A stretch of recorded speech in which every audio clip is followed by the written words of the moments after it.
Probably just a touch of space madness.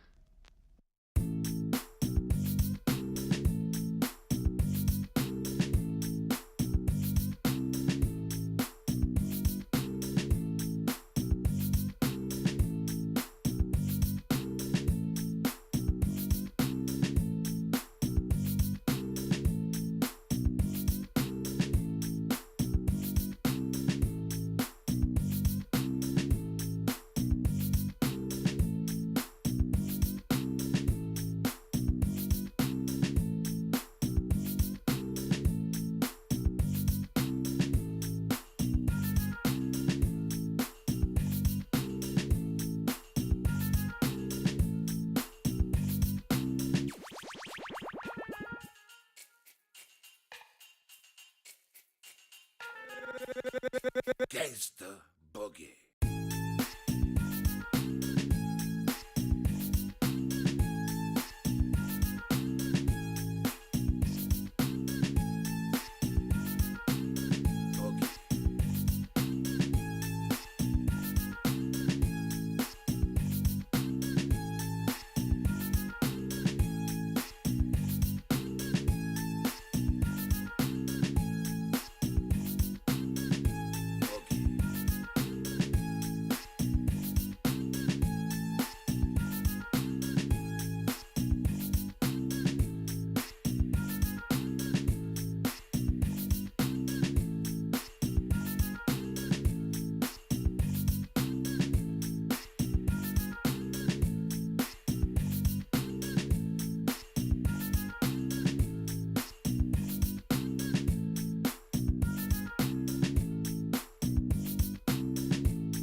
For man is not content unless he's pressing himself to the limits of his knowledge or beyond.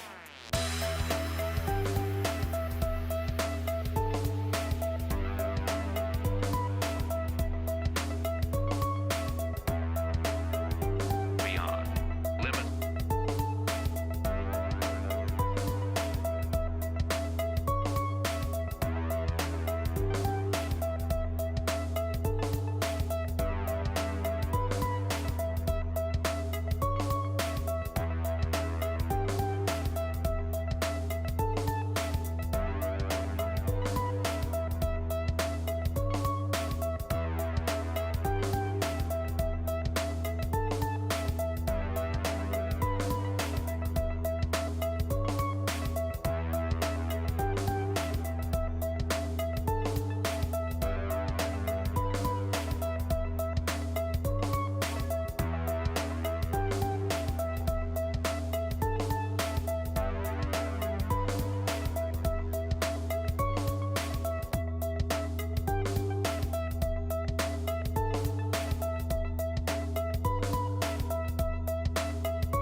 Big man. No.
without any warning. You'll know when it comes. Come.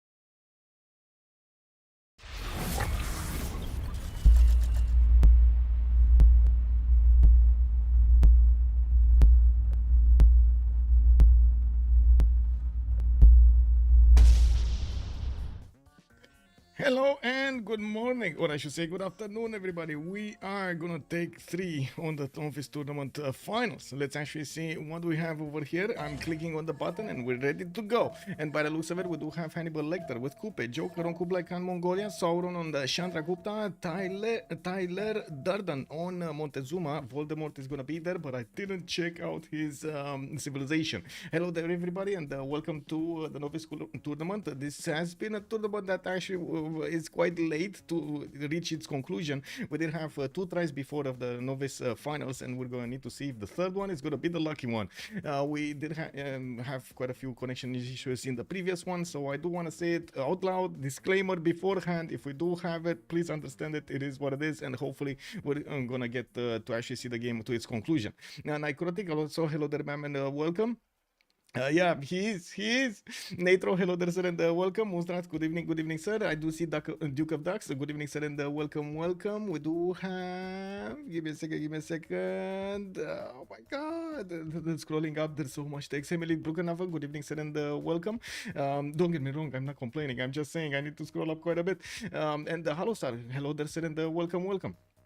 I do want to ask chat, where are we going to take a look at this while I'm also going to open up my chats so I can see YouTube. Good evening, sirs, and welcome. Hello there, Sabir.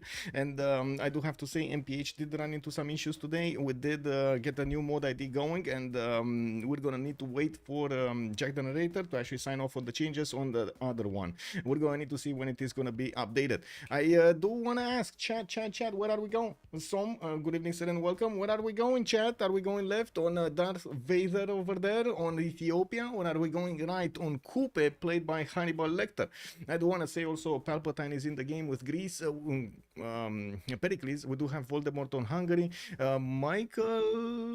Michael Myers is going to play Poland. We do have also Athena coming here and playing. She wants to play Vietnam by the looks of it. The Bane is going to hold Batrio today. Commodus on Sundok, and the Joker on Kublai Khan. South, we're going south. There's no south. And oh my God, there's no south, please, Cosmo. Good evening, sir, and welcome. I only have left and right. That's it. The list is left to right. I don't know, or right to left, depending on how you want to take it. So, Ethiopia or Coupe? Do we make a choice also here? Sferoth, good evening, sir, and welcome. Left, there we go. We got a answer. We're going left. We're going to take a look at Ethiopia here. Menelik II is going to have Addis Ababa, and I do notice he's going to get his scout out in 3 turns. He does have a banana over here in the first ring. That's going to give him a good amount of food. We got him with a lot of geothermals. I do see 3 geothermals to the northwest. That's going to be awesome. That's a continent split right there.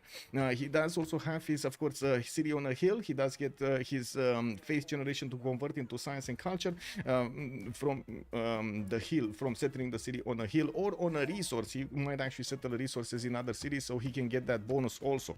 We do have him with a good amount of territory, east, north, and southwest by the looks of it. Oh, barbs are on. Very nice. Actually, are they on? Because I don't see anybody spawning. Oh, there we go. There is one over here to the south of Krakow.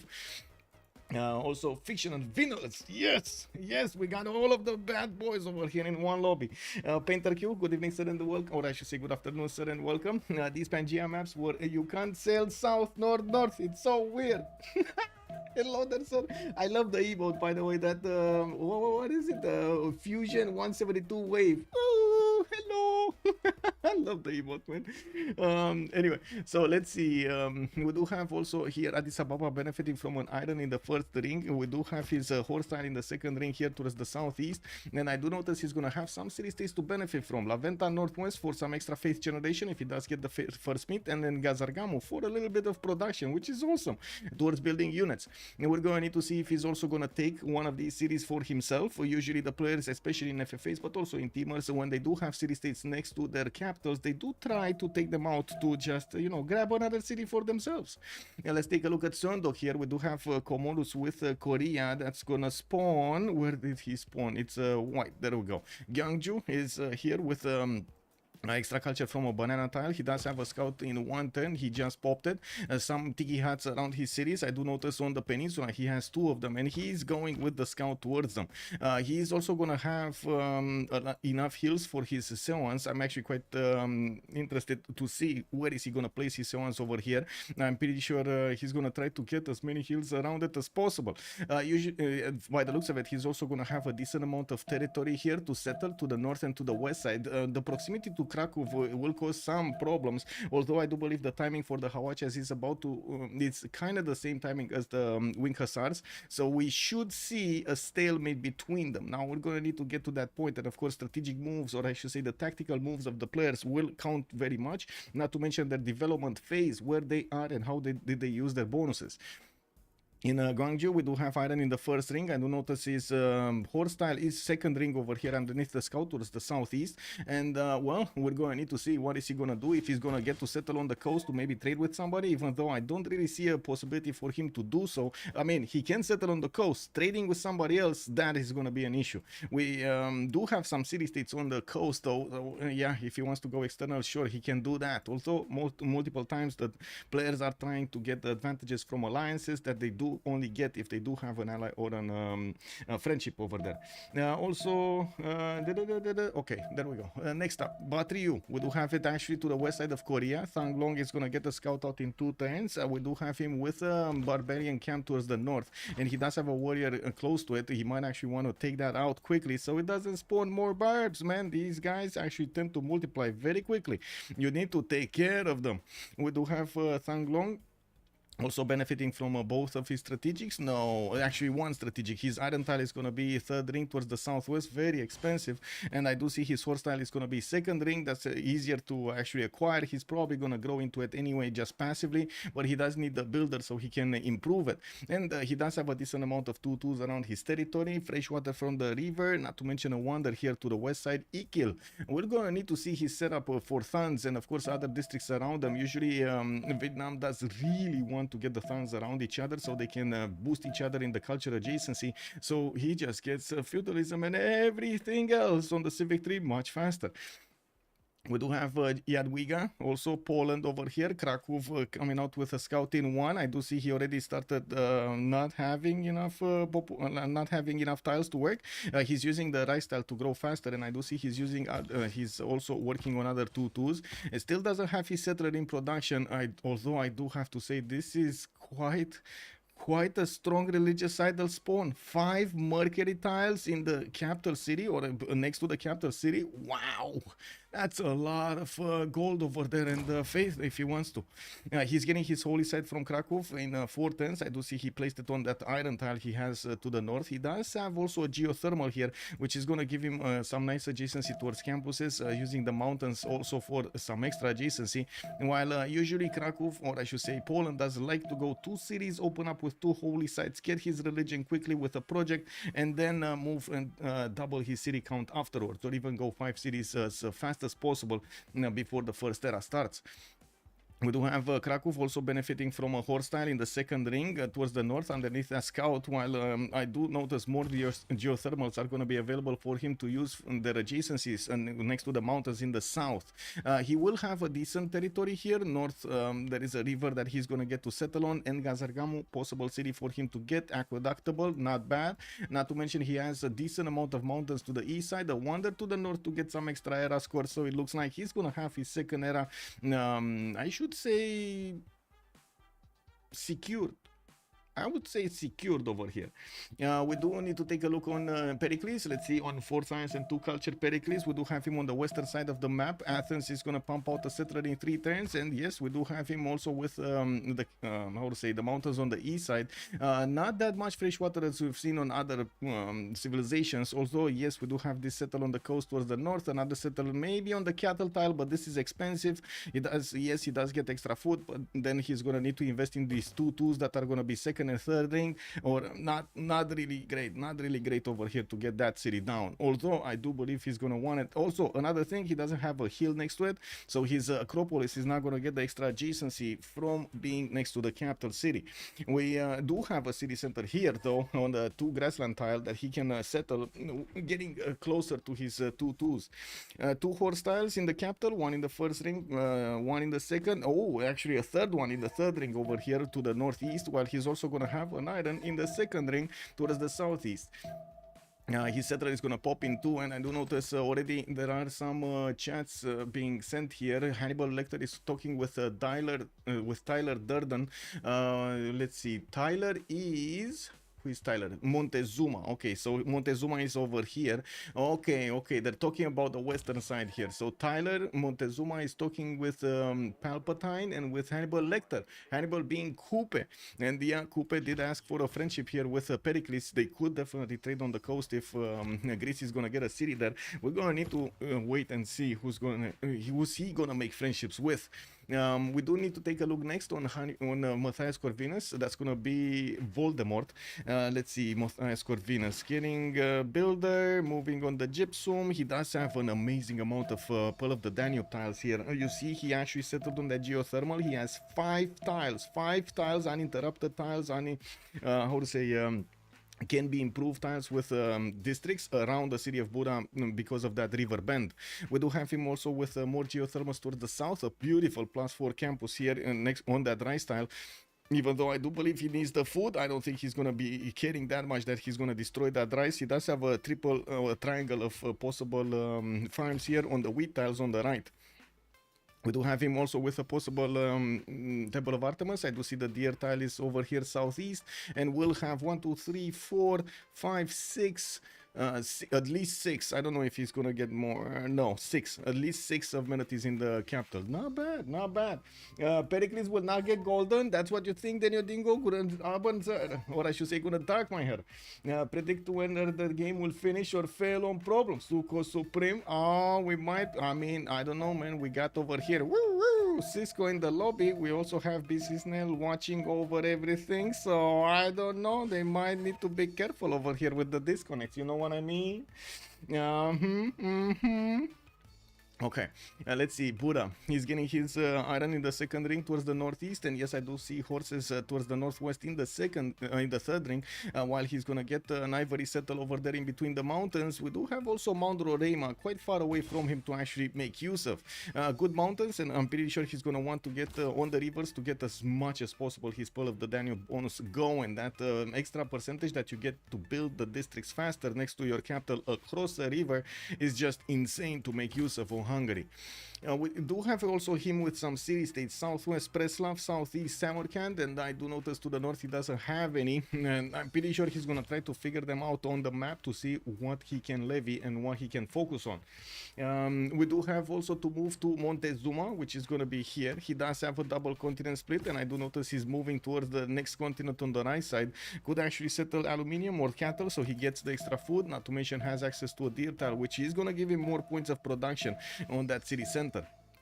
Already has another settler in production. I do notice at the moment he's not scouting, he's not escorting his units, and I see a lack of units here. Where are his units? So an Eagle Warrior here, he has an Aztec scout there. He didn't go 2 scouts. I don't see a sec. Oh, there we go. Okay, he did go 2 scouts, but he just went through the mountains to the right, past that Mongolian scout. Okay, I see. Yeah, makes sense.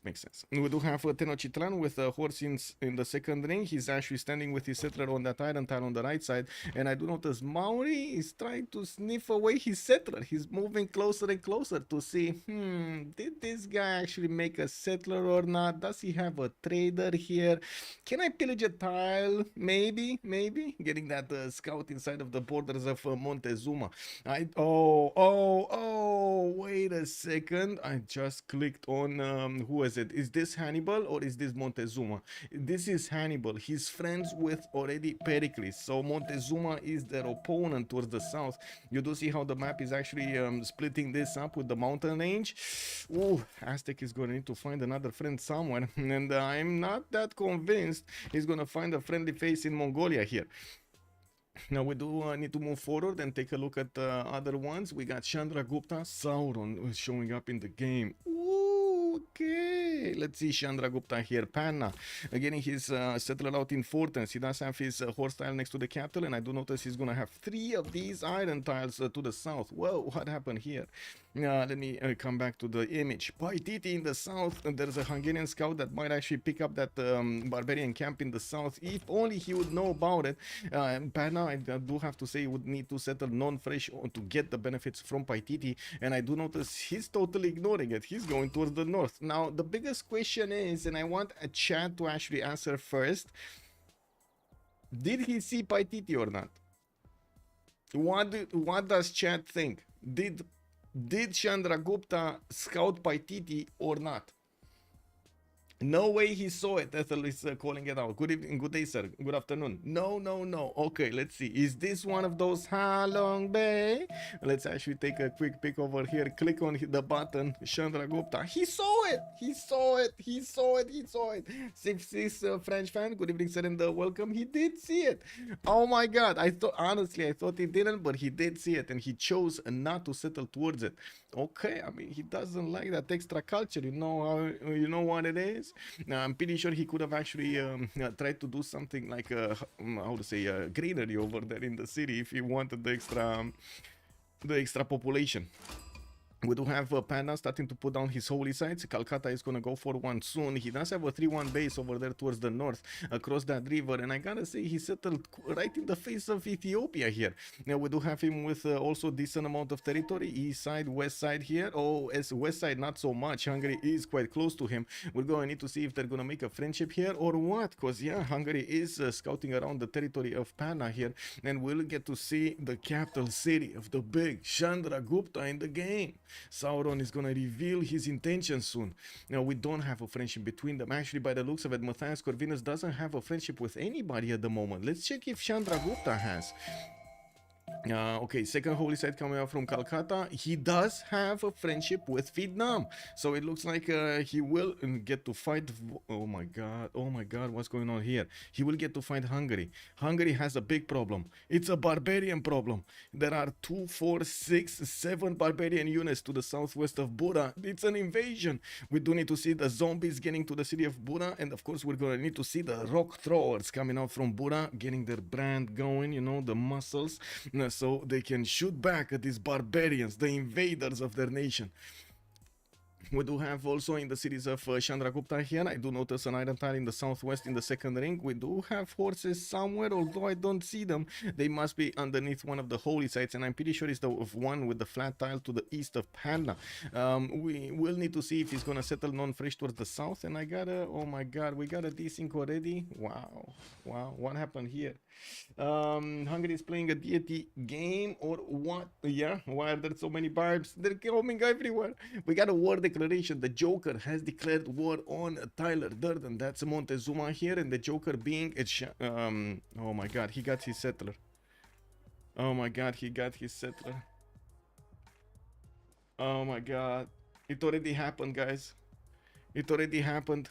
One player already asking for IRL vote over here. He had his settler snatch. He sent it in the wild with no escort. He even saw the scout moving towards his settler and totally ignored the danger.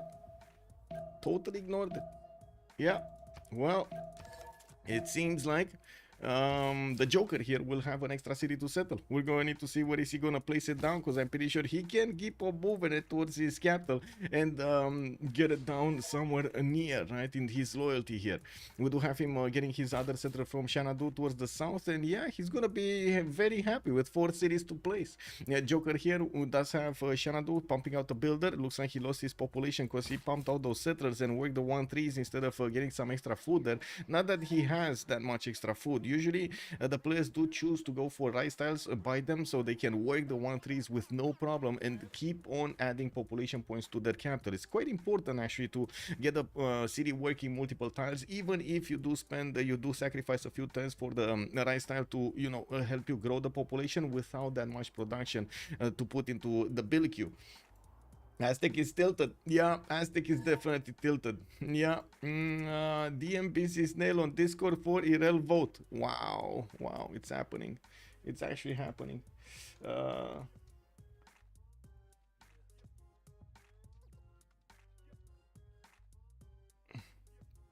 Okay. Let's see. On Xanadu, I do see both strategic resources in the capital with 2 horses available for him and 1 iron tile, 1 in the first ring, 1 in the second ring on the horses. I'm quite certain he's going to be happy getting some of those, I would say, encampments down, and maybe we're going to see a triple encampment setup here from Mongolia, although I'm pretty sure he's going to go for commercials first into something else. We do have Mongolia going for currency. There we go, 21 tens to discover it. He does need his trader from Urumqi to be sent to the capital or another city, maybe a city state or something. Just establish a trader so he gets the bonus for currency here. While I do notice also we need to move on to Kupe. He is on the coast getting that city in Garawahia right next to a barb cap, which I do see a warrior is fighting it. Now, while I do notice also Tehonianga Nuya Kupe is going to get the opportunity to settle another city to the north. There are a lot of coastal tiles that he can get resources from, and I'm pretty sure he's going to be happy to get the God of the Sea so he can improve all of these with an extra production point. We got a relobby. Okay, we got a relobby, and the vote failed for irrelevancy. It happened. Tyler Durden facing reality early on. That would have made a bad movie. The Monkey Wazaru, good evening, sir, and welcome. Well, let's actually see if he's gonna get back on the horse here and try to get stuff going. Let me get back into the lobby and see how things are starting to shape up. Take 4 soon. Oh my god, I really hope that's not gonna happen, Nutria, but we're here to see if it's gonna happen or not. Hopefully we're actually gonna get the novices in how to say, in the correct mentality to, you know, see these problems in the games, try to be careful with them, try to make everything sure that on their side is everything good and so on and so forth. But because at the end of the game, at the end of the day, it's only so much that we can do to actually get everything done over here in the games. You've seen actually in the previous Rooster Cups, when we did actually get the confirmation from the players that they do have all of the mods, we did find the problems and we did fix them. There were no more issues afterwards. I did actually spend quite a bit of time also with Cisco to take a look that the mods don't show any kind of issues over there in the logs, and indeed true, if they did have all of the mods on their side, there were no issues in the game. We'll see this time around. We did have this issue today with MPH, though. I do have to say, changing the mod ID so we can actually get these games going is quite painful for the community in general, because of multiple versions of the same mod that are running around the community, which might actually cause quite a few issues because of how Steam updates the mods. Sometimes it deletes them, sometimes it keeps them in the cache and it doesn't delete them for quite some time. A bit of an issue there, but at the same time I do hope we're gonna fix this, and of course we have tried our best to give as much information to the players as possible of how to fix these issues so we can actually get these games rolling on the way, you know, on the wheels, grease the wheels basically. Well, we do have the players joining back, and they're fixing their 0 MS, so you know we gotta wait a little bit here for them to get back in, and hopefully we're not gonna have any these things.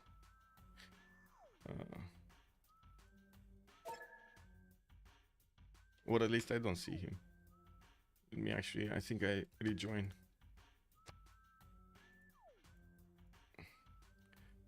Yeah.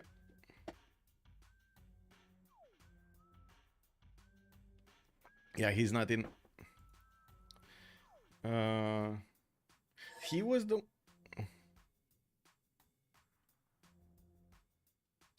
Oh, he's taking a quit? Man. No, that's just disappointing, bro. Oh, that's just disappointing. Wow. I cannot say it otherwise. That's just disappointing. He gave up, basically. He gave up. That's nasty. That's nasty. Yeah. It is what it is. Sometimes it is what it is. Let's see who the sub is coming in.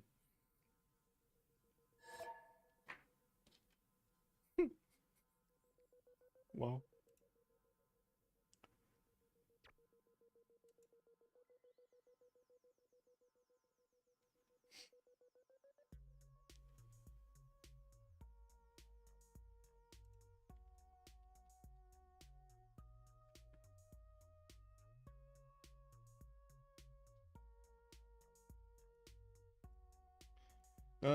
Well, rest in peace. I got back to watching Worlds and I'll watch the VOD. Okay, so yeah. Thanks, Psycho. Also, good evening, sir. A lot of tournaments for you, Michael. Did you even get the rest from me yesterday? I did not, sir. I did not. I mean, I did get some sleep, of course, but I did not get my usual rest. I at least try to, brainwash myself with a little bit of outside time or getting some fresh air in and so on and so forth. I didn't get to do that yet. Usually, I do work during the weekends and during like Mondays or Tuesdays, I do get a little bit of time off, or maybe playing something else, maybe I would say doing other stuff around the house, meeting with my parents, and so on and so forth. I do try to get other stuff going during that time. But yeah, it is what it is. The community keeping me busy, basically, which is good. I like. Not sure what's gonna happen with the Rooster Cup though. We'll see. Hello, Keyboard. Good evening, sir, and welcome. Oh, while we have this time off over here, I'm gonna ready up, and I do want to. Actually, I'm not gonna ready up. I do want to send a message over here. Please do not touch the keyboard and the mouse during loading until the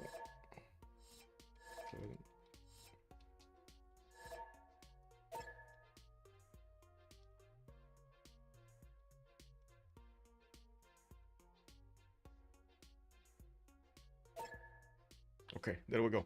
Let me get the water.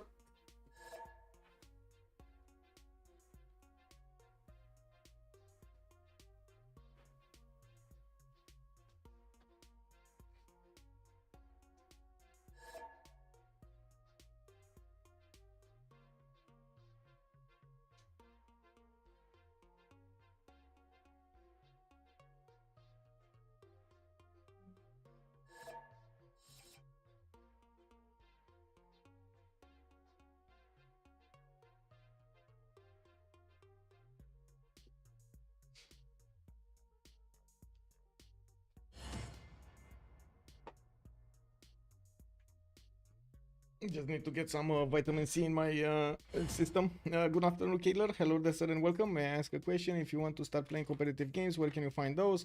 And what do you need? Are there any computer laptop requirements? The first thing that you would need to do to start a competitive game, I should say, is join one of the competitive communities like CPL or CVFR or Civ6. I'm not sure if actually Civ6, the Russian part of the community of Civ6, did actually implement a ranking system, but they shouldn't be far off from doing it. CPL, you just join discord.gg/CPL. You're gonna get the invite over there on the server. You get to you get to also register yourself. Hopefully you're gonna have Civ6 title in your Steam profile, in your Steam account, and afterwards you just jump into the games. If you are a novice, you ask for the novice tag. You're gonna get in there, and you just have staging rooms that you can join on different sides, different types. For example, novice teamers or novice FFAs, or you can join with directly in the big rooms, the normal FFAs and the normal teamers. Depends on how fast you want to learn the game, and basically how thick your skin is. I don't know how to say it otherwise, because there is quite a bit of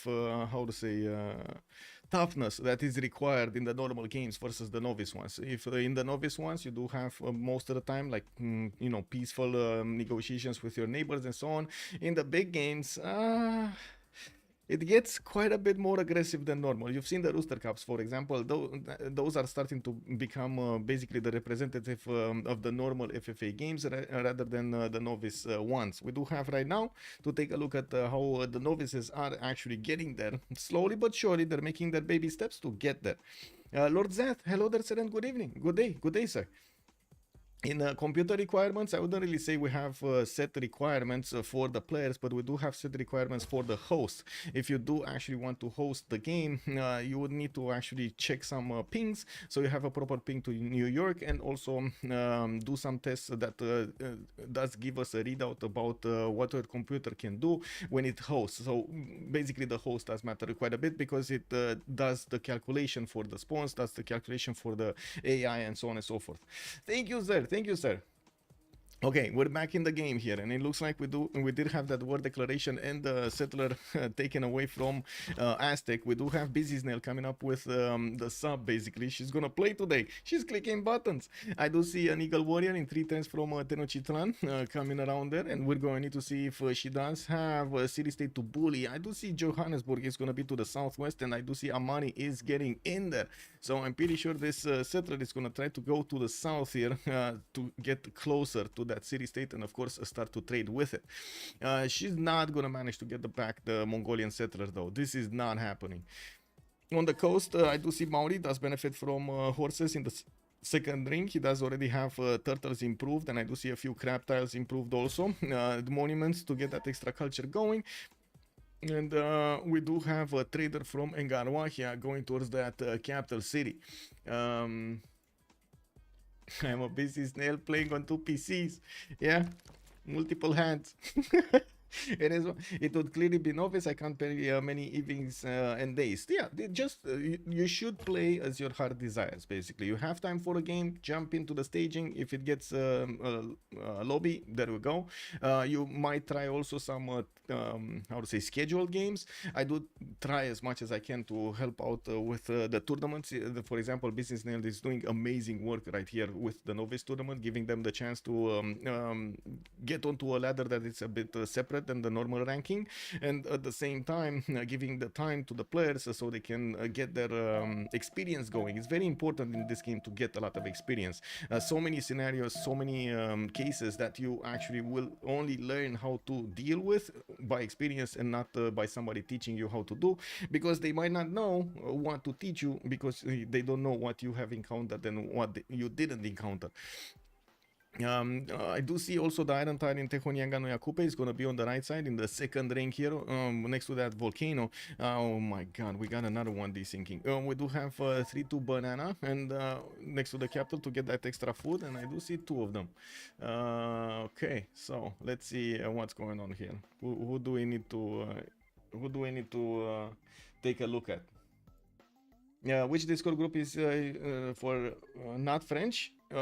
Basically the CPL. CPL is the international one. So if you click on this link, discord.gg/CPL, you're gonna get the invite to the CPL server. You just need to go through the registration process, which is basically a bot that is gonna check. First of all, it's gonna make a profile for you in the community. Second of all, it's gonna check if you have in your Steam library the Civilization 6 title, and you have played more than 2 hours. So you know you are actually ready and a part of the Civ6 community. Now, we didn't want to get everybody in, of course, in the community, because mostly we do want the players to make sure that the players that are in the community and are a part of the games and so on, of course, do have the Civ6 title in. Gladly, sir, gladly. Also 3-2 turtles too. Oh, he got, yeah, he did get the turtles over there also. Well, let's see what's gonna happen over here. Cisco does need to take a look what's going on with the desyncs and maybe fix them. We're gonna figure it out at some point, hopefully.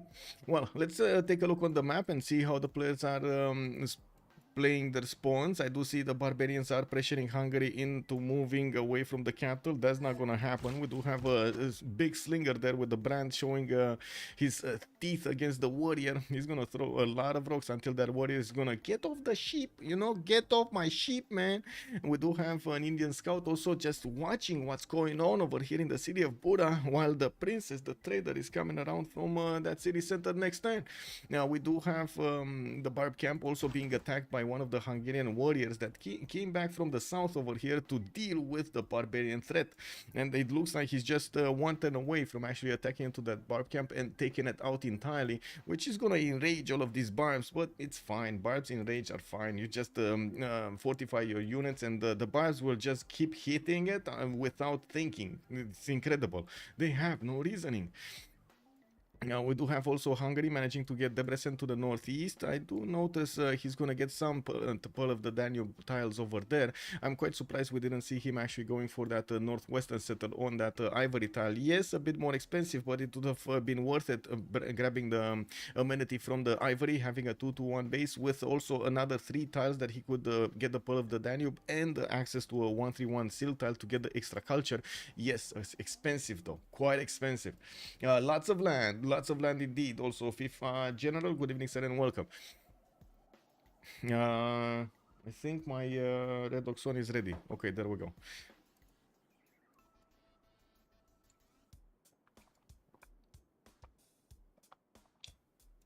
Holy Site project in 2 turns from Ethiopia. Got us a festivals for him as a pantheon. He's gonna get the extra culture from each of these improved plantations, and he does have quite a few of them. At least in the capital, he has 2 banana tiles and a tea tile, while his settler third city is moving to the west side. I'm a bit concerned, where is he gonna settle? There are no hills over here next to the river, unless he's gonna go on that 2-1 towards the city of La Venta. And of course get access to an ivory tile. Unfortunately, not a lot of tiles are there to actually help him get the stuff going, get his sim going. Now we did have him also with a possible settle on the stone tile over there towards the north, and I think that would have been much better than the river settle on the northwest. Anyway, we'll see how things develop. I do notice him moving towards the northwest, so I think he's actually gonna go on the hill towards La Venta. Looking at the east side, we do have Korea getting fertility rights as a pantheon, already 4 food underneath the city of Sangju, while Gyeongju, his capital, is going to pump out a builder. He did place his Seon right next to the capital, only a +1, while I do see Sangju right now, his second city is not working on one of those Seons. The Seons do not get adjacency from the mountains, it's one of their things there, but they do give adjacency to the mines around them, and usually you do see the players putting them as much as possible around as many hills as they can, so they can get as many bonuses as they can from those mines, getting the extra science on them. Now we do have him with the third city moving towards the south, and it looks like he's gonna pop a Tiki Hut there. Has Pio Tahi relatively close to him, although I don't think he's gonna go as far. He's not gonna do this, right? Is he gonna do this? Oh my god, chat, is he actually gonna do this? Go as far to settle on that marble tile? That's a long way. That's a very long way. But if he does not settle, he's gonna block that settle if he does anything else. Questions. Well, we do have to the north Cinguetti. Okay, never mind. Poland getting also religious idols. Already 2 of his mercury tiles got improved. He's working on his holy site project, and I do notice at the moment he's also working on a monument from Poznan. Did finish both of his holy sites, while he only needs 1 more project to get the prophet. He's gonna get a free relic from it and gonna start off on that production. Can I check everyone? Restart the Steam, have downloaded the new MPH and BSM. Okay, looks like we might actually have Relobby, and Cisco is gonna be on the buttons trying to check everybody's mod folders. Maybe something happened over there that we're not aware of. Okay, let's see. Chandra Gupta, third city, going for that marble. We got the holy sites coming up here from both Patna and Calcutta. 1 finished, 1 still in the works. Paititi is still down there in the south, not settled, not really, wow, not really tickled by anybody. He could have settled the sheep. He would have had a wonderful life over here with a lot of worms from that sheep tile and the Paititi. You do see how this territory looks like. He could have had all of this in his territory, but he chose to go for the marble settle to the northeast. Choices, you know, you make them and you need to live with them. And we do have Hungary also dealing with the barbs. He did kill that camp, and I do see the third city is moving towards the south. He has the 1-2 to settle. Of course, you do see how little territory he does actually have around it with good tiles to use. He's gonna need to buy out the tiles around him in the second ring, in the third ring. Not really the best thing that he can do here. We do have Hungary also getting the trader to move from Debrecen to the capital, and well, we're gonna need to see. Oh my God, Mongolia actually did manage to get the settler back. He did manage to get the settler back. Incredible. He's gonna settle directly on that sheep town and get a fourth city going. We do have already City Patreon Goddess as a Pantheon, 4 Joker, and yes, we do have him with one of his horse styles improved. He's gonna go to improve his amenities next. He does have 2 more charges on the builders for the soul mine and the gypsum to get improved. Has also one of these barb camps to take care of, and I'm actually curious, does he have enough gold? I don't think he has enough gold, but I do want to double check. He's on 26 gold in the bank right now, making 12 a turn. He doesn't have enough gold so he can buy out one of those warriors and take out the barb camp. We're 10-21, the players are still getting the era score, and we're going to need to see how things are improving here. Not settling Paititi with UI that gives housing seems the wrong choice to me. Yes, it does seem the wrong choice to me also. Not gonna lie. It is. It feels like it is not gonna be the optimal choice in this situation. Anyway, we'll see how he actually uses his territorial bit later. Everybody gets to make their choices. We do have roads here with Athens coming up. Guys, they are still novices. They're still learning. We need to give them the information so they know next time. So that's why I'm doing the commentary over here to try to explain why that is better than the other one, and of course see what is going on in the games. Anyway, now we do have Lady of the Reeds and Marshes actually being picked up by Maori. This is a surprise. This is a big surprise. He gave up on the extra production that he has on the coast here, and I do see he's putting down his harbors. That's okay, sure. He will have some extra production from his floodplains, and I do notice, to be honest, in comparison, he's gonna get quite a bit anyway. 1, 2, 3, 4, 5, 6, 7, 8, 9, 10, 11, 12, 13, 14, 15, 16 production points. 1, 2, 3, 4, 5, 6, 7, 8, 9, 10, 11, 12, 13, 14, 15, 16, 17, and of course next up the oil that's going to be available later on in the game. I think they're compatible, but at the same time I'm pretty sure the river tiles will actually be I would say destroyed most of the time by those districts, so it's not going to be only 16. There's not going to be 16 points of production here. But anyway, he has more of in the city of Angarwahia. I actually didn't count these. Another 6, so okay, 26 tiles. That's pretty good. And we do have him with that trader coming up from Angarwahia, going to the capital. Governor Moksha established there for the extra culture, and we're going to need to see if he's going to go for internals with Moksha. He does have a city in the south, but he cannot take it out. It's one time away from the coast, so he can't get there. Sauron being Chandra is kind of funny. Yeah, true. Okay, Thanglong did go for Sacred Path as a Pantheon with holy sites.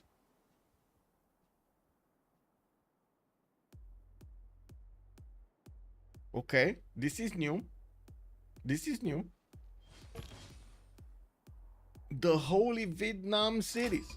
This is new. Let's see how it goes.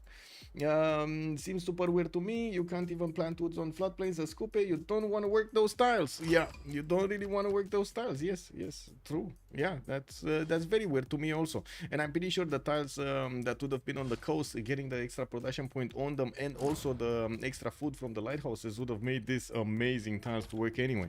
We're gonna need to see if the bonus from Lady of the Reeds and Marshes is gonna be on point here, regardless of what we think about God of the Sea. Taking a look at Poland, we do have him with getting the trader out. He still did not manage to get his religion, which is kind of surprising. I'm pretty sure he did recruit his prophet. It's just a matter of establishing the religion. He does want to get reliquaries, and he does want to get probably another bonus there, another belief. And there we go. We got the religion established. Beautiful relics with the triple yields and stewardship for the extra science on the campuses, extra gold on the commercials. Athena, hello. Damn. Athena just came by to say hello. Let me take it.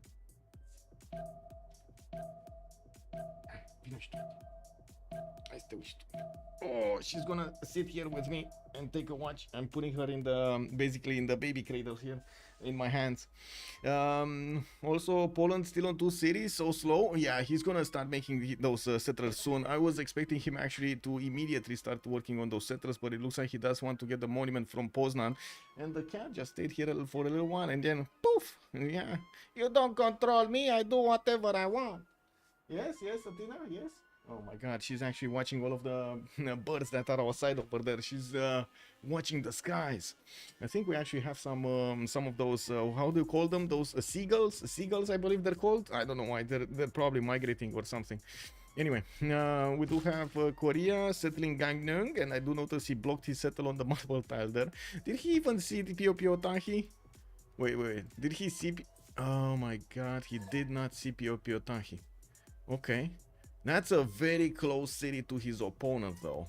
Across the mountains. So why did he not get it here somewhere? Anyway, we'll see. Still no second Sewan from the his second city. We do have him making a third Sewan. Or I guess right now it's the second Sewan from his third city, Gangneung.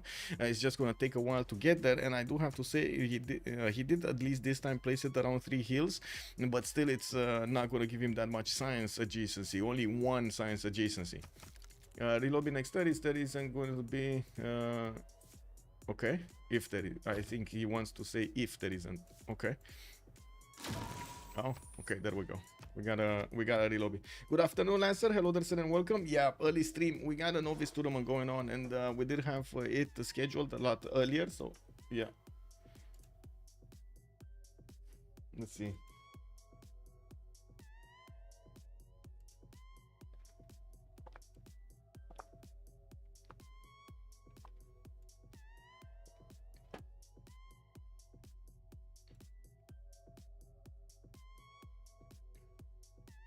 Just getting, I'm refreshing the page over here on Steam to see lobby up.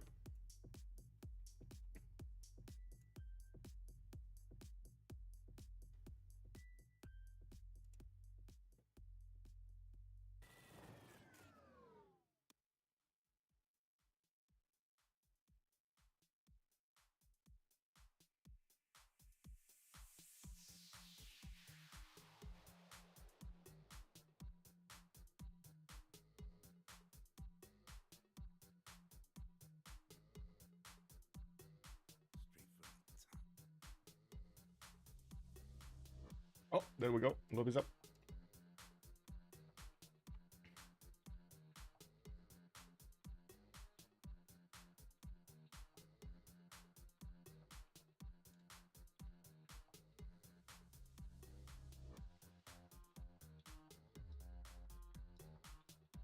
Let's see it. Let's see it. Who was it? Wait, who desynced? Actually, Commodus, right? He desynced a few times.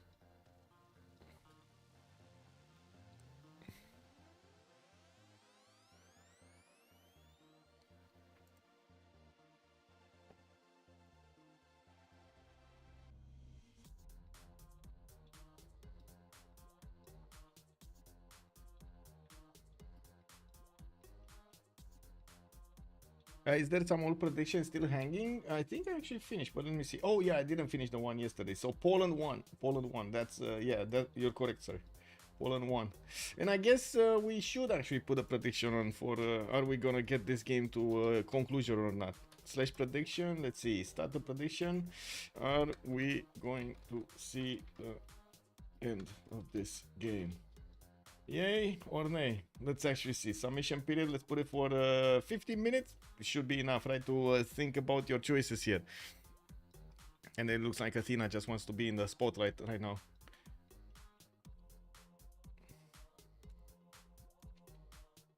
Athena? What are you doing? Oh my god, not my gummy bears. No, not my gummy bears. Okay, not the gummy bears. You don't like gummy bears. I like them. You don't like them. See? You don't like gummy bears. Not the coffee. Take your paw out of the coffee. It's like a kid, you know? Tries to get everything. Incredible, incredible.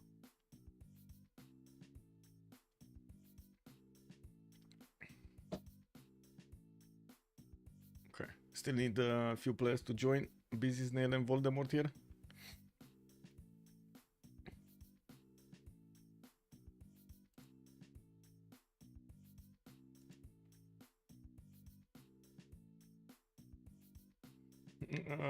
The Destroyer is just being herself, basically, Eddie Coffin. Good afternoon, sir, and welcome. Yeah, basically. She's just, yeah, finding stuff to destroy, basically. Destroying coffee, putting paw in directly, you know, like all of the paw. Let's see what's going on over there. I gotta say, she's so funny because sometimes she even drinks water with the paw. She puts the paw in the water and grabs a little bit of water like this and starts licking it. It's incredible. I've never seen a cat do that. Never seen one.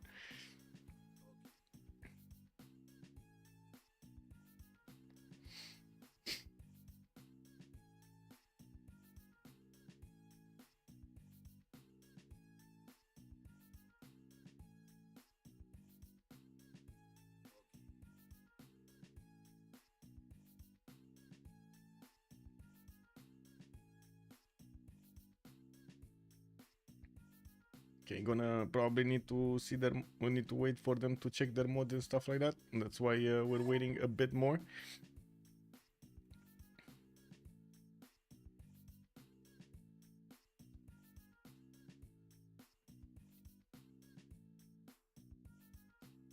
God, the cat troubles.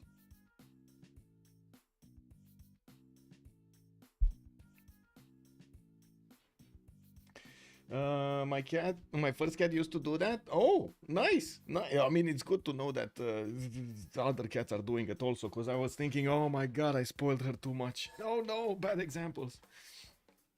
They do need to, how to say, they do need to drink water quite a bit. They can't make it without water, and quite a few times actually, because of their diet, like if you give them too many of those, I don't know how to say it, like envelopes, I believe they're called, like those little things, envelopes with like meat and stuff, and they do have sauces in them. They actually take their water, their hydration from that, and they don't drink water that much. And then when you switch them to like the little thing, the other things, pouches, pouches, okay, they're called pouches, okay. And the beans, if you give them beans, they don't have hydration from those, so they need to supplement with the water.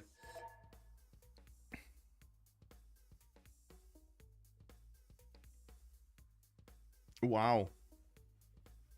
5 people, 6 people disconnected. Kick.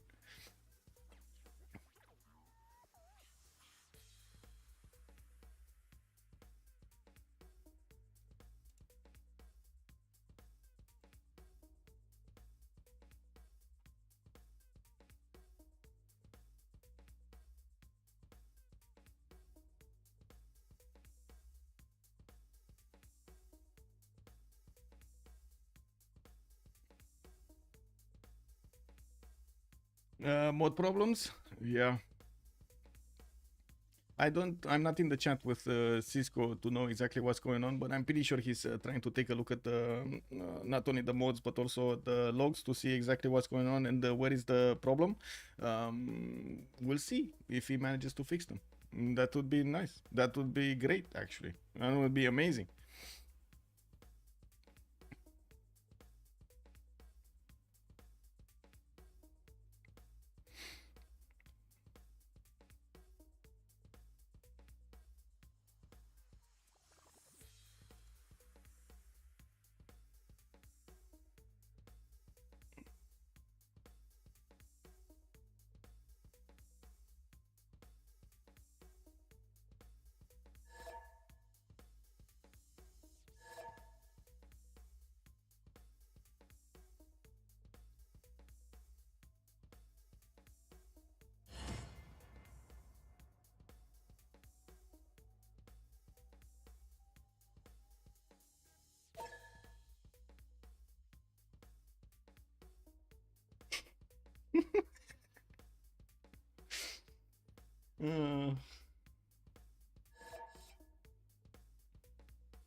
slow down my PC for that.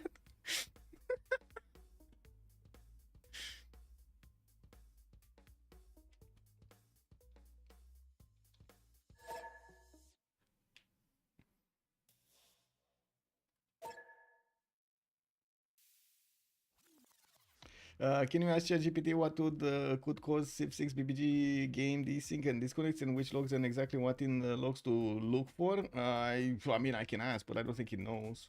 Like, honestly, I don't think it knows. This is not well-known information. Give me a sec. Stay logged out. Are you familiar with... Oh, let me actually open up the screen so you can see what I'm doing. I'm probing ChatGPT. CBD Civ6 title and its mods.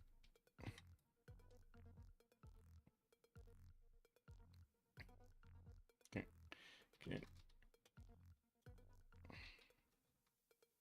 No, please.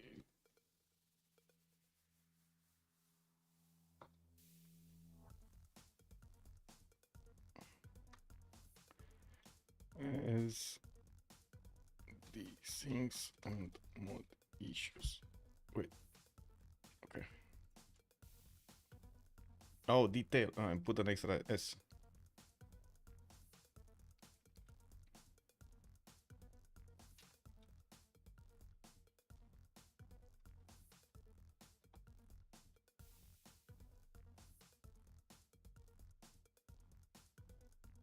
So, to mitigate these problems, it's best to ensure that all players are using the same mods and to carefully check for compatibility with the current version of the game. Keeping mods updated and minimizing the number of active mods in a multiplayer session can also help reduce desync occurrences.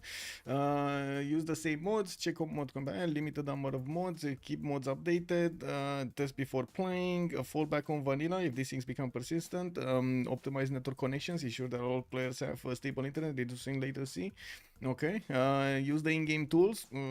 Not really. There are no in-game tools here for Civ6. I don't know. It started. I think right now it started.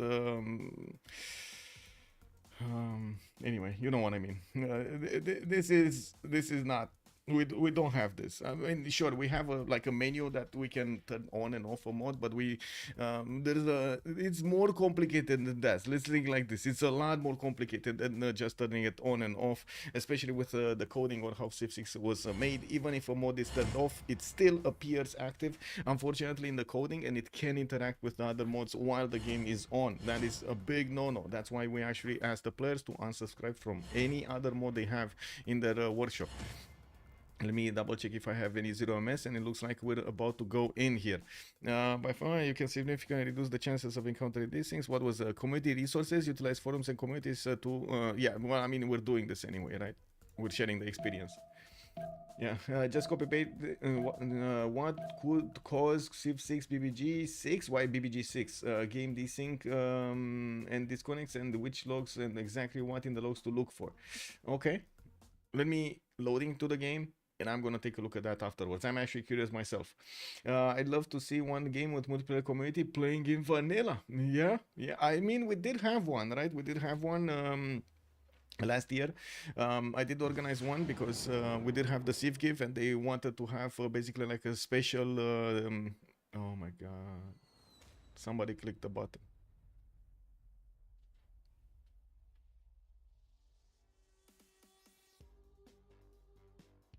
Somebody clicked the button. It is what it is. It's the button pusher.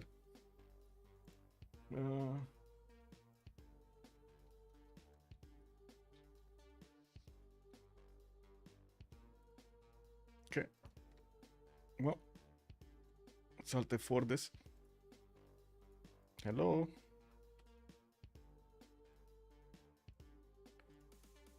Whoa.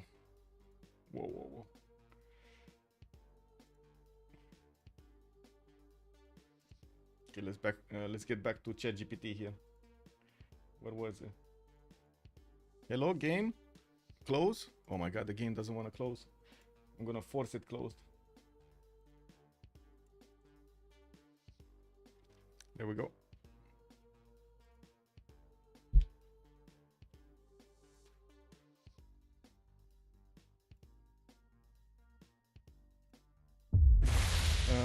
copy paste this. Okay.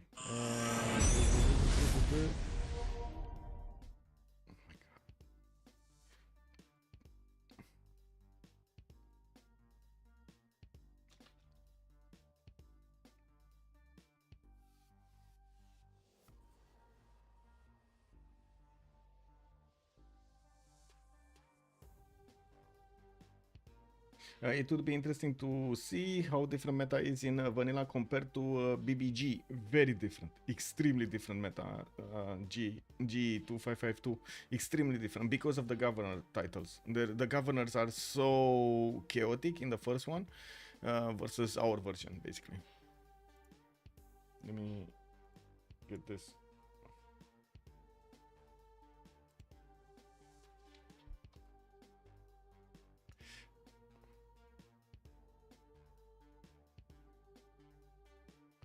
Okay, looks like they're asking for 2 minutes.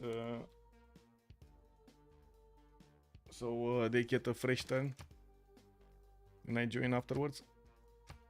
They're gonna relobby again, basically. I need to create my game so I can refresh the files. This.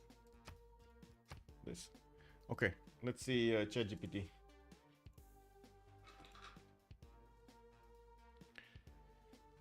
In Civilization 6, using mods, it doesn't know. It doesn't know. Yeah, it doesn't know.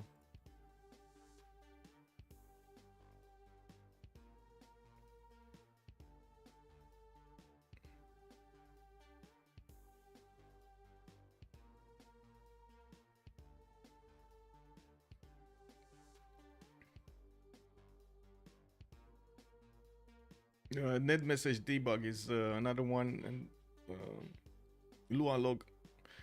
Those are the ones you want to look, not these two. I mean, we can take a look at these two, but we don't actually see that many errors here. Religion is OP in vanilla? Yes, it is. Yes, it is OP in vanilla because it does have the that from ChatGPT looks like a very yes. It is an extremely generic answer. I mean, ChatGPT cannot reason, right? It cannot actually say where to look, what to look, and so on. Like specifically what to look, give you examples and so on. Like ChatGPT is limited to what information it got put into it. Basically, it cannot evolve out of it, and that actually is quite a bit of a. Wait, am I joining or not?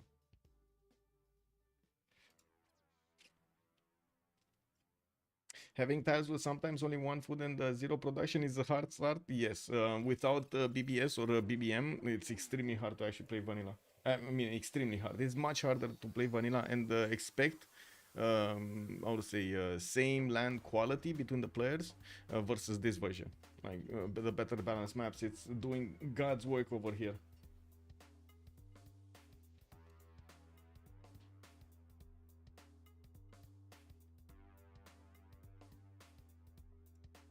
BBS is okay. Yeah, BBS on vanilla, it works nice. Mostly on the big maps. BBS doesn't really work well with like maps like Tilted Access or Primordial, unfortunately. I did make quite a few tests for the CWC back before to see if it works well, and it doesn't. BBM though does look like it's working much better with those map types.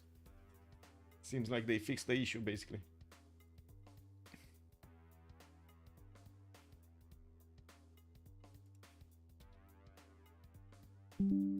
Stuck on connecting to players? Check. For man is not content unless he's pressing himself to the limits of his knowledge or beyond.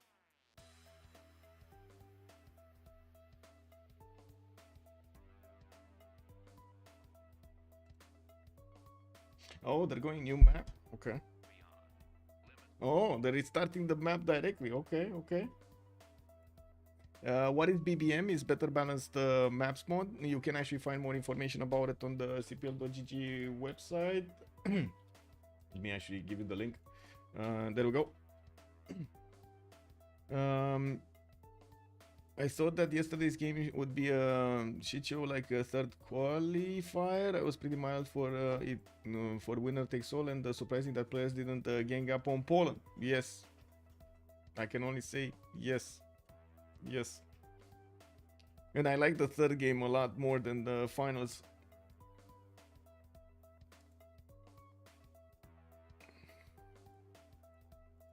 I'm gonna cancel this, restart my game really quickly.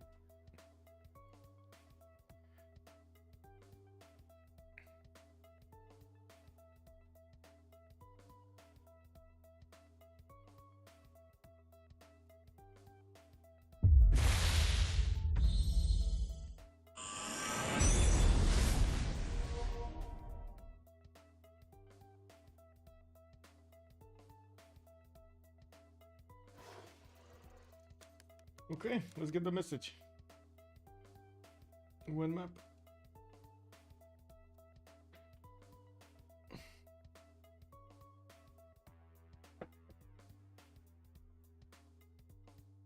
One map. One lobby, one map.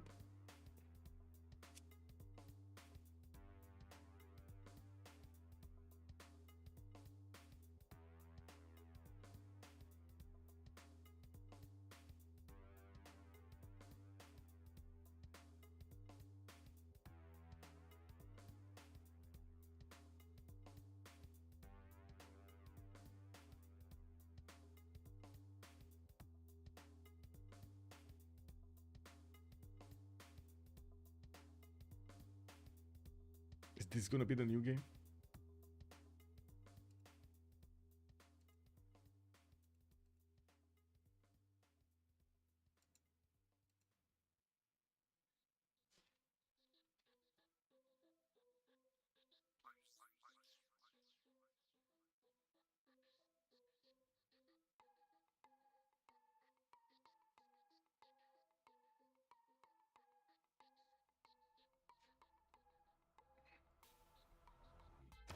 Okay, looks like lobby is going up now.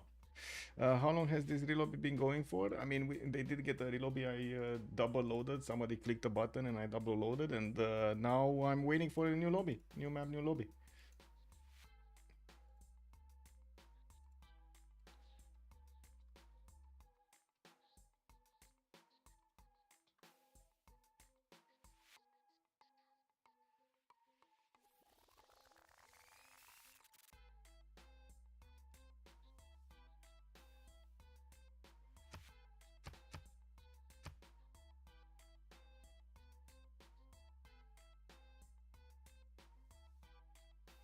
Yeah, a bit painful. Yeah, I mean, I was expecting this. It's normal when new players basically are trying to get their feet wet with Civilization 6. There are quite a few problems, and this is the tournament with a bit of how to say, a bit of money at the end. It's actually incentivizing the players to be competitive here.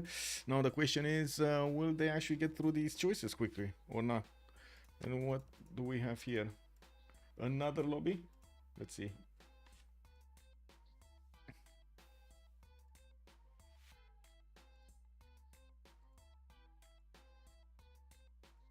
Yeah, another lobby. There we go. Ew. Colors.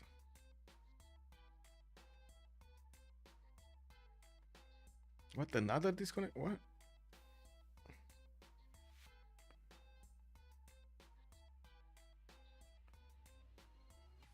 Wow. Lol.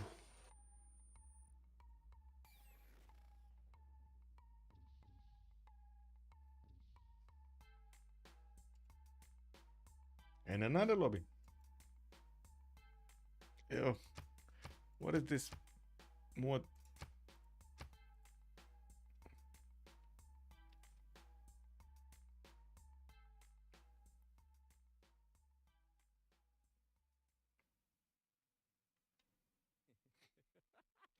Okay, so we're gonna have a new map, new settings, new everything. I might as well get a new coffee so we have everything new. Give me a minute to get the coffee.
Okay, slowly getting the players back in, I see.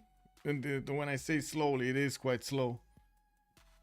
Do I have something here to pass the time?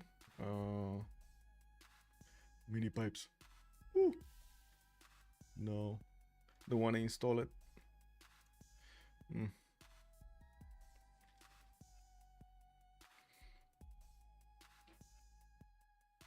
Archizi, hello there, sir, and welcome. There was a list. Give me a second.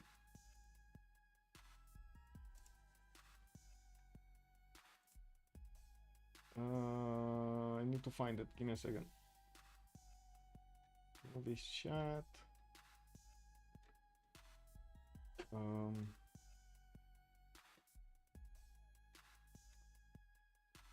Whoa. It's not here.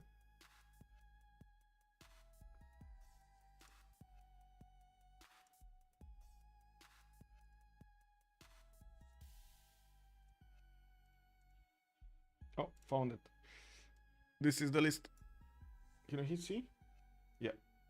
Dr. Hugh, The Law, Overlord, Easy, Coolcon 2019, Trollo Liver 112, McDougal, Kiki, Belafrondis, and something. We don't know who actually, gave up. Is he coming back though? He might be coming back. Wow, Mod's missing on Palpatine over there. It doesn't really give me confidence he has them, but to be honest, I've seen that notification in other players yesterday, for example, and it did have the mods on, so I'm kind of on the fence if that actually is true, or it just takes a few seconds for the game to actually check the mods and say, okay, it's good, like it might take a few seconds there.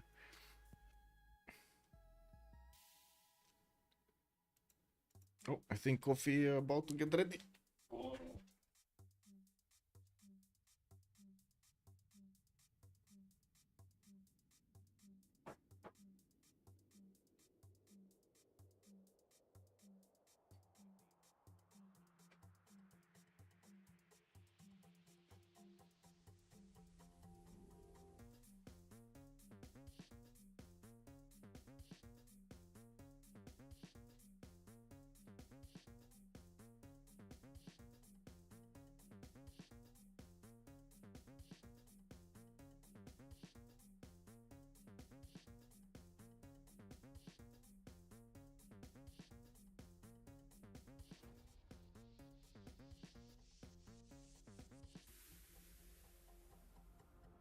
Rosio, hello there, sir. You know any of these players? I know some, as in I've played a bit with Cool Kong. I know Dr. Hugh has been a part of some of the tournaments, and he how to say, he's fine. I know Kiki, as in the name stands out to me, and Overlord. The other ones I don't really know. But that's good, as in I do enjoy actually meeting new people and trying to see how they play, trying to help out if I can with some advices or stuff like that. Even if we're just talking about getting into a lobby and making it work, I believe it's a good value in the long term, because yeah, we do need more players to join into the community and play and have fun and share experiences and so on. So all of this, I know it's painful. I know, especially you can imagine for me, it's painful to go through this, but I do believe the value is worth it, basically. Bro, you'll kill the total of plus 14 holy sites in my first 3 series. Wow, somebody actually took out those holy sites from what? Sundog? Oh, no, not Sundog. Vietnam opened up with holy sites. I don't know how he could have opened up with holy sites there, not gonna lie. Like the holy site over there is just wow. Yeah, usually Vietnam really likes its stance. 95% of people stop remap right before they hit the god spawn. Yeah.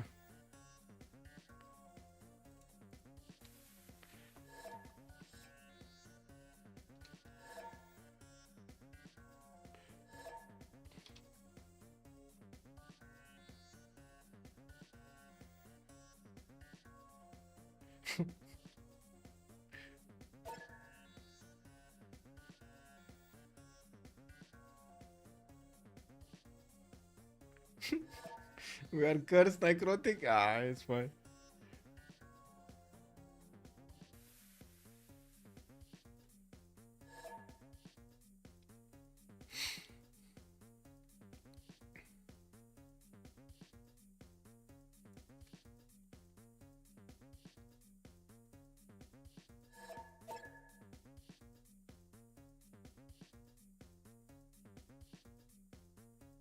Oh my god, 4 players instantly.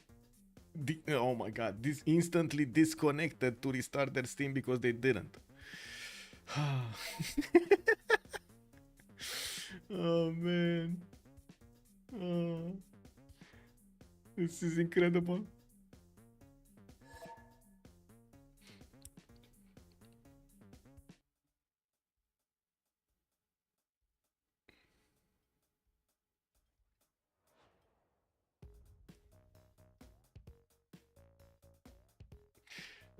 Coffee's ready.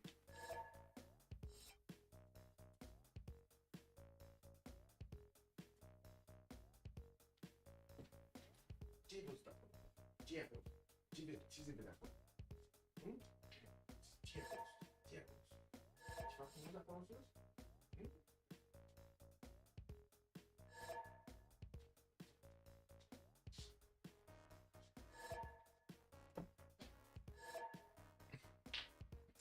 El Clasico! Civ Lobby! Good evening, sir, and welcome. Or I should say good afternoon. Although it's kind of becoming evening right now. I see the sunshine is not shining anymore that much.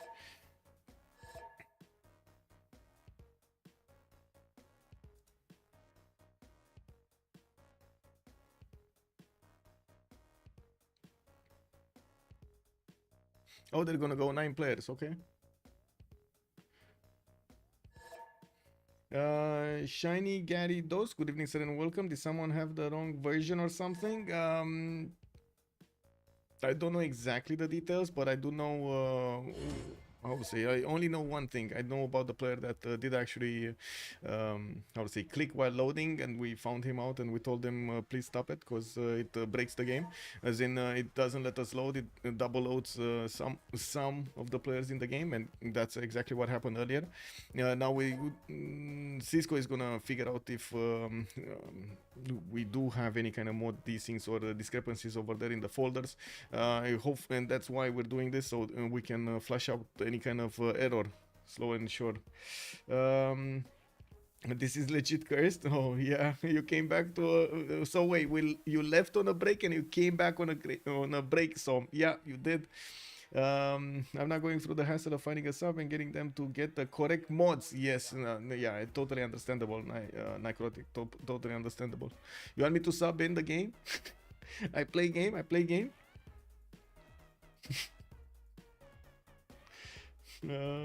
Oh yeah, there we go. Som is offering. Get me in, coach. Let's go.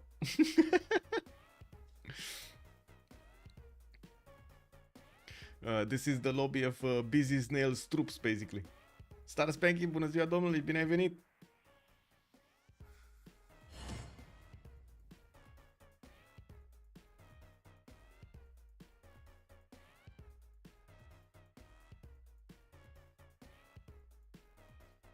I'm back to my Hattie ways indeed. Yeah, I did have how to say one of those rebellious periods in which I put out my hat for everybody to see my hair. Now it's too big, so I don't want to reveal my hair again.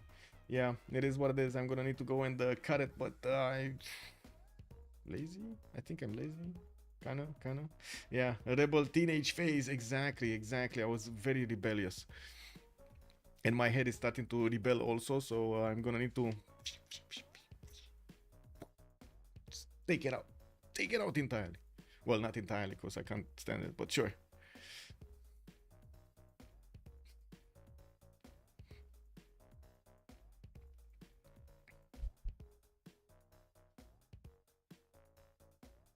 Nu vrei să treci tu cu minte? Okay, so hopefully we're gonna have them joining back after they're gonna restart their Steam and fix their mod folders, and we're not gonna have that many desyncs, hopefully. I think it's something related to BBG though, or MPH, if they do have these desyncs.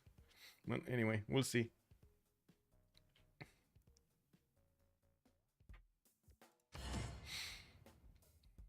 What's the mod check button? There's no more mod check? Lol.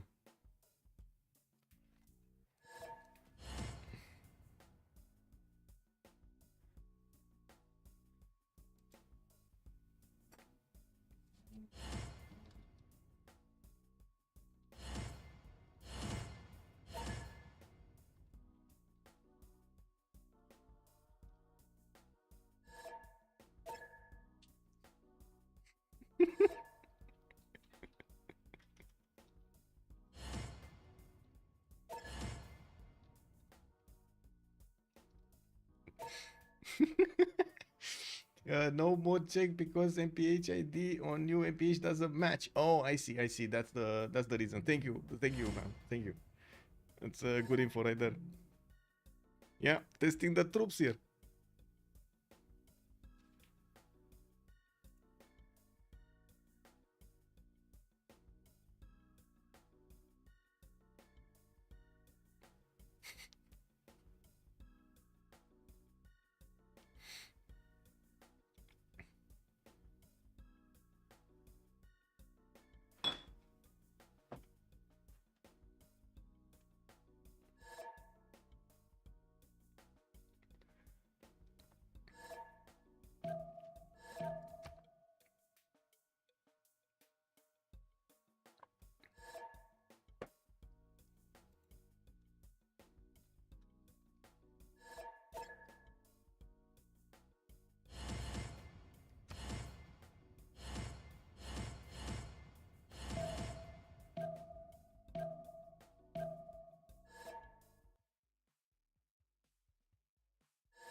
Okay, hopefully we're loading in. I'm gonna need to ask chat the same question I asked before when we loaded into the first map. Where are we gonna start to look at the map? On the left side or on the right side? We do have Pangea Classic Ridges loading in right now, and we're gonna need to see the map generation started off here. Let's actually see what's going on. This is gonna be a large map, and we do have 9 players on it, so somebody will have more space on one side. We might see some more city states, even though I do need to get into the game to see exactly the number of the city states. Usually when there is a bit of a unbalanced number of players in the game, like it's not 8 or 10 or 12 to actually match the map size, we do add more city states or subtract more city states depending on the situation. Like for example, a lower map with more players will have the city states to accommodate for those players. We're going left. Okay, so we're gonna take a look at Commodus here. We're gonna see where Sundok is appearing. All right, it's smack in the middle of the map here. We do have him with a possible gypsum that he doesn't see to actually settle. I do notice he's gonna have probably to settle in place, and he does have a few 2-2s around him. Not a problem to settle there. Now we do have him this time around with a pretty good Seon to the left side. He could just put it over here and get 1, 2, 3, 4, 5 hills around it. Very good Seon. Now we also have him with a settle on the sugar tile with another Seon possible to the southwest next to that volcano, although that is kind of dangerous. You might think of doing something else with it. We do have him with a lot of floodplains here, and I do see this time around he's gonna be next to Ethiopia, but on the left side, not on the right side.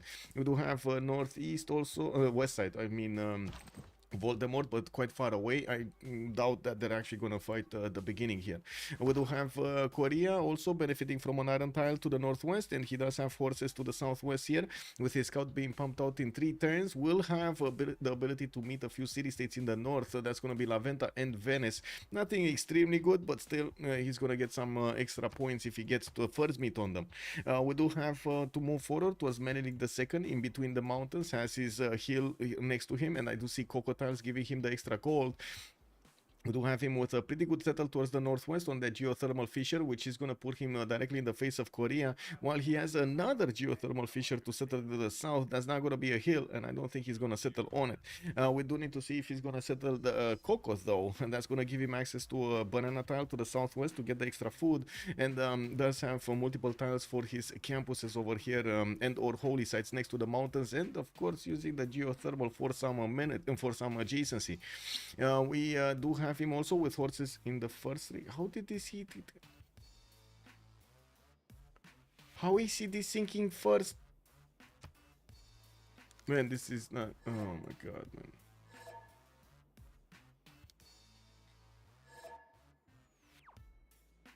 Yes, we restarted completely. Turn 1.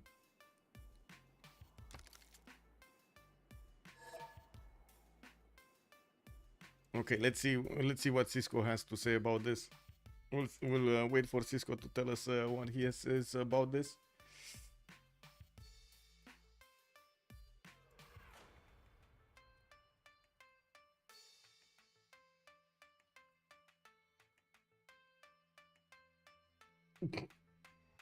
Lol. Just lol, man.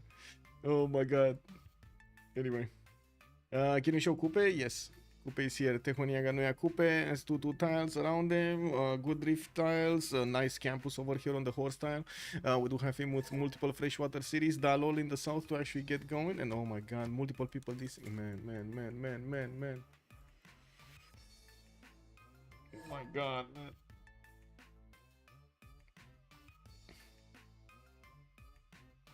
What is Dalol? Is this wonder over here? The extra science and extra gold wonder. You get basically a 2 food, 2 production, 2 science, and 1 gold from it. That's it. You don't get anything else. That's it.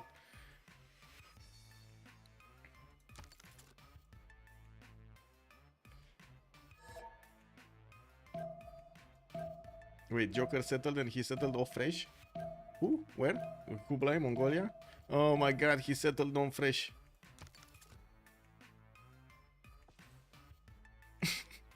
He settled on fresh. No. Oh man. I mean, I know a few players that would not have a problem settling on fresh, but usually they do settle on resources that would give him, for example, an amenity that would give them some extra happiness, something to work extra. But yeah, looks like also Sauron spawn changed. There was a similar wonder that gives like 15% to space projects. He did it accidentally. That's a good question. I don't know if he did it accidentally or he saw another map. Yeah, somebody. Yeah, there we go. Cisco is telling us someone has a mismatch of mods. Uh-oh. Somebody has a mismatch of mods. Uh-oh. Uh-oh. Dun dun dun. Let's see what Cisco finds. In the meantime, we might as well play a Dota game or something. This will take a while. Kick. This should be a remap if there was such an issue. Yeah.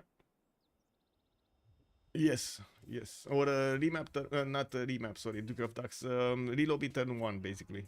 Relobby turn 1. They are supposed to spawn on fresh? Yes, they are supposed to spawn on fresh. I'm pretty sure he spawned on one of these tiles and then moved 1 tile and he got off fresh. Let's see. They're joining a voice command. Joining a voice. Okay, let's hear Cisco out. We're gonna go into the same channel with them. We're gonna shut up. I'm not gonna say anything. And we're gonna see what's going on here. Just looking. Looking for the channel, can't find it.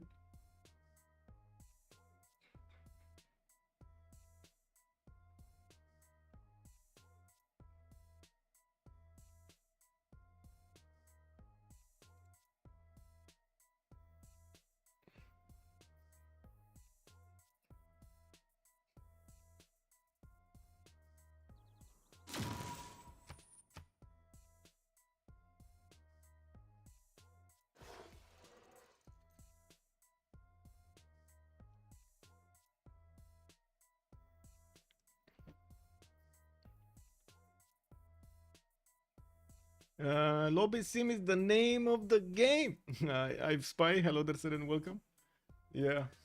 Well, hopefully at some point we're gonna get this game going. I want to see more action. I want to see less lobby. What can I say? I'm waiting just as much as you are, sir. Oh my god. It is what it is.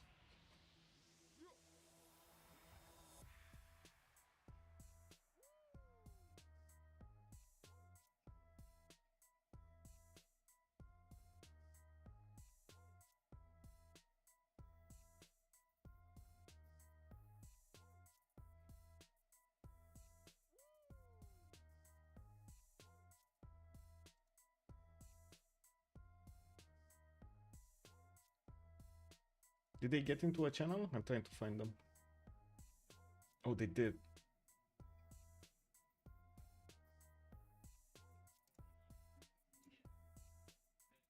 The rest. Right now. We gotta what? Go into the folder, delete them all, and then unsubscribe, right? Go. I would actually first go and unsubscribe to them all, and then one that you're subscribed to, just unsub to it and resub to it, because what it'll do is it'll prompt the download down here to start running. This is Hang on how one I do second. it. Let me open your stream. Goody Hot's also out. Yes, everything. So we're, I mean, this going didn't over fix the formats. problem last time. Just throwing that out there. Okay. Everything's going. We're just gonna go with the vanilla MPH, better spectator Okay, yeah. mod, and BBG and BBM. No other mods. I love Yeah. it. BBG too, I think that would be hilarious. And are we still doing the multiplayer helper dev? So Yes. I know. I can't even... okay, yeah. Can I also do it in Uh, game, or do I have to do it in workshop? Because I don't really know how to. Do it in workshop. I mean, God, I'm so bad at this. It's okay. Well, if you stream your screen, I'll talk you through how to do it. Fine. Probably no one else looked then, because my Steam name isn't quite normal. That's okay. so we play no goody good hats also. That's the wrong one. Okay. Yeah, I'm done. Okay, so let me just open everybody's streams. And I can search them up manually, I guess. No, I okay. already- So go up to your profile there, dude. Go to your profile at the top. Yeah, go manage. Yeah. On the little drop down. Yeah. You see where it says yeah, and see the little drop down. You click it. Looking at my screen. Yeah. Right. Drop down. Yeah, there's a drop down at the top. Where you're. Look where I go. You see where it says busy snail? Yeah, I have dropped it down. Oh, this Yeah, is- go to view profile. Okay. And then up here, you see here, you can go to just click any of them, like activity or something. Perfecto. And it You should just give can you you check what- me? Yeah, I I'll think check I yours did it right. afters. Okay. Please for. Do you see a little tab at the top here? If you went to something like content, can you see workshop items? Okay, there Okay, so this is gonna show you if you go to subscribed items, yeah. Okay, this is gonna show you everything you're subscribed to. So unsubscribe from Goody Hut. Were we not unsubscribing from everything and then resubscribing? No, not the ones we're keeping. Just Can I filter this to be one game? Whatever. so yeah. No peeking anyone. Yeah, yeah. That's fine. You keep that. I think that's all. Yeah. Oh, yeah, whoops. Uh-oh, I'm peeking at all of them. Yeah, busy. Does mine look right? I think it should. Let me just check yours now, Overlord. Okay. These four. Am I unsubscribed from these? Yes, that's amazing. Okay. Who's next? I've done Overlord. Who's next? Who wants? Shout. You go for me. I'm Kiki. Okay, let me check. Yep, perfect, Kiki. That's amazing. Bellafron just has theirs up too. Perfect. And yours.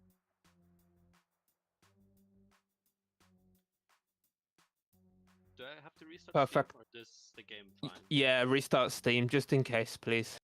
Oh, Yeah. restart Steam again? Yeah, I would. Just because the caching on Steam is really shit when it comes to Workshop. Alright, let me just do that then. If you want to look at the law, and then I'm going to restart as well. Okay. I think I don't really wanted to reveal it, but so is naturally the Kukong guy. Like, so he was the one that played Montezuma, right? Correct. Okay. Yep, that looks perfect. Thank you. He was also Hungarian, though. Oh, I feel sad now. What happened? I don't know. He got his settler stolen. I see. Wait, was it? Okay, I guess we can't really ask. I saw a settler being escorted by someone around.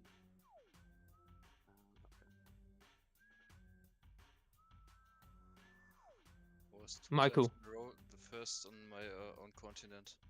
Michael. sad.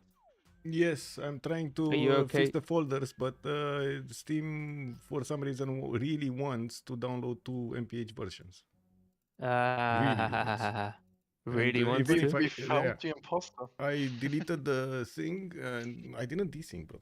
I deleted the thing twice. Did the verify check, and also deleted the temp file from content from 289 from the workshop, and still it wants to download them. Is it still on your sub list? No. I only have 4 mods sub. I can show you. I'm showing on stream. I'm showing it live on stream. Yeah. Okay. So in my sub items, I have 4. Look, spectator mode, the new MPH, BBG, and BBM. That's it. But it keeps wanting to download the. Yes, and check this out. I delete them. Right? I delete them. I don't have your stream open. Let me open your stream. Okay. I delete the app workshop 289 blah blah file also. And then I do verify integrity. Now it's going slowly. Okay. It's gonna take a bit. Maybe this time around. Maybe this time.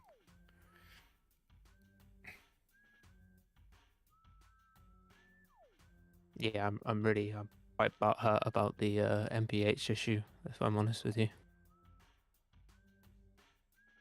Yeah. I was still awake yesterday when they said MPH was updating, and I was like, It's not an issue with the update, it's the issue that the Steam terms and conditions have changed since the owner of the mod has been on their workshop profile, and he has to agree to them before it's going to publish the mod correctly. oh, so that's why I couldn't find it in the workshop. Yes, that's why it's hidden. It's because he needs to verify his license with Steam Workshop. So that's why we're using a temporary one. Yep.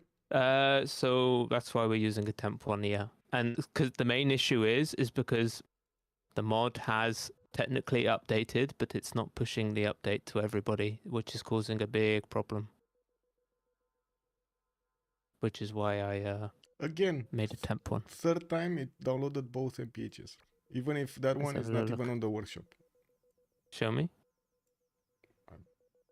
Which file are you looking at?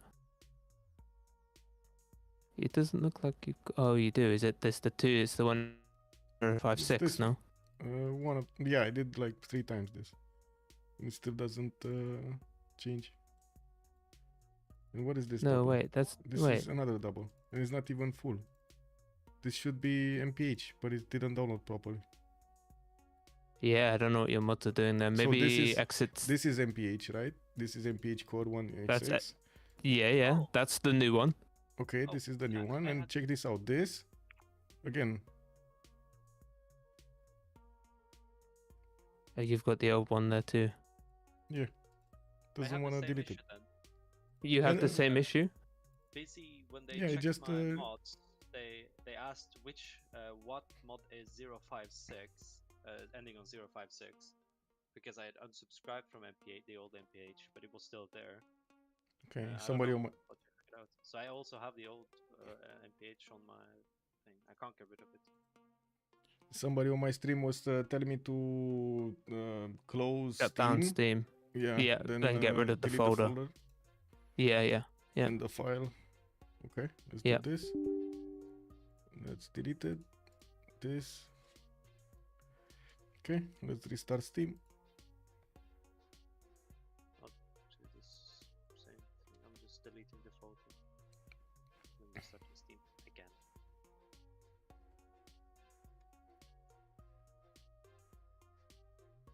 Okay, and now let's subscribe. You need to try and download something.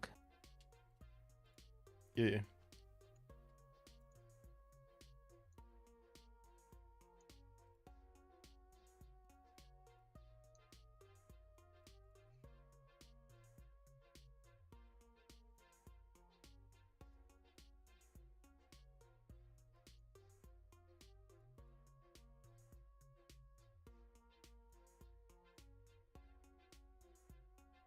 Okay, let's see the You folder. need the DLC for this.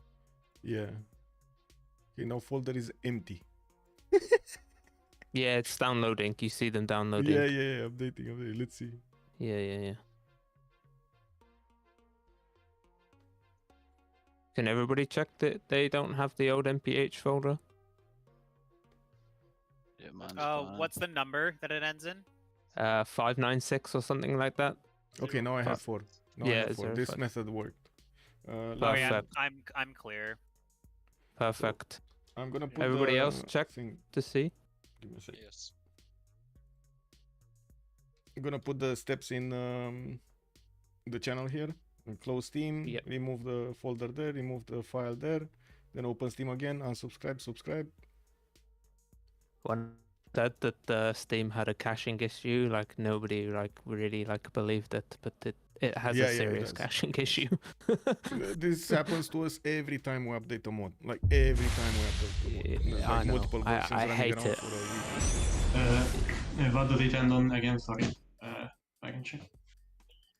The folder. Perfect. Yeah, if we all just But I want still to. have the folders of What does it end on? that I've unsubscribed from, I think. Sorry, who's speaking? Yeah, I am. Thank you so much, Rosio. Thank you so much, sir. Much appreciated. Looks like this might have worked. Let's see if we can fix it. Thank you. The other games, I forget. This is not just Civ. So, sorry, You want me to 056 is 056 is the old MPH. Okay, I Just show it. make a screenshot from our mods folder and put it in the channel. Yes, please. Perfect. You're clean. So Overlord, you're fine. I can see that you're Okay. fine. Easy, can you just check as well? Easy's fine. Easy's good. Who have Hello, we got? Ensasu. Bonjour, monsieur. Also, Something. bonjour, Can you just Afifi. show me your folder as well? We got problems, yeah, here. I can we see your updated the mod in-game and we one. got Your problems. in-game one's fine, but can you go to your app data We one? posted in channel. Musinos, also good evening, sir, and welcome. Good day, sir. Perfect. Normal Am I CPL. stupid? Normal Is it novice not experience. Steam apps workshop content. Just It search will for 289070. It will depend where you go. Okay, so you have an extra one there, dude, and I'm trying to work out which one it is. You should only have 4, and you have 5. And it's not 2 MPHs, so you might have something else. Now he has 4. Okay, he Top has 4. panel. Oh, it was top panel. Okay, have you unsubbed from it inside of your Steam?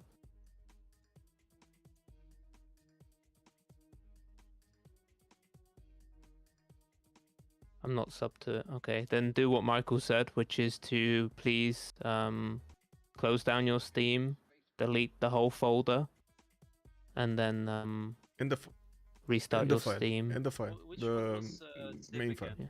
What was the number? What, for Civ? To delete the whole main file for Civ? No.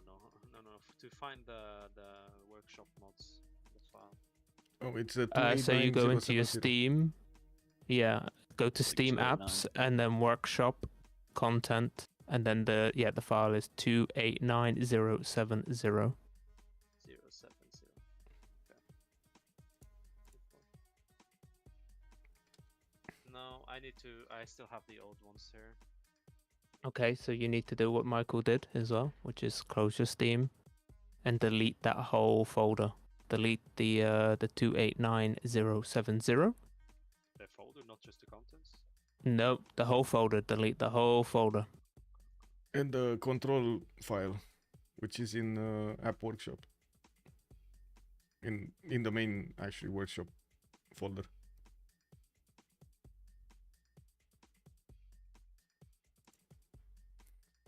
Where was that one, sorry? You should have got it there. The App Workshop one, the one that's it's up another layer. You'll see it above in the content folder. Look at the lion. This file, I'll show you. You can see my She's out stream, for yeah? hunting. So if you Hello. were to remove here, if you go up a layer, it takes you back to content. You need to delete this one. Okay. which is the Go to the ACF. toilet.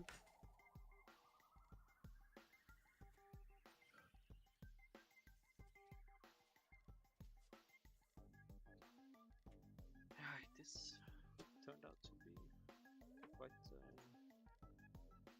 quite the mission. It is. 070.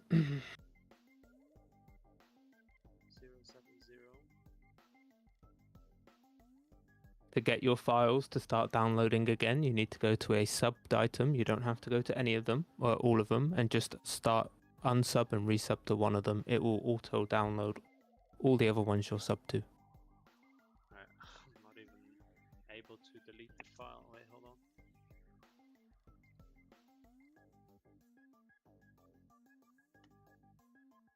Oh, because I hadn't done this. Right, my bad.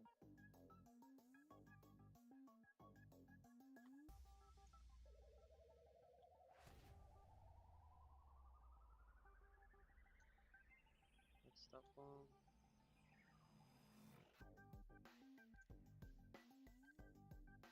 Easy, can you just post a screenshot, please, of your mods in this channel here? Just the mod folder of what you've got left now. Alright. I'm just looking down the list to see who I haven't seen screenshots of.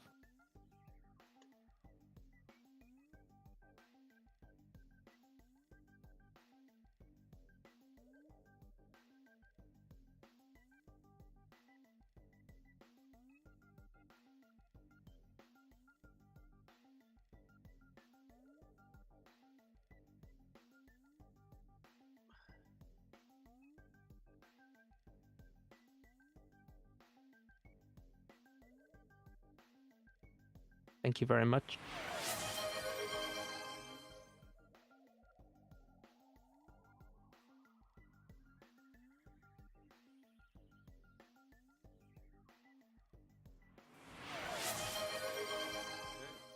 Downloading now. Perfect. Once that's done, can you just check the folder for me and post a screenshot?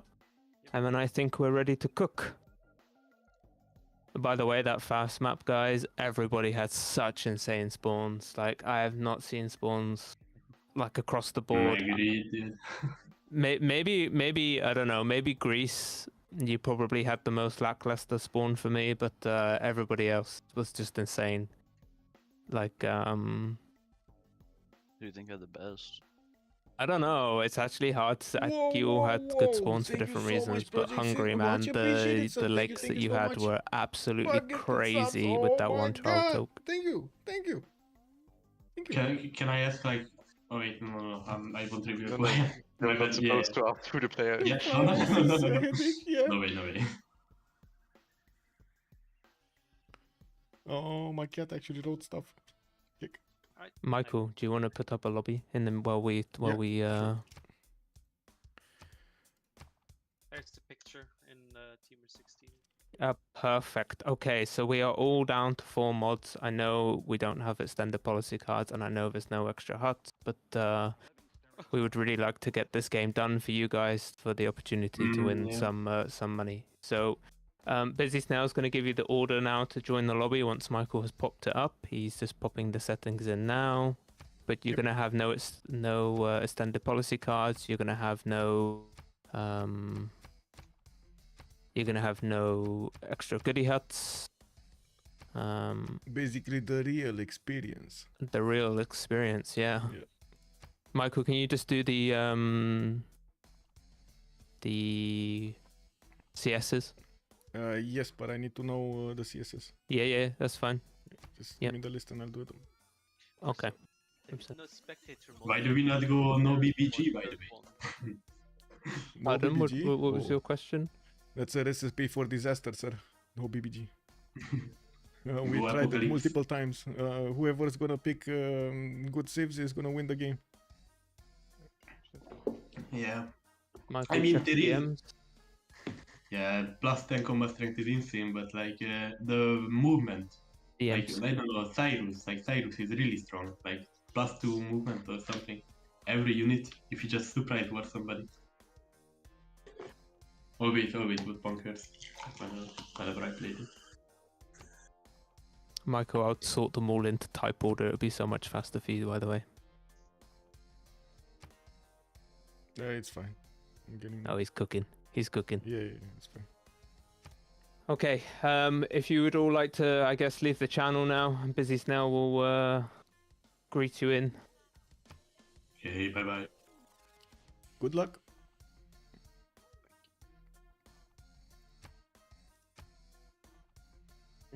We can go back to the admin server, Busy Snail. We can't stay here with these peasants. Wow. Wow. I'm joking.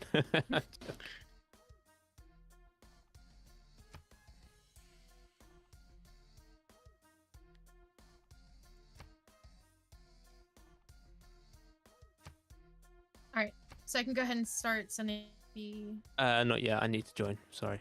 I'm the... Well, unless you want to join, it's up to you. No, it's fine. I'd have to fix my mods at this point. Yeah.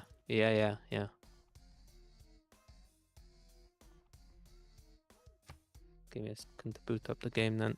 Okay, I got the city states in. Anything else that I need to change? Pangea, standard, like large with classic ridges, sea level low or normal? Low, disaster 0. Okay, disaster 0. Yeah, low. Okay. Low C. No diplo, yes? No diplo? No diplo. Okay. No military. Civilized barbs? Civilized barbs. Yeah, there. Yeah. Okay. Okay. And we allow pins or no? No map pins. No maps. Okay. Got it. We're already having problems. Let's not... Yeah, let's not increase it. Okay, I'm joining. And here we go. Okay, I'm gonna turn my mic off. Okay. Let's hope for the best. Vacate. Bye, man. Okay, there we go. Hopefully we get this done. He has every CS memorized in default. Don't need. It is what it is, man. Kick W, man. To enter the novice tournament, do you have to be a novice or is it enough to be a noob? Is the second option is still I will apply for the next tournament. You actually need to be a novice, as in you need to have the novice tag, basically, on the server.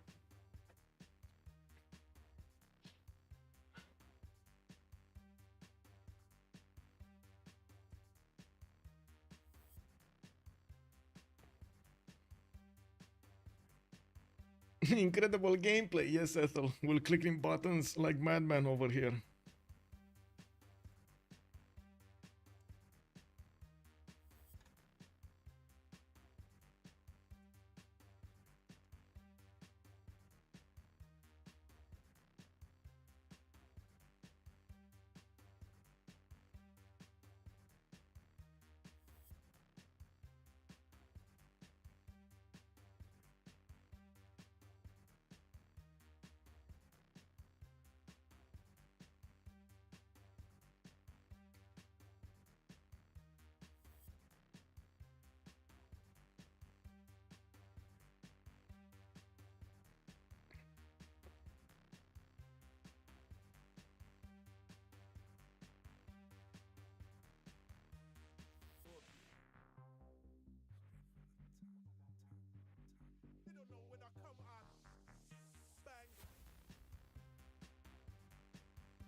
You have the tag? Perfect, Bex. Perfect. So you can join the next one. If Busy Snail is actually gonna be kind enough to organize the next one. This was quite a heartache, I gotta say, quite a heartache. We need to thank so much Busy Snail.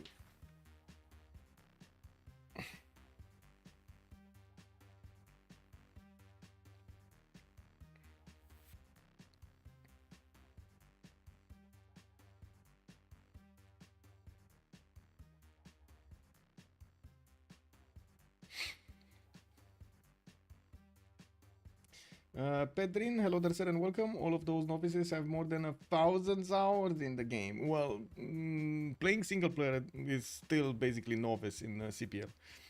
They were novices back when they qualified. Yeah.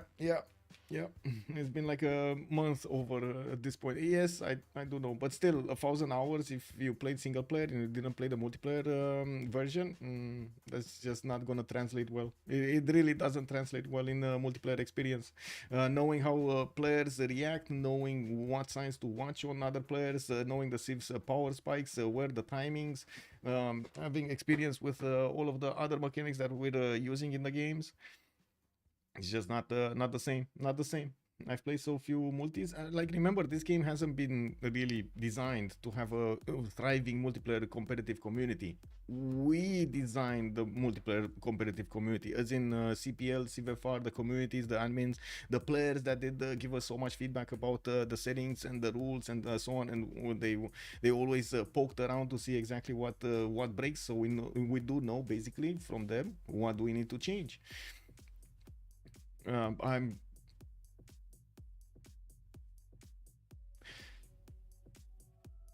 I do have to say, I was dreaming that maybe Firexis will actually learn from this experience.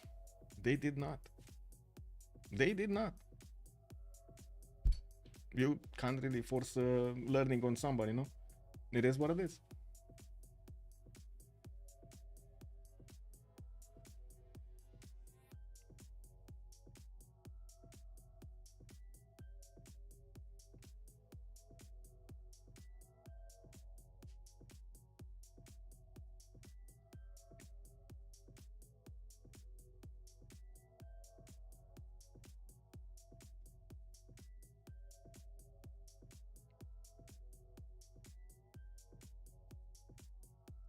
They were novices when the relobby started. 2 years passed. Yeah. The angry Brit. Good evening, sir. Good day, sir, and welcome. I've never seen it take long to enter a game. Yeah, it does take quite a bit of time here to fix the issues. Hopefully, we're actually gonna get to fix them and gonna get to see a game. 2, 4, 6, 7, 8, 9, 10. Okay, I do have the proper slots open. Firexis probably has numbers on competitive MP players. It's not profitable. I call you know what, Tensasu, I'm gonna say it right now. I call bullshit on that. I call a lot of bullshit on that, Tensasu.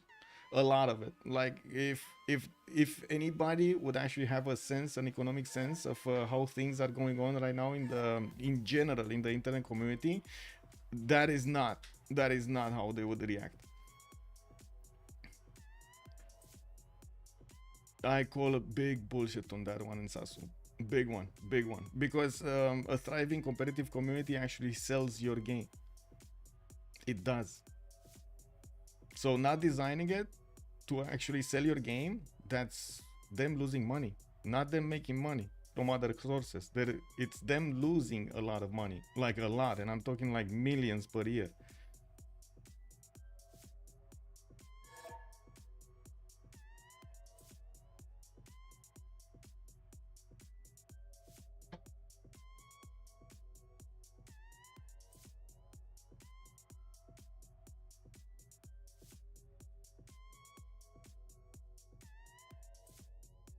I saw a report that Mark Zuckerberg considers himself the best Civ6 player in the world, and he will challenge anyone. Yes, he did that.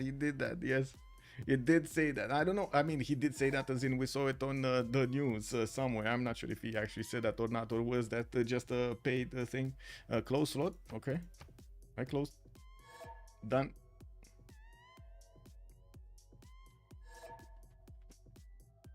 Atena, încetați-mă, fata mea.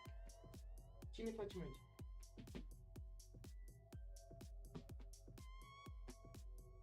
She really insists in destroying my chair. I see you.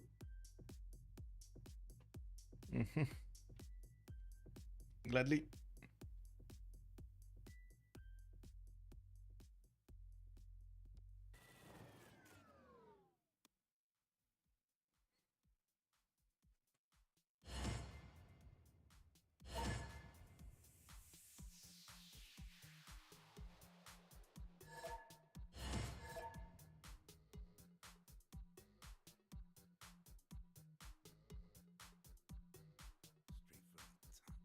How many viewers does Civ have though? A cooperative game that has viewers sells a game, sure, but people gotta watch it though for you to market your game to them.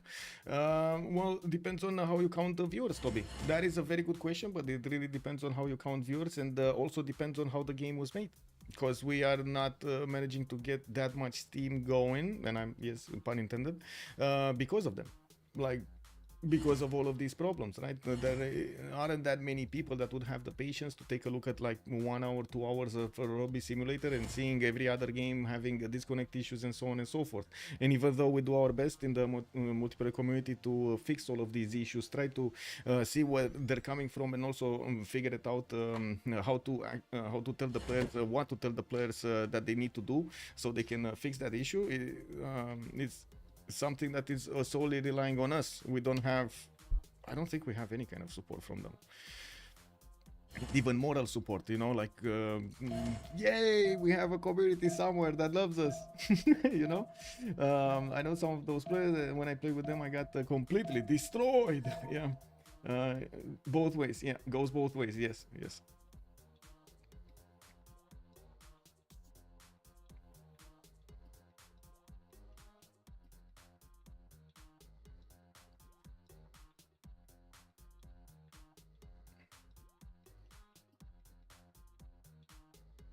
Not the keyboard. Oh my god.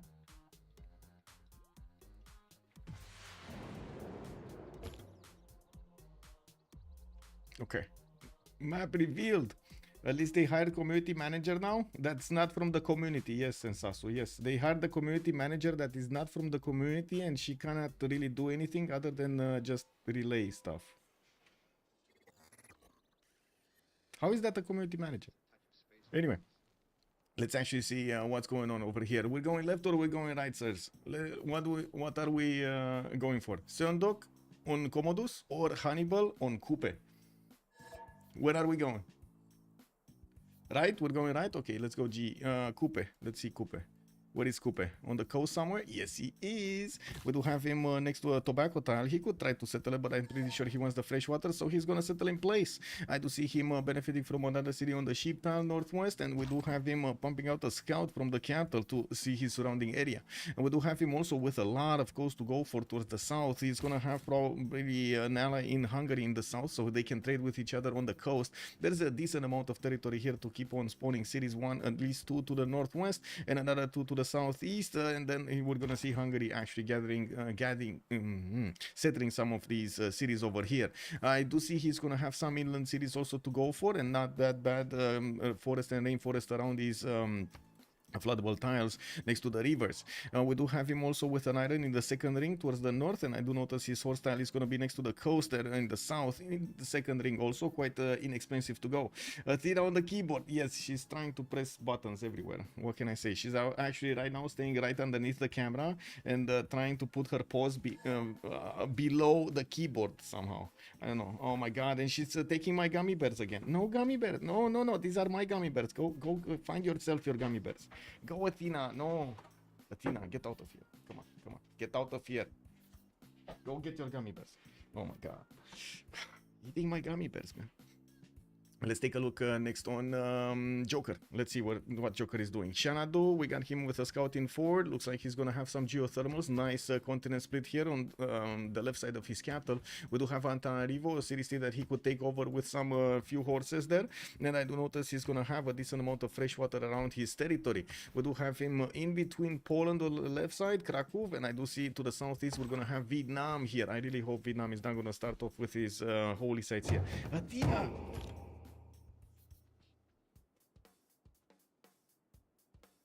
God, man. You know what? Where is it? Where's the gummy bear? Yes. Slow down. Here. Hello. Here. Go. Woohoo! Oh my god. She flew into that one. Tina is doing Athena things. Yes, basically. Anyway, Vietnam here, Bane does have his iron next to the capital, 2 horse tiles to the left side, good enough fresh water all over the place, and I do see he's gonna have good placements also for his stuns. Probably ideally would want to get the setup over here to the southeast so he doesn't actually take out any kind of forest or rainforest. He does have Fountain of Youth also to the southeast, which is gonna give him fresh water, and I do see he's gonna be on the left side of India.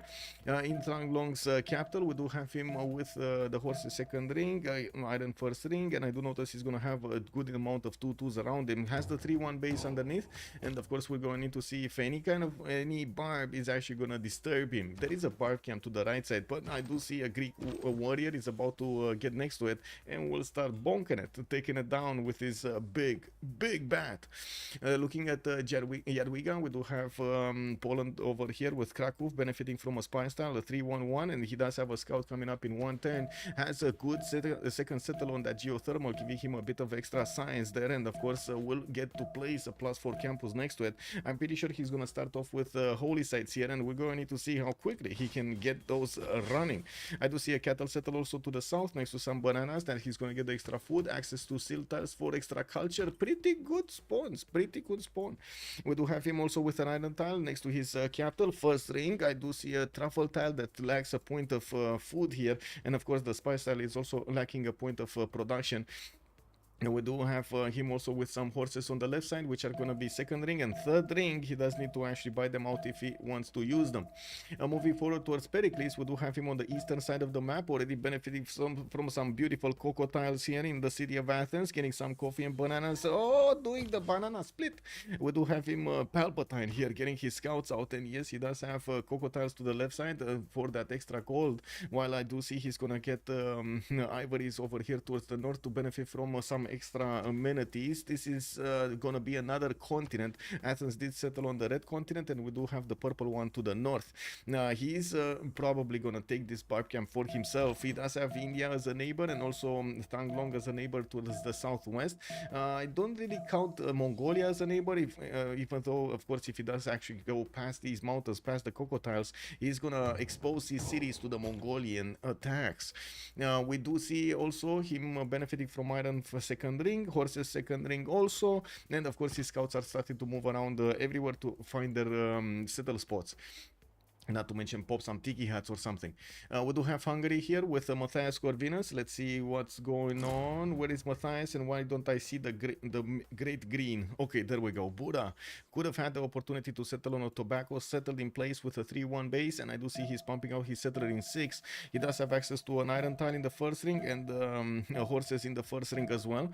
We do see he's gonna see a barb camp to the right side, but he doesn't have a warrior that's gonna be close to it to take it out. His warrior went to the north, and we might actually see him pop this other barbarian camp, which is starting to spawn some more warriors. We definitely will see him at some point discover Maori, Hannibal Lecter.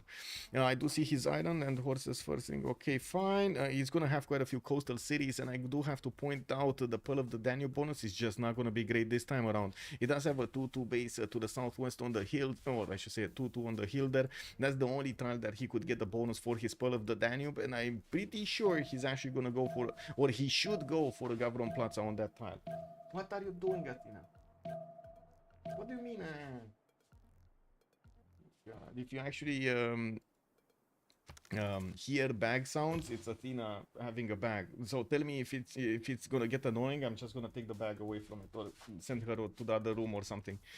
Anyway, let's actually take a look next. We do have Chandra Gupta's east side of the map, and I do see he was the one taking away that barb camp from Greece. Amazing, beautiful. He took the gold, he took the era score. Pana's gonna get the settler in 1, and I do see he's working that right style to get the food going in his population. And we do have him with a few 2/2s around. Fortunately, I don't think he actually did get animal husbandry first. He definitely wants to get his astrology in before. And yeah, there we go. Holy site already be placed on that horse tile. He does need to buy out some tiles here to get some more production going. I do notice, and of course some more food. I do notice he just popped his settler and thus have a possibility to go for that honey settle in the north. Not to mention, could try to grab a tile or a city right directly in Vietnam's face over here towards the west side. He doesn't see Vietnam, but he does see the Greek warrior fighting off the barbarian, and of course together they actually took out that barbed camp. Access to 2 horses in the capital, first ring and second ring, iron tile in the first ring, and we do see he's gonna have all of this eastern side of his border to settle on. We're gonna need to see where he's sending his settler, and why is he not moving? Hello? Okay, there we go. He's going honey tile. He just bought a scout also. Moving forward to Kublai Khan, Mongolia. We do have Xanadu pumping out his settler this turn, and he does have those geothermal fish as we saw earlier. We do have him with horses in the south in the second ring, an iron tile in the second ring also towards the northeast. A lot of these stone tiles in the capital, 3 of them, or 4 of them actually, if we take into account this one, 4th ring, a 3rd ring to the southeast. And it does seem like this might actually be a stone circles phenomenon over here. And we do have him with some marble tiles to the east side on this continent of Europe on the wide one, while on the western side, look at how many stone tiles he has. This is incredible. 1, 2, 3, 4, 5, 6, 7, 8, 9, 10, 11, 12 stone tiles around his cities. Now, more 13, 14, 15, 16, 17 tiles that would be improved. Not to mention next to Cinguetti, he's gonna have some more. That seems like it should be Stone Circle's pantheon. We do have another settler coming up in 4 turns from him. He did get access to a banana tile to get some extra food going in the city of Xanadu. And, well, we're going to come back to see where he's actually settling his cities. Hannibal, let's actually take a look at Coupe. Actually, wait a second. We went the other way. I went the other way. Oh, my God. We did. I don't know exactly where I messed up, but we did. It is what it is. Sundog here, we do have Gyeongju coming up with a settler in 5, and by the looks of it, he's gonna start moving towards the northeast with it. I'm actually curious if he's gonna go here or here. He does have a 2-3-1 wine tile to use, and I do see he's gonna get another settler in 5 turns from the capital, while he will need the hills for his Seons. I do notice the best one would be probably here to place his Seon from the capital, while his second city will get all of these hills also to get to place those Seons. We do see also horses in the first ring, iron in the second ring. Very nice, very nice. So wait a second, we saw Kublai, we saw Kupe, we saw Chandragupta, we saw Hungary, we saw Pericles here, right? We saw Pericles, Jadwiga. Did we see Jadwiga? Yes, we did talk about Jadwiga. Batriu, let's see, yes we did, and oh my god, we might actually see a war declaration being sent. The urge to steal another settler is great. You must resist, you must resist. Also, Big and Kruma, good evening, sir, and welcome. Asked the same on YouTube, but can you explain take 3? Watch this slowly after the fact, and I'm in the middle of the first Novice tournament finals. Are there multiple parts of the finals, or should I just watch this one? So, we did have 3 tries to actually get this tournament finished, in the because we are actually having quite a few Novice players in the tournament, so they do end up with some issues in the mods. They don't know exactly how to say the limits, I should say, of the game and what breaks it, and they're learning this right now. This actually caused us to scrap the first 2 games because we had too many technical issues. Hopefully this time around we changed, we subbed in some players, we subbed out some players, subbed in some players. We did take a look at the mods a little bit more carefully. You just saw us spend like, I don't know, 30 minutes, 40 minutes to handle the mods, their mod followers and so on. It's an ongoing process, what can I say? Hopefully this time around it's gonna stabilize, and we're actually gonna get to see the final countdown. Let's actually see on Ethiopia here what's going on. Where do we have Ethiopia? What is he doing? Addis Ababa does have a settler towards the north. He's getting his holy site out, and I do see he's pumping out his settler in 3 turns. Has access to some spy styles, but they're very expensive. You do have him going for the hill settles, and I do have to say, because he settled there, he's going to need to put his city in between the mountains here for another one. We do have his 3rd city also coming around in 2 turns from Addis Ababa. And thank you for reminding me, I should actually watch YouTube chat. I'm so sorry, I missed quite a few quite a few chats here. Angriest Brit also, hello there, sir. First ever I watch a Civ6 tournament. It's 2 hours of prepping. I'm so sorry, Angriest Brit. I'm so sorry about this. I hope you can forgive us and you're gonna still enjoy the Civ6 streams. I try to keep up, just late watching, not in any way trying to stir up. No, it's good that you ask questions, by the way. Big and Kruma, ask questions. I'm more than fine to actually answer. If I do know, I'm gonna answer the questions. Can you show Coupe? Does he have a space for a city there? Yes, he has. So he has the city on the freshwater. He did settle on a maze tile there, and I do see he's gonna have another city on an incense tile towards the northwest, towards Johannesburg. While I do see he has some spearmen around him. We're gonna need to see how he's gonna deal with the scouts. Another settler in 3 turns, and I do notice he didn't actually go for the southeast, which would have given him access to a tobacco tile over there for his pantheon. This would have been quite nice to get the God of the Sea here from a beginning stage of the game. Hungary is also taking care of his barbs from the southeast. Coupe does have access to a horse tile in the second ring, also those iron tiles in the north, and we'll see how he's gonna settle everything here. Let's take a look also back on Ethiopia, on his strategics. Iron second ring, okay, horse first ring. We do have him quite close together to Vietnam, and I do notice Mongolia is starting to send a settler towards Vietnam also. They are only allowed 1 friendship in the game, 1 alliance, so we're gonna need to see who's gonna make friends with whom, and of course what kind of quality friendship are we gonna have. We've seen in these tournaments quite a few backstabs happening. DBE, good evening sir and welcome. Are there only, yes, there are only 9 players in the game because one of them gave up. Stealings has moral and psychological and reputational cost. It does. Let me actually put up a poll over here. Give me a second. Let me put it up on the screen. Can I put it up on the screen? Let me design this poll right here.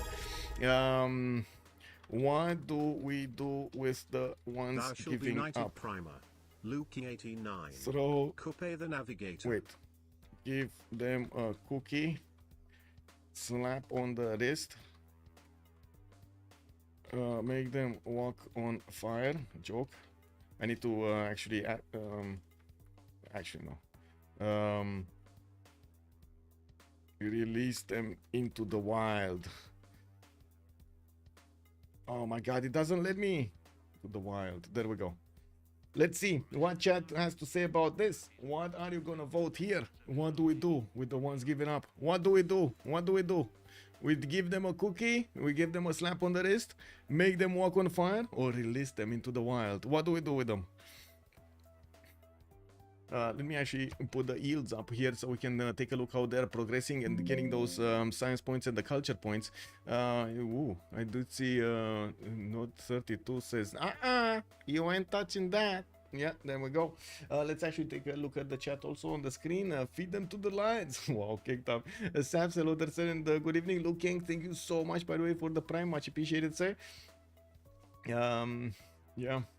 I do have to say, since the players are playing a lot between each other, they do start to learn each other. And yes, exactly like Ensasu was saying, or I should say, no, Uko Supremo was saying, there are consequences in the long term, and that's why we're playing anonymous in these tournaments, because long term, the players do have so much history between them. They do remember what others did to them in the other games, especially since they're spending like hundreds of hours with each other. Cookies are highly restricted in EU. Hey, I heard the EU, or I should say in general, Germany has a few very spicy gummy bears. Have you seen that? The spicy gummy bears of Germany? Wow, bro. Did they just put mushrooms in gummy bears? Whoa. Anyway, someone's coming up from Jinju, and I do see one from the capital, placed directly on that iron tile. Athena! I like cookies! Yes, I like cookies as well. Look what Athena is doing to my gummy bears. I got these gummy bears from Mima. And Athena is bullying them. Please, Athena, do not bully my gummy bears. They're special gummy bears. They're from Mima. Oh my god, man. Yeah, unleash Athena. Yeah. Oh, that should have been the 5th option. Yes. Unleash Athena. Yes. Tina would make quick work of them, I'm sure. And we do have to take a look at this Krakow city Holy Sites project coming out next time. That's him getting the project finished and able to get the great profit. We did have also him choosing to go for Earth Goddess as a pantheon, and I do see he has a builder starting to move around and improve some of his styles. Looking at the other players, I do see Greece picked up Goddess of Festivals. He's gonna get the extra culture point on these bananas, on the cocoa tiles also, while I do see he's already on 3 cities. We do have him spanning his cities on these rivers. Did settle the cocoa on the left to get some extra gold, while he did ignore that northern choke point to get a city there. India did settle 2 cities. Now we got the third one working, and he's gonna finish his holy site from the capital next turn. That was that was delayed, so he can actually get the settler going. I do see this time around he's gonna be happy with this. Oh, it finished. Make them walk on fire is the choice. Let me actually screenshot this. Let me screenshot this and send this to the admins. What are they gonna do? Oh no, let me actually send this. There we go.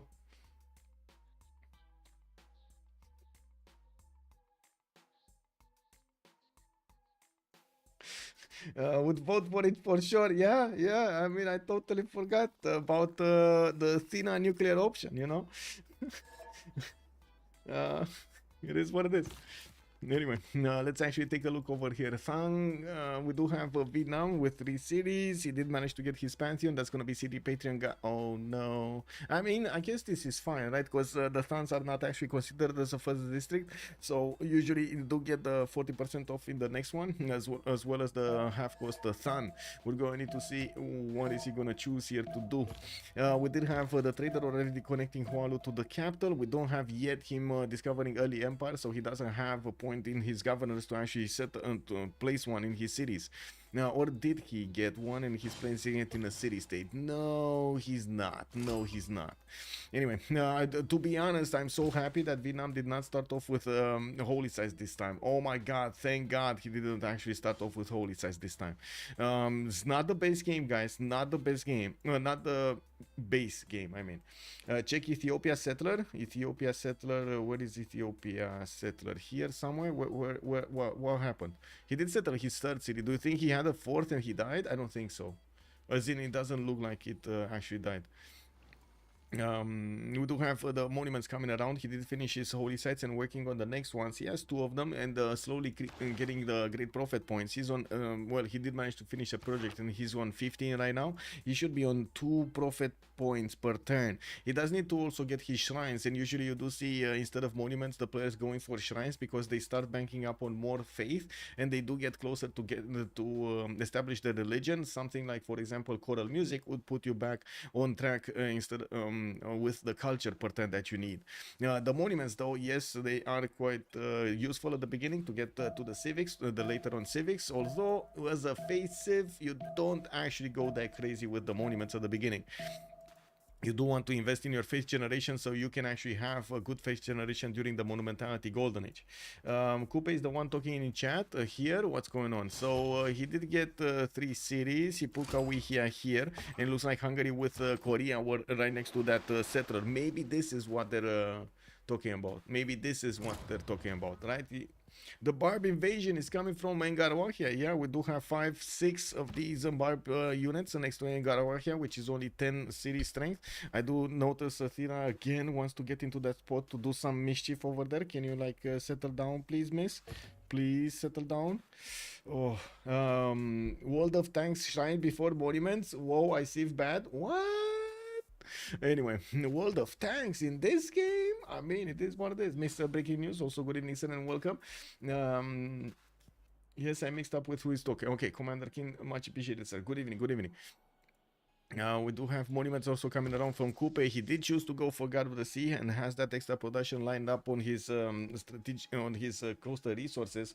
I do notice he's also getting another builder with another church here to start improving the amber tile. He will have the opportunity to trade that amber with somebody else. I'm a bit surprised he did actually place Engarawahia here because he could have actually squeezed in the cities, but he did choose to go for the fresh water, and I guess it does make sense.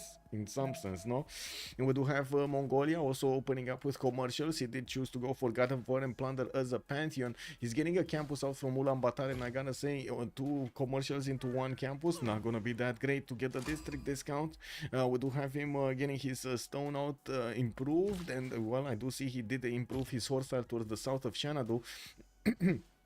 Would have been, honestly, it would have been great to get stone circles here, but you know, it is what it is. More monuments coming around for his extra culture. While we're 10 to 24, I'm pretty sure the players are gonna start racing to get the era score for the golden ages.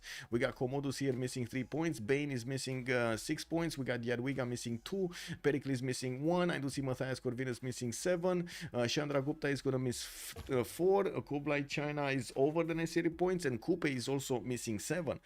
Looking at Vietnam, we do have him with the second time being placed. The third one from Kantho is gonna also appear here, and you can see they're starting to get their extra adjacency from each other. The extra culture is gonna help out Vietnam quite a bit at the beginning of the game, allowing him to go faster for the settlers of the fourth and the fifth settler coming around here from his first 2 cities. While he is gonna start improving his strategic resources, he's gonna need to figure out where he wants to settle next. Chandra Gupta getting holy site projects. I think Ethiopia did finish his religion. Let me double check. No, not yet. He's still passively getting these great prophet points, while India might actually grab the religion from him. With Ethiopia choosing to go for monuments, he's not making those great prophet points faster, and is allowing India basically to get enough points to get the prophet before him. That will allow India to get the religion before him. That might allow India to, guess what, get the best beliefs for himself, and not allow Ethiopia to benefit from them. Rapa Nui is also a city next to Chandragupta. He could easily take that city down. I do notice in the capital he did place Governor Moksha. Pericles is going to go for Magnus, and yes, we do start to see him upgrading some of his plantations for the extra culture, while we do have city Patreon goddess over here for Vietnam, God of War and Plunder for Mongolia. Ethiopia did go for River Goddess. He's getting the extra amenity and extra adjacency of 1 faith, and isn't it 1 housing also from these holy sites? I think so, right? Let me double check this, because it's been a while since I have actually read. Yeah, it's also 1 housing. So 1 amenity, 1 housing, and 1 faith adjacency to the holy site districts next to a river.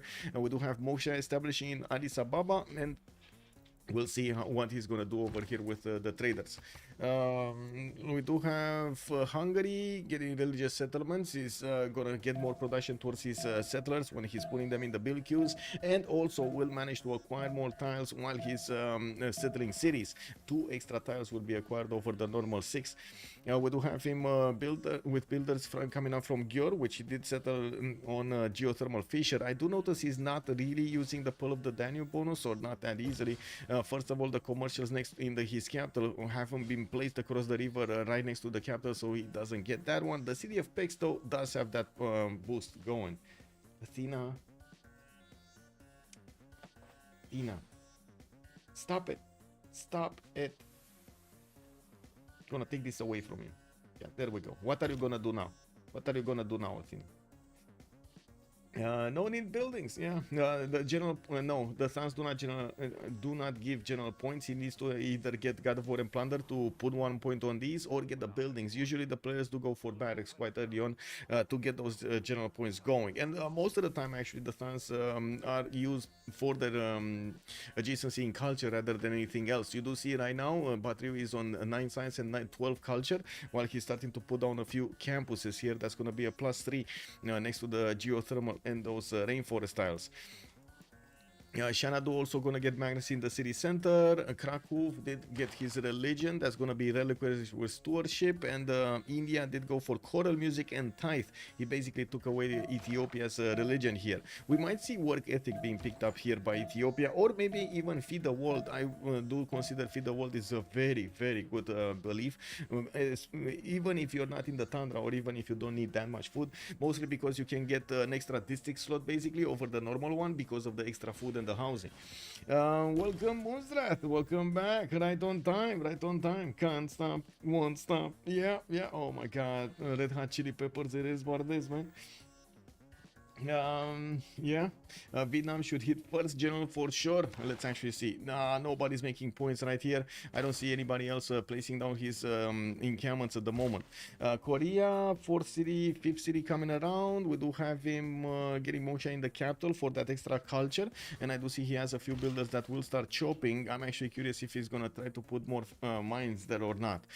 Poland is actually making an interesting move, sending a settler towards the west side here, across the river, not even on his side, to protect it a little bit better. Krakow gonna get his 4th city out next turn, and I do see he still did not get his shrines up in his cities, but he did manage to start working on 32 faith a turn because of his how to say because of his reliquaries. We do have him also choosing Earth Goddess, so he's getting from all of these breathtaking or charming appeal tiles 1 extra faith per turn. We do have barbarians just moving around everywhere here. Okay, Garwahia harbors coming around. Moksha in the establishing in Kupe's capital, while the barbs are trying to figure out a way into their opponent's cities here to pillage some tiles and maybe grab some population there. We do need to see if Maori is going to manage to take care of the barb camp. He needs to go directly for the barb camp. Just ignore the other barbs. You just need the barb camp. Turn 1 destroyed GNG, especially that T1 destroyed the GNG, especially that game 3 and 4. GNG did give a scare. Oh, they tried. They did try. What can you do, man? What can you do? We do have the extra production starting to show up here for Maori cities, and this is gonna help him get his stuff going much faster. He's on 40 production right now with 9 science and 11 culture. Let's take a look at the era score and see who has problems getting their golden ages. Only Commodus and Hannibal, while I do believe Hannibal over here did get his harbor. It wasn't the +4. Oh my god, this barb camp. He needs to take out the barb camp, and he was too late on this. He has 2 more turns, and that's not gonna give him enough time to take the barb camp down. That's not gonna be enough time. Can he get political philosophy? Oh no, he's moving away to mysticism. Hannibal, you need political philosophy. My man, maybe he gets some money in a city somewhere, then he's gonna get the Sus, although I doubt it because he already has Moksha here. This is Poland putting us money in Euthia. I thought I won the bet earlier. Prince Cosmo, we still didn't finish that bet. We still need to wait until the end of the game to finish the bet, right? If it's scrapped, it's gonna be a nay. If it's not scrapped, it's gonna be a yay. Any luck we get some Kenyan unique units from those barb cans? I have no idea, Mustrat. Not even sure what you're talking about there. HLE opened the question pool. Fly Quest ripped apart the bandages from the wounds, and T1 dealt the coup de grace. Ah, I see, I see. Also, Barbarian Invasion. I'm waiting for someone to try someone with Kinshi Unifier, take the Barbarian and attack the first neighbor. Would have been nice, but it's not happening. Hungary here getting also his 4th city out from the city of Buda, from the capital city. We do have him getting that religious settlement, some more builders coming around to start improving his tiles, and I do notice he did settle one of his campuses over here on an iron tile. He's gonna grab that resource immediately after he discovers his bronze working. And look at that, we do have everybody but Hannibal managing to get their golden age points, while we do need to see, oh, he's late on the state workforce coming up next turn. He delayed this as much as he could, and now big problem was happening. We do have another settler coming up from his capital next turn, while he doesn't look like he's gonna manage. Oh, he did get it. I don't know how he did it, but he did get it. Did he manage to get something? Wait, what's his name? Hannibal, right? Hannibal.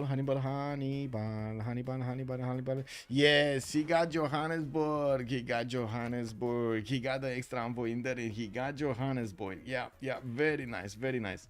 Yeah, he used it with the envoy from mysticism. Indeed, he found a way, and he got his golden age. We do have 2 warriors moving to fight the barbs here, and I do see Ngarawaki are gonna go for the lighthouses. He does need those internal trade routes. What was that, a government hut? I haven't seen, I didn't notice. Ngao I remember, but not the other part. Wait, classical era replacements for soul. Oh, the Ngao Mubebas? The Mububis! Oh my god, I love those units, the Mububis. Hey, look at that, we're actually 1030 and no desync. Wow, wow, it actually happened. We do have Government Plaza from Shanado, and I do see Fort City coming around here to move to the east side. Magnus in the capital, while we do have him still needing to play some more districts and of course get the cities going. We'll need to see what Poland is going to do next to him, and I'm pretty sure next turn we're going to need to take a look at their era score options, and at the same time we're going to need to click on each of these portraits so we can see their diplomatic deals between them. Ngao mubeba, ngao mubeba. Wait a second, I still like my boobies. Wait a second, how do we want to call this unit? Now, I want to put up a poll over here because I like my version of it. Let me actually take a look. What do you like more? Mbeba or mbooby? That's a trick question. That's a trick question. Yeah, it's a trick question. Mbeba or mbooby? Huh? Let's see. What does chat think about this? I'm pretty sure if Ave Machiavelli would be on the stream over here, he would shout, "No! Don't destroy the word, the meaning, the essence of that word, the statement. No, you need to pronounce it properly." Yeah, no, we need bet if desyncs before 10:30. Oh, that happened and it went, woo! No desyncs, sir, no desyncs. Let's actually see. New Thang coming around from Thanglong. I do see he's placing it on the right side there to get it next to the campus.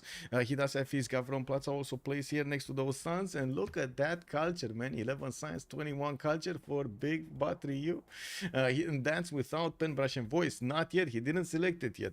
We will need to take a look at Söndok first. We do have him on 3 cities. Fourth city moving already somewhere to the southwest, while his fifth one is coming out from Jinju soon. We're I need to see where he settles. He has 2 choices basically from that city center. Either go on the cattle on the right side or over here on the stone, or he's gonna go north between the mountains. Between the mountains, no hills, very bad spawn. Right side, definitely the stone tile or the cattle settle is gonna be quite good. Spice tiles, multiple hills over there. Very nice. He got some pigs also in the rainforest over there to just, you know, have some fun, do some hunting, get some gold from. Now we got the iron tiles that still need to be upgraded, and I do notice he did get a few amenities here to work with. He did choose to go for pen, brush, and voice, and he's on 12 science with 21 culture. I gotta say, this is quite a little science, a lot less science than I was expecting. He's making the scientist points, and I do see Aryabhata is gonna be the first one, actually the second one, because Euclid was the first one. Commodus did get that one. Looking at Menelik the second, we do have 11 science, 19 culture for 3 cities Ethiopia. He did get his religion, the swimmers. We got him with feed the world over here and lay ministry. Let's actually see if he's gonna get enough points over here from these stats. And we got a settler from Harar, settler from Addis Ababa, and taking a look at his monumentality, he is on 31 faith at 10. Not that bad. And I do notice we got 6 votes in Mububi with only 2 votes in Mubeba. And I think Athena, do you agree? Do we use Mububi or Mubeba? Athena, you have to tell us. Oh my god, she's so tired of this subject. She just like sprawled in front of me next to the keyboard and in between the keyboard and the screen, and she's like, yeah, leave me alone, bro, leave me alone. Anyway, I hope Sun gives a +2 culture to city center 2. The last Vietnamese city sends only 1 to 2 to work. Well, we're gonna take a look at Batrio right now. He does have 5 cities settled with his commercials coming around quickly. Governor Magnus established. He does need his markets to get more traders here. And I do see Pingala is establishing in Hualu, while he does have Governor Magnus in the capital established. And there we go. Mabubi has won the day. Now we do have him already getting converted here to the religion of India. Would be funny if we have a sneaky crusade coming in here next to India's beliefs. Okay, well, Pen Brush and Voice is the name of the game here for Batrio. 25 culture a turn at the moment. Jadwiga, 11 science and 13 culture with a monumentality golden age, 5 cities strong. We had the Radon to the southeast and Varsov to the southwest, also towards Ayutthaya. I would actually call this more west side here. We do have him also placing down his commercials to start getting. This is surprising. I was expecting him to get his Gavron Plaza from Krakow rather than his commercial, mostly because he's not gonna get quickly to the 7th population. You do see how much time it takes him to just get to the 6th population. He does need extra housing if he actually wants to get to the 7th one. And yes, there could be a possibility for him to chop the rice tile. He does have 2 charges from the builder to get that one, but I don't see him going for it. There's another wheat tile to the north that he could use to increase his population point over here in Krakow much quicker to get that Gavron Plaza down. It's very important to get the Gav Plaza down for the governor titles. They are so important in the game. Looking at also Pericles, 9 science, 27 culture. He's starting to place down his acropolises, and I do see he has a Gavron Plaza next to some commercials here. He's keeping some places open for other districts. While he did manage to get Ephesus on that northern ivory tile, I believe. Yeah, it is an ivory tile. He does have a trader moving in between his cities from Mycenae to Athens. Governor Pingala establishing in Mycenae. He does have Governor Magnus in Athens, and I'm a bit surprised, but not so much, that he didn't choose to go for Moksha. He already will have a lot of culture from his acropolises, so it looks like he doesn't care. Not to mention the plantations are giving him 1 extra culture point also. Looking at Matthias Corvinus, let's see what is the big man doing. Sending a settler out in dangerous way to the south. We got quite a few of those barbarians that are trying to sneak in and take away that archer, but I'm pretty sure Robin Hood over there is gonna help out the settler go to its location properly, if he's not gonna steal the gold in the meantime, you know. And we do have Pex getting one of these markets out, and I do see another builder is coming out from the city center. He does need to improve his resources here. Gior going for another settler, 5 turns away, 6 turns away from finishing. While I do notice Candy is the Hungarian Empire. Sus, he might get a few relics. Campus is not across the river, or he's... Yes, I know, I'm aware. It is what it is. Big game. Good evening, sir, and welcome. We do have Chandragupta also with a monumentality golden age. I do see he's getting his 4th city out somewhere towards the south here. Looks like there is an Ethiopian warrior that might want to do something bad to that settler. We're going to need to see if he's going to abstain himself or he's going to just jump on the settler at the first sight. We do have his Calcutta city getting a 5th one, and I do notice he did build up his holy sites and his faith generation to 27 per turn, while he did get the bonus from his religion. That's gonna be that choral music with tithe for the extra gold per turn from his city centers converted to his religion, and of course the extra culture that he's getting from his shrines and soon to be temples. Okay, next up, what do we have? Kublai Khan, Mongolia, Pen Russian Voice Golden Age, 4 cities strong, getting Warlord's Throne. I think he's gonna do the wee-woo. By the looks of it, he's just a few moments away from getting his encampments down, isn't he? Now, looking at this, we do have Joker going for Wheel at the moment. Still didn't get bronze working, while I do notice his Warlord's Throne is finishing next turn. He does have his 5th city going out to places, and Ulaanbaatar is going to get his 6th settler out next turn. We do have him with a possible settle on that Jade here towards the north of Kokekota, and I'm still quite surprised that he went for God of War and Plunder instead of going for Stone Circles. That seemed like Stone Circles would have given him more points than this one. But anyway, in the Great People screen, we do have Coleus as the next merchant. I do see Mongolia, Hungary, Greece, Poland are all competing. Vietnam is starting to compete as well, and we're definitely going to see who's going to pick it in the next few turns. Looking at Joker, 15 science, 17 culture, and then Pen Russian Voice Golden Age is going to start giving him a lot more culture when he's going to finish his districts. He does need to get the markets in, and of course we're going to need to see what kind of other governor titles is he going to use. First of all, he has Magnus in the capital with Moksha 2nd city here, Karakorum, and we're going to need to see if he's going to activate more titles from Moksha or Magnus, and or is he going to try to go for Pingala in one of his cities quickly. He would have a Liang city also to the west side of Xanadu and Ulaanbaatar, although I wouldn't really say these are a lot of tiles for Moksha defense. Looking at Coupe, Pen Brush and Voice Goldenish, horseback riding coming up in 4. He did take care of the barb with the help of Hong Kongian warriors, sending another city towards the north, towards that incense style, and I do see he's trying to build up another one, train it from Engarawahia. His capital is going to finish a lighthouse, and I do see the trader from Engarawahia is just about to start making his way towards the capital. Excuse me, I got the hiccups. Pingala in 3 turns, establishing Kawihia with Maori, Hannibal Lecter benefiting from another settler there. I'm curious if he's going to go towards the south to grab a city right in the face of Hungary or not. We do have him also with about to hit 6 pop there in the city of the capital, soon to be 7 pop.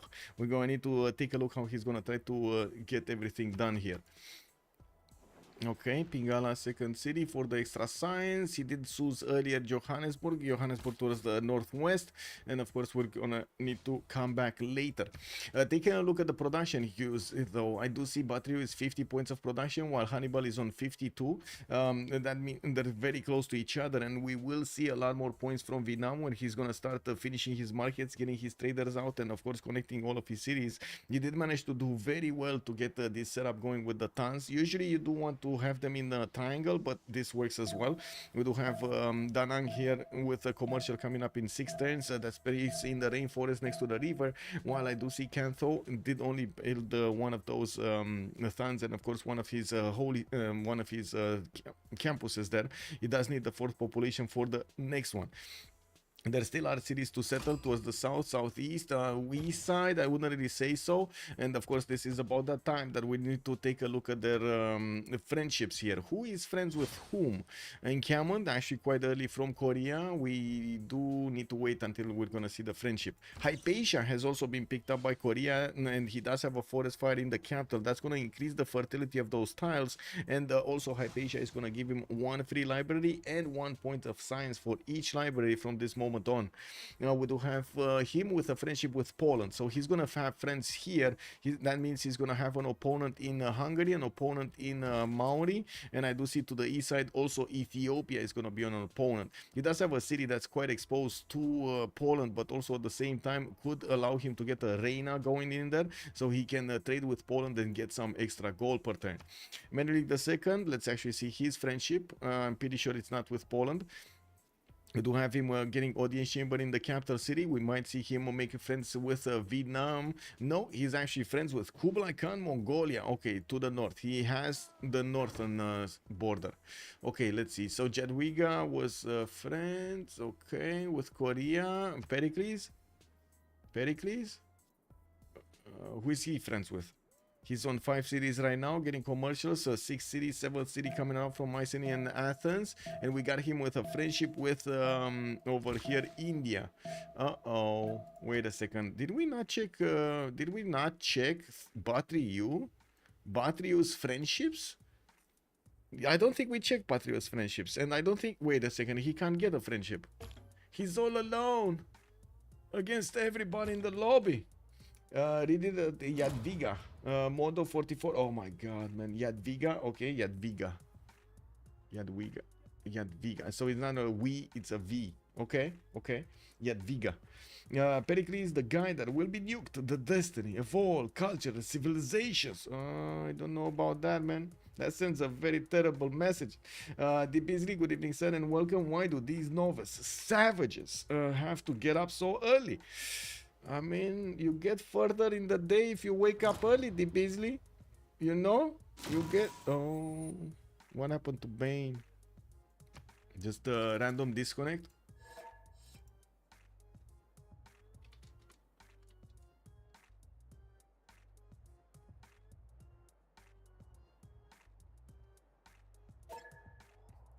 That's how it sounds in Polish. Okay, thank you. Jadwiga.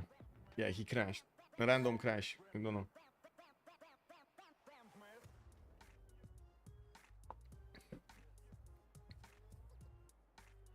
A random crash.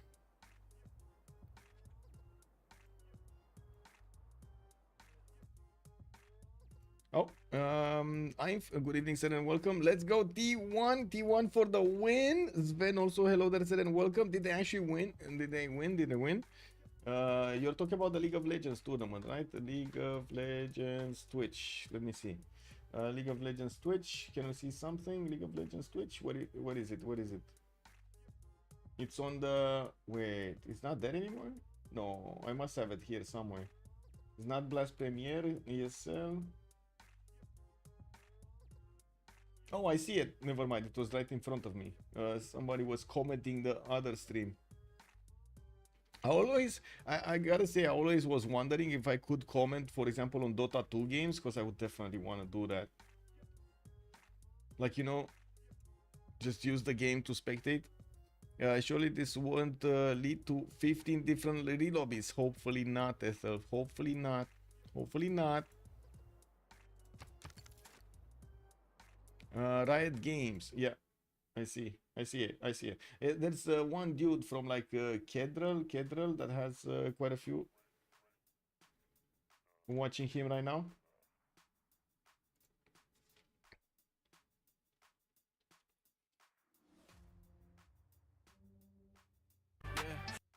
Well, I see. Oh, they're not broadcasting anymore. Okay, I see. The broadcast has ended. I see.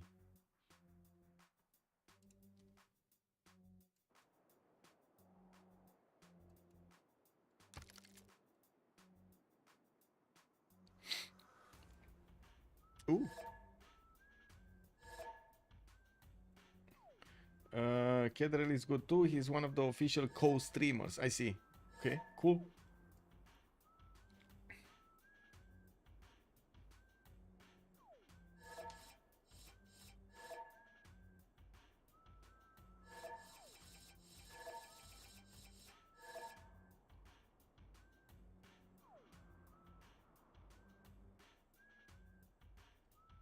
Wow.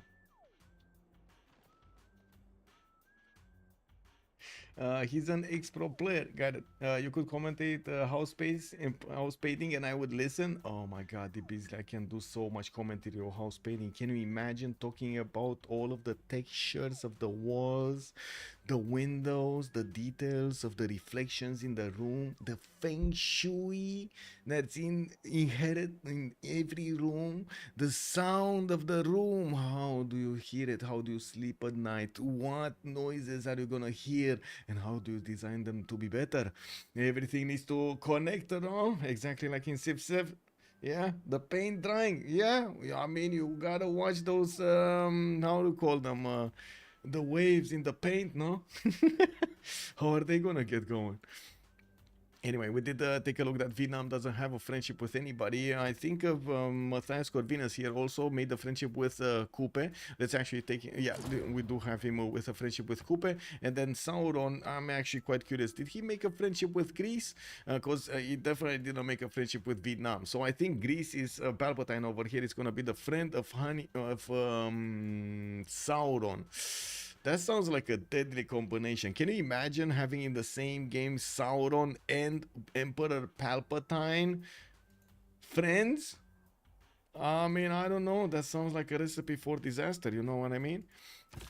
We do have India sending his settler towards the northeast over here, towards Rapa Nui, although he's probably going to settle on the coffee tile across the river. There is a Hungarian scout that might get his tail in. We got him building up his temple count, and hopefully we didn't actually desync. Beautiful. We do see the traders are going internals. Gavron Plaza did get built, but no extra building of choice there. While I do notice Vietnam is starting to get his horses out, he didn't build up his barracks count or his stable count in his sons, so he's not actually generating a lot of these general points. Actually, none. Korea is making 2.3 a turn, and we do have him with let's see, the Cardin. I think he's using the Cardin, which is kind of weird, but anyway, Commodus here is getting his Gavron Plaza with I see audience chamber has been selected but not finished. We do have more markets from his other cities, and he's busy getting 2 extra settlers from his capital city and the city of Jinju from the north. Looking at Ethiopia, same thing. We got him on audience chamber in 2 turns, while I do notice he's gonna settle us, or he's sending a city to the southeast. I'm actually curious where he does want to settle. Probably in place over there. Darth Vader does have Vietnam to take care of. Commodus over here might actually do quite a bit of bad things to Ethiopia. We got the horses coming around, and Vietnam could get some projects. I do notice at the moment he's more interested in getting his trade routes out than anything else. We did have also Hannibal getting his pen brush and voice golden age on the coast, also putting down some preserves. Usually the players do choose to go for theater squares and mares as quickly as possible, and I would imagine the same thing here will happen from Kupe. Not that many preserves around their territory, but anyway, it is what it is. We do have Harbor from Opango, and I do see he's managing to put those builders in the water to swim and improve his amber tiles, get them back into his cities. Audience Chamber Capital, another campus here. That's going to be the +2 next to the mountains. He did place Wanganui. That's right in the face of a Hungarian settler, and I gotta say he doesn't really have tiles to work in Wanganui at the moment unless he spends some gold.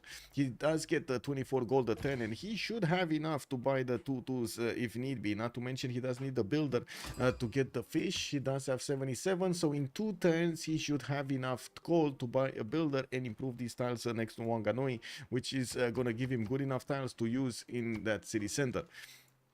Now we do have Poland starting to get, Korea, sorry, starting to get a few horses out and increase his garrison defense to at least 26, 28. While I do notice Poland does the same thing with horses. What is this Wroclaw?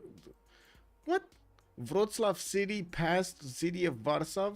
Wow, this is very far away on the west side. I'm quite surprised. But anyway, I guess he didn't want to put a city in the face of Mongolia here. And while I do notice he's going to get more traders out, he's finishing his commercials from other cities, and did manage to plug in Moksha in the city of Gdansk. Now, wow, okay. We'll see how things evolve here. He still doesn't have horses. Rosio also, good evening, sir. Needed to unlock preserves for the envoy. True. So at least he's getting a preserve for the envoy. True. Palpatine sucks and gets killed by non-force users. Yeah, Mauri, he still doesn't have the horses. No, he doesn't have any horse here, and I don't think he actually improved the horse. No, he did not improve the horse. He has no horses in his empire right now. 2 horse tiles, no horses improved. Sumeria did manage to Ethiopia did manage to put Gondar south, and I do see he's getting a few horses out. Audience Chamber finishing up next turn, and taking a look at the yield stamp here, we do have him on 31 science and 29 culture. That's pretty good from Menelik II. He chose to go Pingala and Moksha here. And I do see he's getting the Great Bath out from Mekele. We do have to see if Vietnamese units are actually going to deploy themselves towards the west side. He does have Track U, and he's actually 2 turns out from hitting the city of Lalibela. He does need... No. Go across. Don't go across. Why are you standing on your side? Man, go across. What do you mean? Okay, I guess it is what it is. He's going to need to wrap around here. No, it is what it is. Yeah, if he does manage to do at least 1 hit against the city of Lalibela with 1 horse, he will be able to take over that city. That's only 10 garrison defense strength, and these horses do a lot of damage. He does need to get them quick there, and I do see more horses are starting to get out from Hualu. Could try to get at least 1 project out, or 2 projects. He needs 2 projects out for his general. It's just a matter of time until he's going to put them in the production queues. Or maybe, I gotta say, maybe he's not gonna want to reveal his hand to his opponent that he's making general points, because otherwise his opponent would give the heads up, would have the heads up that he's gonna get attacked by a next door possible opponent here. So Vietnam not actually getting that might actually help him do the attack run against Ethiopia, with a surprise factor in also. We do have Joker here with 23 science and 33 culture. Mongolia's pen brush and voice golden age, giving him that culture. Potassium, thank you so much for the follow, sir, and good evening. General point for Vietnam? No general point for Vietnam. Not yet. He's not doing anything. No projects, no Cardin, no general, how to say, no barracks and no stables in his thuns. Vietnam looks like he's out for blood. Yes, Lokang, yes. It's it's getting there. Luke Yang, also good evening, sir, and welcome. We'll see how things evolve, but I'm expecting him to be aggressive here with the horses. I mean, to be honest, you don't build that many horses if you don't want to use them. No, let's be honest about this. Why would you build so many horses if you don't want to use them? And I do have to say, he could get next turn on these tiles. 1, 2, 3 tile, and then attack next turn, and he's gonna be happily taking over that city center, no problem. What he does need to move his horses a little bit closer to Lalibela to actually be able to attack into the city center directly without getting Ethiopia. Oh my god, Ethiopia is gonna chop that horse out, isn't he? Okay, it's fine. I mean, even a horse over there getting out without any kind of archery unit or something is still gonna give Vietnam the win on the city center. Anyway, we got builders coming up from Vietnam. He will get some chops. We're gonna need to see if he's gonna manage to get the chops done. Sauron asking Vietnam for okay, some trades there. Sauron being over here. No, Sauron is India, no? Yeah, getting more settlers out. I did manage to place Srinagar, and I do notice he's going to have at least 2 cities to the west of Panna, one on the Fountain of Youth, one on the river side. Now, Mumbai did get settled to the south of Rapa Nui, and he's also trying to get another settler from there. Did manage to get to the 4th population, and I do see he's not placing down a commercial or an encampment over here. Usually, India does like to get his generals out anyway. Well, India is making slowly 2.3 general points a 10. Korea is also on 2.3, working the card. Oracle in Mycenae, I do see horses also from Greece coming around here, and new builders probably with feudalism. And the war has started. We got the units of Vietnam getting into the borders of Lalibela. That horse will be chopped next turn. The hoofs are gonna protect the city of Lalibela from the invaders. Vietnam not wasting any time here. He's getting these horses to try to bonk his opponent. He's not seeing the builder though. He's not seeing the builder though. He could have actually taken the builder, denied the chop on the horse, and basically guaranteed his attack on Lalibela. But no, he did not. Too late. Clicked on it too late. Anyway, we do have the horses that will start bonking. Unfortunately, he can't put the city under siege, and Ethiopia will do significant damage on the return here. We will need to see more horses on the way, and of course, since Vietnam did start this war, he's going to need to get a general now. Now this is a must to get a general. We got also Mongolia coming with a few horses from the north. Did settle 2, 4, 6 cities, getting his builders out. I would imagine these are feudalism builders, but I do want to double check what is he on the tech side. He's on feudalism next turn. Okay, so next turn he's gonna get the feudalism builders, not now. We do have also Hungary to take a look at 2, 4, 5 cities, getting Warlord's Throne, has cities on the coast to keep on settling, and I do see some non-freshwater cities. For example, this gypsum city would be nice. I do see he's gonna go for this one, which is gonna be a non-bonus city, by the way. He doesn't get the Pearl of the Danube from that tile anywhere. That's a geothermal. He can't place a district on it. Can you imagine you sitting over there in the commercial and just smoke, like how to say, not smoke, what do you call that, god, smoke, I guess, steam, Demo DJ, thank you so much. Steam coming around from underneath the building, right? That's just not gonna make for an interesting thing. You go in the commercial, you sit in sauna. You go into the library, you sit in sauna. That's not gonna work, is it? Good evening, Tidos, and hello there, sir, and welcome. Deal Vietnam right before attack is pretty fun. Yeah. I mean, he asked for it, it didn't happen, and now this happens. We do need to see if the units of Vietnam are going to manage to do the damage here. We got archers starting to show up in the build queues of Ethiopia, and they are 2, 3, and 3 turns out from finishing. We definitely have a few tiles for also Vietnam to pillage, but at the same time, he might actually just try to attack into Lalibela as quickly as possible. Looks like Tina did actually go to sleep.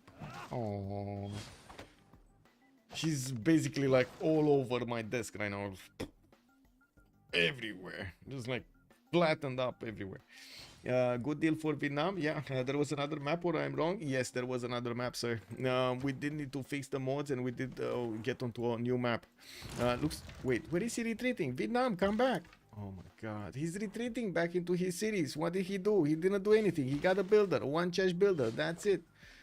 Wow. Okay. Well, it definitely did slow down the development of the city of Lalibela. Not to mention because he lost the chops over there, but he doesn't have the builder to improve those hills. And you do see there's not a lot of production here available for that city center. 7 turns to get walls out. That's in an eternity. We do have more commercials coming out from Bane. He did manage to get to 26 science and 41 culture, while Menelik is going to be 38 and 31. Hungary Spawn looked promising on that map. Yes, it did. Now on this map, doesn't look that promising. I do see Hungary did finish his Wall of Throne with the Gavron Plaza across that river to get the Pearl of the Danube. He is friendly with Hannibal, with Coupe, and we're going to need to see if he's going to take down Granada, for example, and then keep on trying to settle on these rivers to the south of Korea. While Korea is working on his encampment training project, he's gonna get a general out, and I do notice he has a few more settlers to go places, one to the east of Gyeongju and one to the west of Jeonju. I do notice heavy chariots are also starting to come around from Chanchon. He did see Hungary just put a city right in his face, and of course we're going to need to see if he's gonna be happy with that or not. I think he's not gonna be happy with it, just saying. Oracle in 3 turns, finishing in Greece's cities, has so much territory to keep expanding towards the north. While I do notice he's also 2-turning a campus here from the city of Argos. He's going to need to keep on upgrading his tiles as quickly as he can with his builders, not only to get the bonuses from them, the amenities and so on, but also the extra culture from his plantations that he got with Goddess of Festivals Pantheon. Chandra Gupta, though, is starting to put more holy signs down for that extra faith generation. We do have Ethiopia on 59 face generation, and Jadwiga is 97, and then Chandragupta is going to be 73. Nobody else has a religion at this moment that would actually have a monumentality. Vietnam, still horses over here, still not doing much. Getting audience chamber, not Wall of Throne. Okay, I do see Mongolia is starting to place down his encampments, and we do have the first one finishing up next turn. While he did finish his Wall of Throne, we will probably see Keshik factories online soon. We will need to see a few more of these encampments being placed from his other cities, and I do notice Karakorum, for example, does have an extra slot to put down an encampment, but he's not placing it anywhere. Okay, well, let's see if he's gonna do it a little bit later. Okay, we did see this. What is Coupe doing? Finish that barb camp, getting a few more harbors. I do see more settlers starting to move on the inland here. He does need to get the settlers on this river, and does have 1, 2, 3 more settlers in production, with a 4th one already on the way on that river. Okay, he has Johannesburg bonuses though, and I do see he did manage to get a builder in Wanganui, so he can improve those tiles, making that city work stuff. Now, I do have to say he does need to invest into these tiles here. He does have 30 gold a turn, but he does also need to buy out these tiles as quickly as possible. Did get his Toa out, and I'm pretty sure they're starting to roll down the era score points for the golden ages, but it's still early, 10 more turns to go. Sometimes you do need to prepare yourself accordingly if you do need to actually fix the problems with era score. If you notice you're not going to get enough era score, it's good to actually notice 8 turns before the new era or something like that, so you have the opportunity to maybe start a wonder, maybe prepare some builders to get some chops going and stuff like that. You do need to watch into the future and the count the number of era score points that you're gonna possibly get, not to mention count the turns until you're gonna get those points to properly plan. Like, that's project management 101.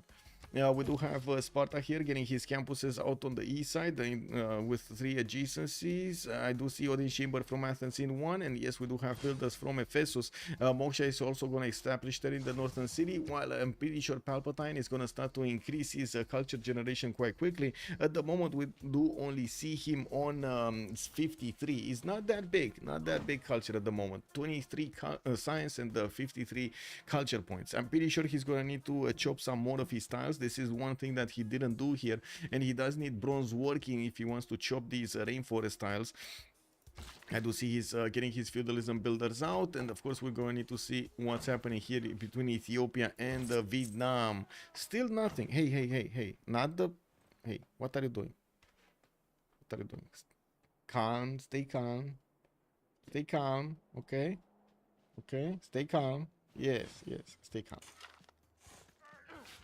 Yes, there we go. She's just like sprawling all over the place with the paws in the air. planning in Civ, yeah, you kind of need to do it. So Keshegrashon to Ethiopia or Vietnam, I think so. If I remember correctly, Mongolia has a friendship with Ethiopia. He might go against Poland here to the left side. He's getting his Ordu out in Shanadu, and we're still waiting to see new encampments. I do see another 2 pre-plays. Korakorum and Kokyakok got those. Urumqi still needs 3 more turns to get there, and Ulaanbaatar does need quite a bit of time actually. He needs his 7th population in that city center so he can get his 3rd district. Poland here at the moment is on 25 science with 51 culture with 118 gold a turn. That's amazing. And I do see he's getting his pyramids out from the city of Plok, while he will get to chop it next turn. He's gonna get a free builder with feudalism bonuses. Now we do have him also getting his workshop. Did build hanging gardens for some extra or I should say extra growth, 15% extra growth in each of his cities, while he's building Wallo's throne from the city of Gdansk. That's not his capital city. It's not where he's sending his traders, and I gotta say he's losing out on quite a bit of extra production and extra food from not having this trader sent to the capital. But at the same time, I do believe right now he's trying to get a level 2 how to say, he's trying to get a level 2 spy quickly. Is that his thing here? So he wants to get the Victor in with the promotion to get the extra promotion on the spies, and then he wants to get the terracotta. This is one of the strategies I've seen with Victor like this in the capital. Another one would be that he wants to get his units out with the extra promotion also. Hey, little one. Poți stai și tu liniștită? Nu? Parcă dormeai. Cine face? Oh my god. Not the wires, bro. Not the wires.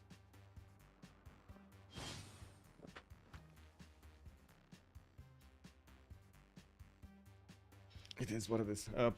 Poland is probably best buddy. Well, pyramids about to be chopped and about to finish. We do have some major river flooding. My sound is starting to work. Okay. Anything happening here? No. We do have Vietnam with multiple builders able to chop, and he's gonna get his campuses by the looks of it chopped. He does have one more settler in production, and I do see his horses are running around towards the northwest to see what to see what Mongolia is doing. Chandra Gupta sending a settler on that Fountain of Youth. There is a Korean scout that might actually want to take that one. Oh my god, he should take it. He should actually take it. Commodus, do it. Do it, Korea, do it. He has nothing to lose. He's from across the land here. Look at him. He's so far away. He needs to declare a war. Will he do it? Will he click buttons to do it?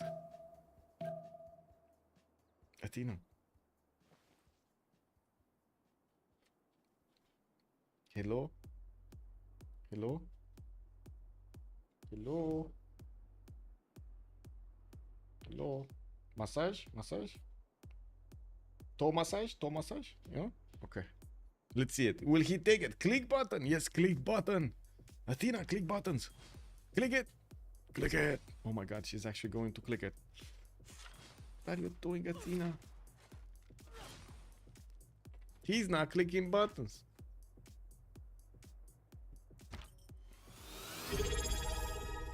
All triangle, thank you so much for the 34 months. Much appreciated, sir, for the prime. United Primer. Old triangle 8. Thank you. Yes, Athena. Look, Athena is thanking you also. Whoa.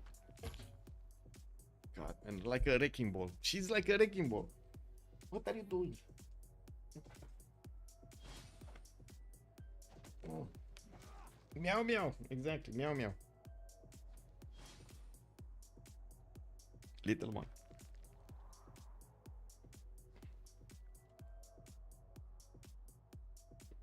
My god, man.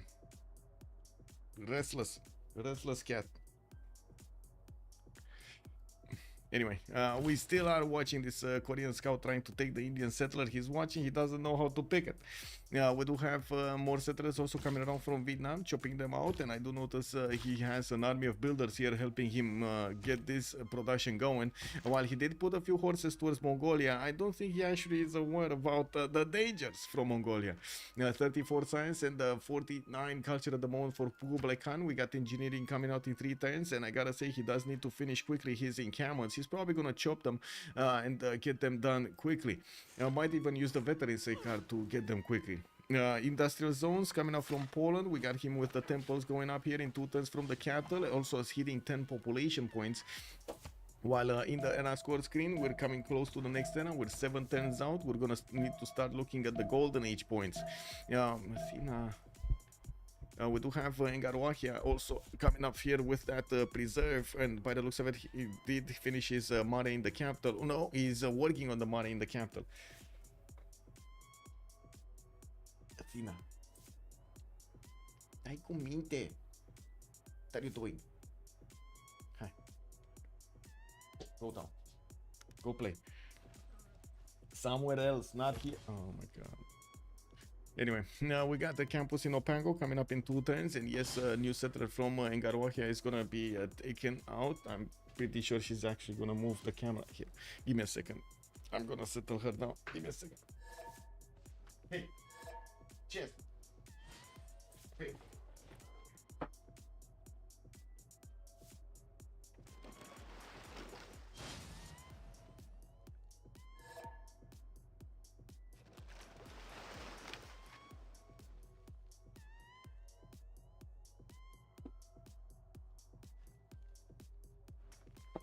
Okay, hopefully she's gonna be fine. Gave her some things to play with.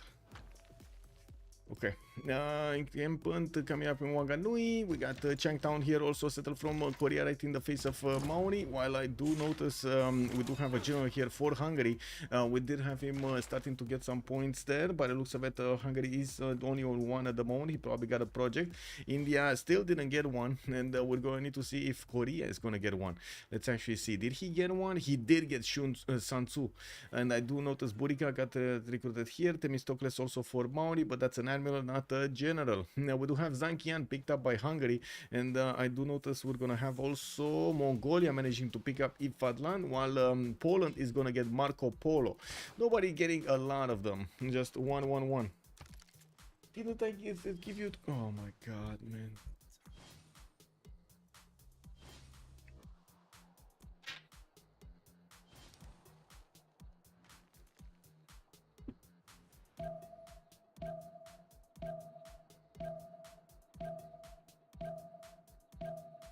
Well, closing the door should work. Who declared war? Korea. Oh, wait. Candy has declared war on Granada. I don't know exactly who declared war right now, but I know Vietnam did declare war on Ethiopia earlier, sent a few horses, only took a builder, didn't really manage to pillage anything, and he went back from attacking the city of Lalibela. We do have also Temple of Artemis from Cantho, and I do see Hannibal Lecter, which is Coupe, is asking Korea if they're chill, and yeah, they're kind of chill. He probably saw the horse over here coming towards him.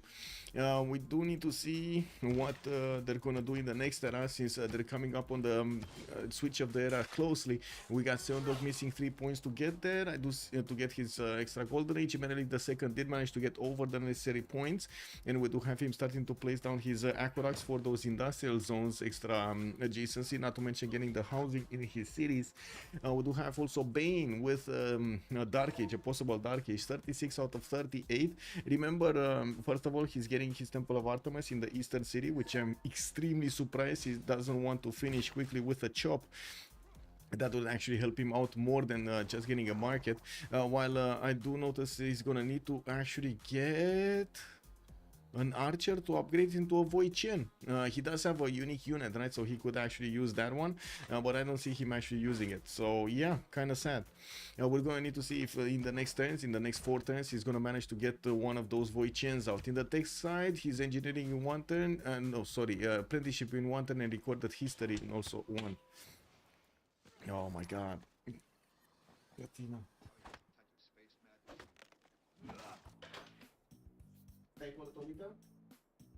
Wait, cheers.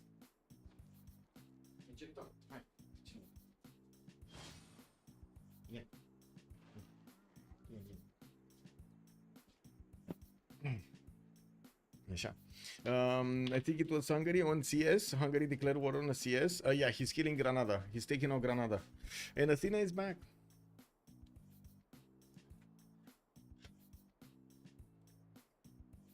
Please stop. It's like talking to a wall. Oh my god. It's like talking to a wall. Anyway, we got the industrial zones in Chanchon and the new theater squares coming around. By the looks of it, we're gonna have some builders also, and I do need to protect my gummy bears. We do have Poland in the north also getting his commercials up with amphitheaters. While I do notice he's finally putting down an encampment from the capital city, he did finish the pyramid, so he can get some extra builders from that one, and of course it does have the extra charge on each of his builders from then on. A lot of points just went on with just turned 50. Let's see. So Ethiopia got his golden age, Korea still needs 2 points. We got 9 points necessary for Vietnam to get there, and I'm pretty sure he didn't finish. No, he did not finish his Temple of Artemis. Look at him being greedy. Didn't want to get the Marquez chop, did not chop the Temple of Artemis. Boom, lost the wonder. We do have Poland also managing to get over the necessary points. Palpatine on Greece did get over the necessary points, and I do notice he did finish that oracle while he's getting his Acropolis out in Fortens here from the city of Ephesus. We do have also Hungary needing 4 more points. He does have the the Black Army that he could upgrade, and I do notice he's gonna get his iron tile improved here. He does have a general, took over Granada for an extra city, 2, 4, 6, 7 cities at the moment, with a few barbs in the south. He never actually took out the barb camp that is to the south of Buda. Candy here did get levied, and I do notice Hungary does have Amani in there. I don't think, yeah, he's using internals, he's not using external Amani. Now we do have Chandragupta also going over the necessary points. He does have 58 out of 53, and I do see he has quite a few of these commercials coming around from the city, so he can get his extra gold generation going, not to mention have the ability to go for a free inquiry golden age in the next era. Joker, 36 science and 60 culture on Kublai Khan, Mongolia. We do have him getting his heavy chariots out, and he is in a dark age, 50 out of 52, or going for a dark age, 50 out of 52. Yeah, the settler wasn't stolen yet, no. We do have more heavy chariots coming out from Mongolia and the new traders while he's finishing up his markets. We're going to need to see if he's gonna get his K-Shakes to attack anybody. If he's choosing to go Dark Age, I'm pretty sure he's planning on attacking somebody in the game here. The question is, whom is he gonna attack? We got Hannibal, Pen Russian Boys Golden Age, 53 out of 49 points with 7 cities and 36 points of production. I do notice he's starting to put more theater squares around his cities to get those extra mare bonuses on his tiles. While he did manage to get another 2 settlers going somewhere, it's gonna be a question mark. Where is he gonna get somewhere? We do have lighthouses in Opango, campuses in Engarwahia, okay, and I do see new lighthouses in Wanganui.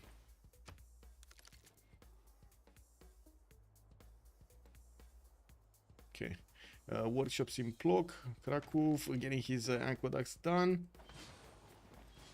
If Ethiopia flips ally, Mongolia might show up with K-Shakes. Yeah. The question is, true, where is Mongolia gonna wanna go? Right now he's just getting these units around the city of Shenadu. Not going anywhere here.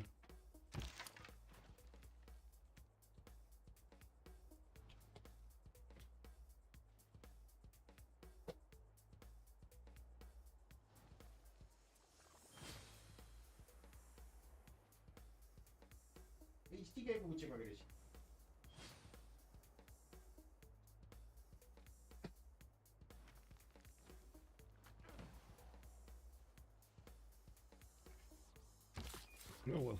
No, okay. What's going on in how much time? 3 more turns. Okay. We do have Greece also starting to get a few more builders and get his settlers out. While in the north he still didn't actually get enough cities over there. I'm pretty sure with his new Acropolises he's gonna start to roll a lot of great writer points. He's on 10 points a turn right now, with Poland being on 3.4 and Korea on 2.3. Maori is starting to make a few, but he doesn't actually get to recruit great writers anyway. We do need to check out with the possible wards here. I think the biggest question we have is about Mongolia. Is he gonna choose to go against Poland, which is probably gonna be one of the weakest targets here, because he doesn't have that much science? No, he's 3370, while Mongolia is 3865, and of course Jadwiga is gonna need to actually get that 161 points of production. Wait, look at him go! Biggest production in the game here with 140 gold and 161 points of production. Very nice, very nice. I take that back. Poland is not that weak of a nation here. It would be Ethiopia and or Vietnam to get that title. Yes. Wait.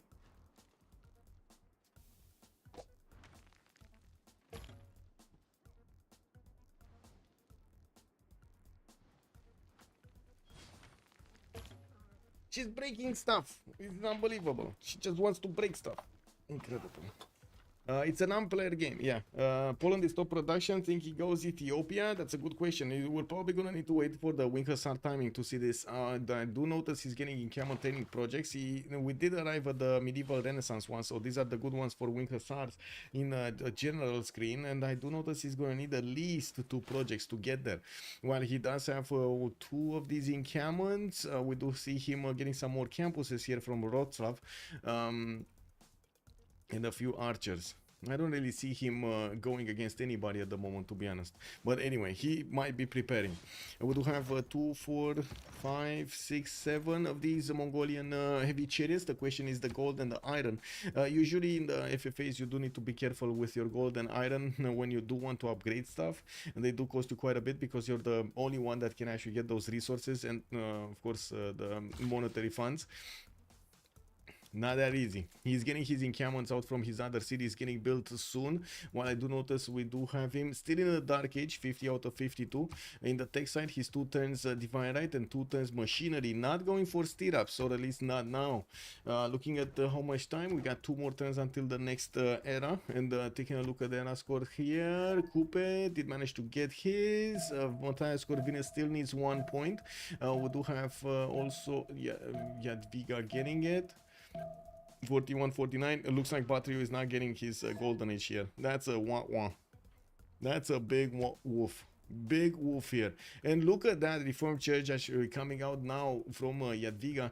We do have Grandmaster Chapel GMC being built in the city of Gdansk, where he does have his Gavron Plaza, and will have the opportunity to actually get some of those Wing Hussars in the build queues. The question is, where is he gonna send them? That's the question. Now, looking at the city-states, we do have Johannesburg still being kept by Hannibal Lecter and Hong Kong.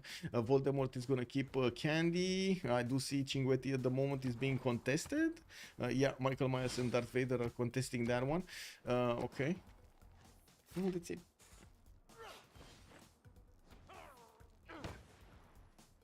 It's very active kitty. What can I say? Very active kitty.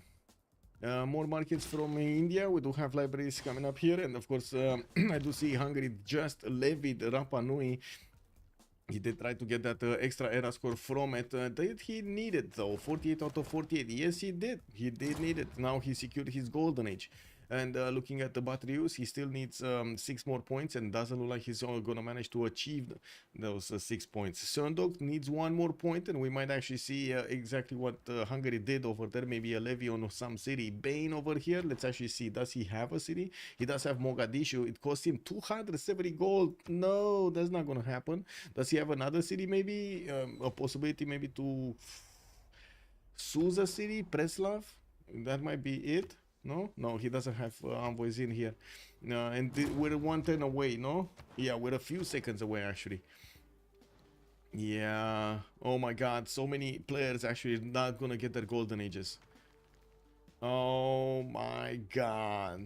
We got 1, 2, 3 that are not gonna go golden age, but at least 1, as in Joker. I'm pretty sure he actually wanted to go for the Keshek attacks here soon, so we're just waiting for him to discover what he needs over here for his stirrups and getting his Keshek factories going, building the orders in his encampments here. Very nice. Got the Warlord's Throne at the beginning. He's getting ready the infrastructure for the warfare. Chandra will get Vietnam later, and Mongolia, Ethiopia might be. Athena. Hello. Potolește-te. She's trying to grab like wires and stuff around the screen, behind the screen. I don't know what she's doing. She's trying to click buttons on the keyboard, trying to put her paws in my coffee. Wow. Just the wrecking ball, man. Today, Athena is a wrecking ball. Okay, so we went into the next era. Then we're gonna need to wait over here a few more minutes for a pause. We do have Theater Square Festivals actually coming around from Korea. He did not manage to get his Golden Age. He did get his Golden Age. Seondok did it. Oh yeah. He actually got the Golden Age. Very nice. Now he's gonna need to choose what Golden Age he's gonna need. Now we do have Vietnam though that did not manage to get it. He did manage to place 2, 4, 6, 8 cities at the moment, and I do notice he's building up his market count for those extra traders while he's getting his sons built from the newly built cities. Now with a wave of libraries, we do have Calcutta, India starting to get a lot more science and culture. He's on 56 and 66 while he did choose to go for a free inquiry Golden Age. These look like a very low numbers here. Now we do have Korea on 71-71. We got Ethiopia over there for 67-80, and look at her, by the way. What are you doing? Why are you mad?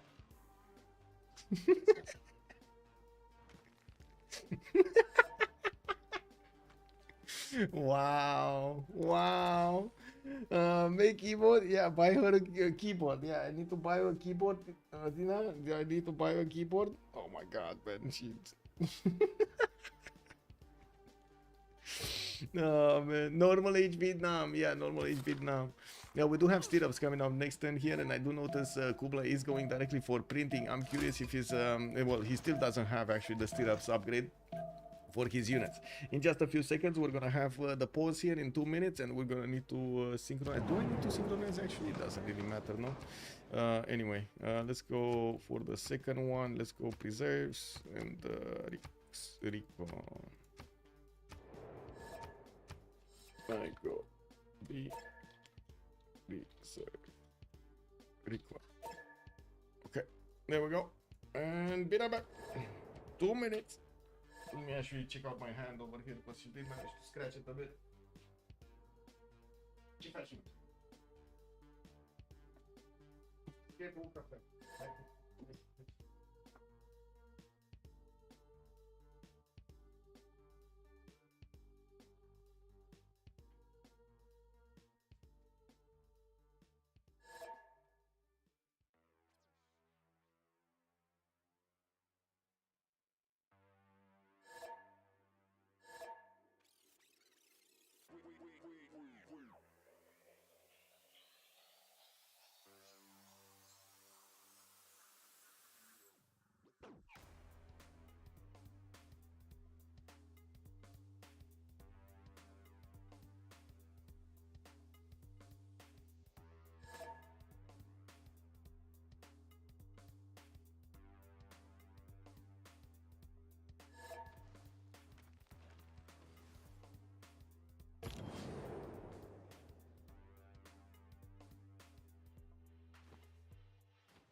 Whoa. That was a fast relobby. That was a fast Congress. Intelligence agency in 3 turns from Mongolia. I do see him starting to position his units towards the southwest, and in the meantime going for printing. He does have 137 gold per turn with 98 gold per turn. That's pretty good actually to upgrade his units. He does need mercenaries though, and I do see him going quickly for it. Military training coming up next turn, and of course mercenaries is gonna be next to it. You see, he does need feudalism, he does need military training to get to mercenaries. We do have Komodos, 88 science, 70 culture with a Pen Russian voice gold range on 2467 cities Korea, getting theater square festivals and in Cameron training projects. Still no archers that could turn into Hawachas, just a slinger over there on the right side. That's going to be quite expensive.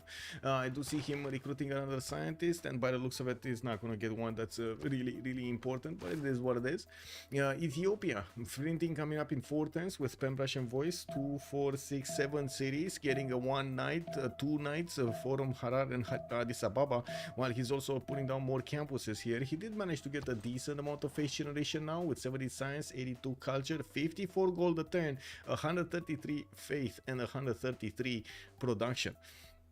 He was the one that built Temple of Artemis, taking it away from Vietnam here on the right side. Looking at also Michael Myers, Poland, 44 science, 73 culture, does have his wing hussars, and I do see 3 of them being placed on the right side with a general next to them, El Cid. He might actually try to go against Urumqi, while Mongolia is getting his K-Shakes out. Now this is going to be quite a show if you would actually see a war between Poland and Mongolia here. That's going to be quite a show.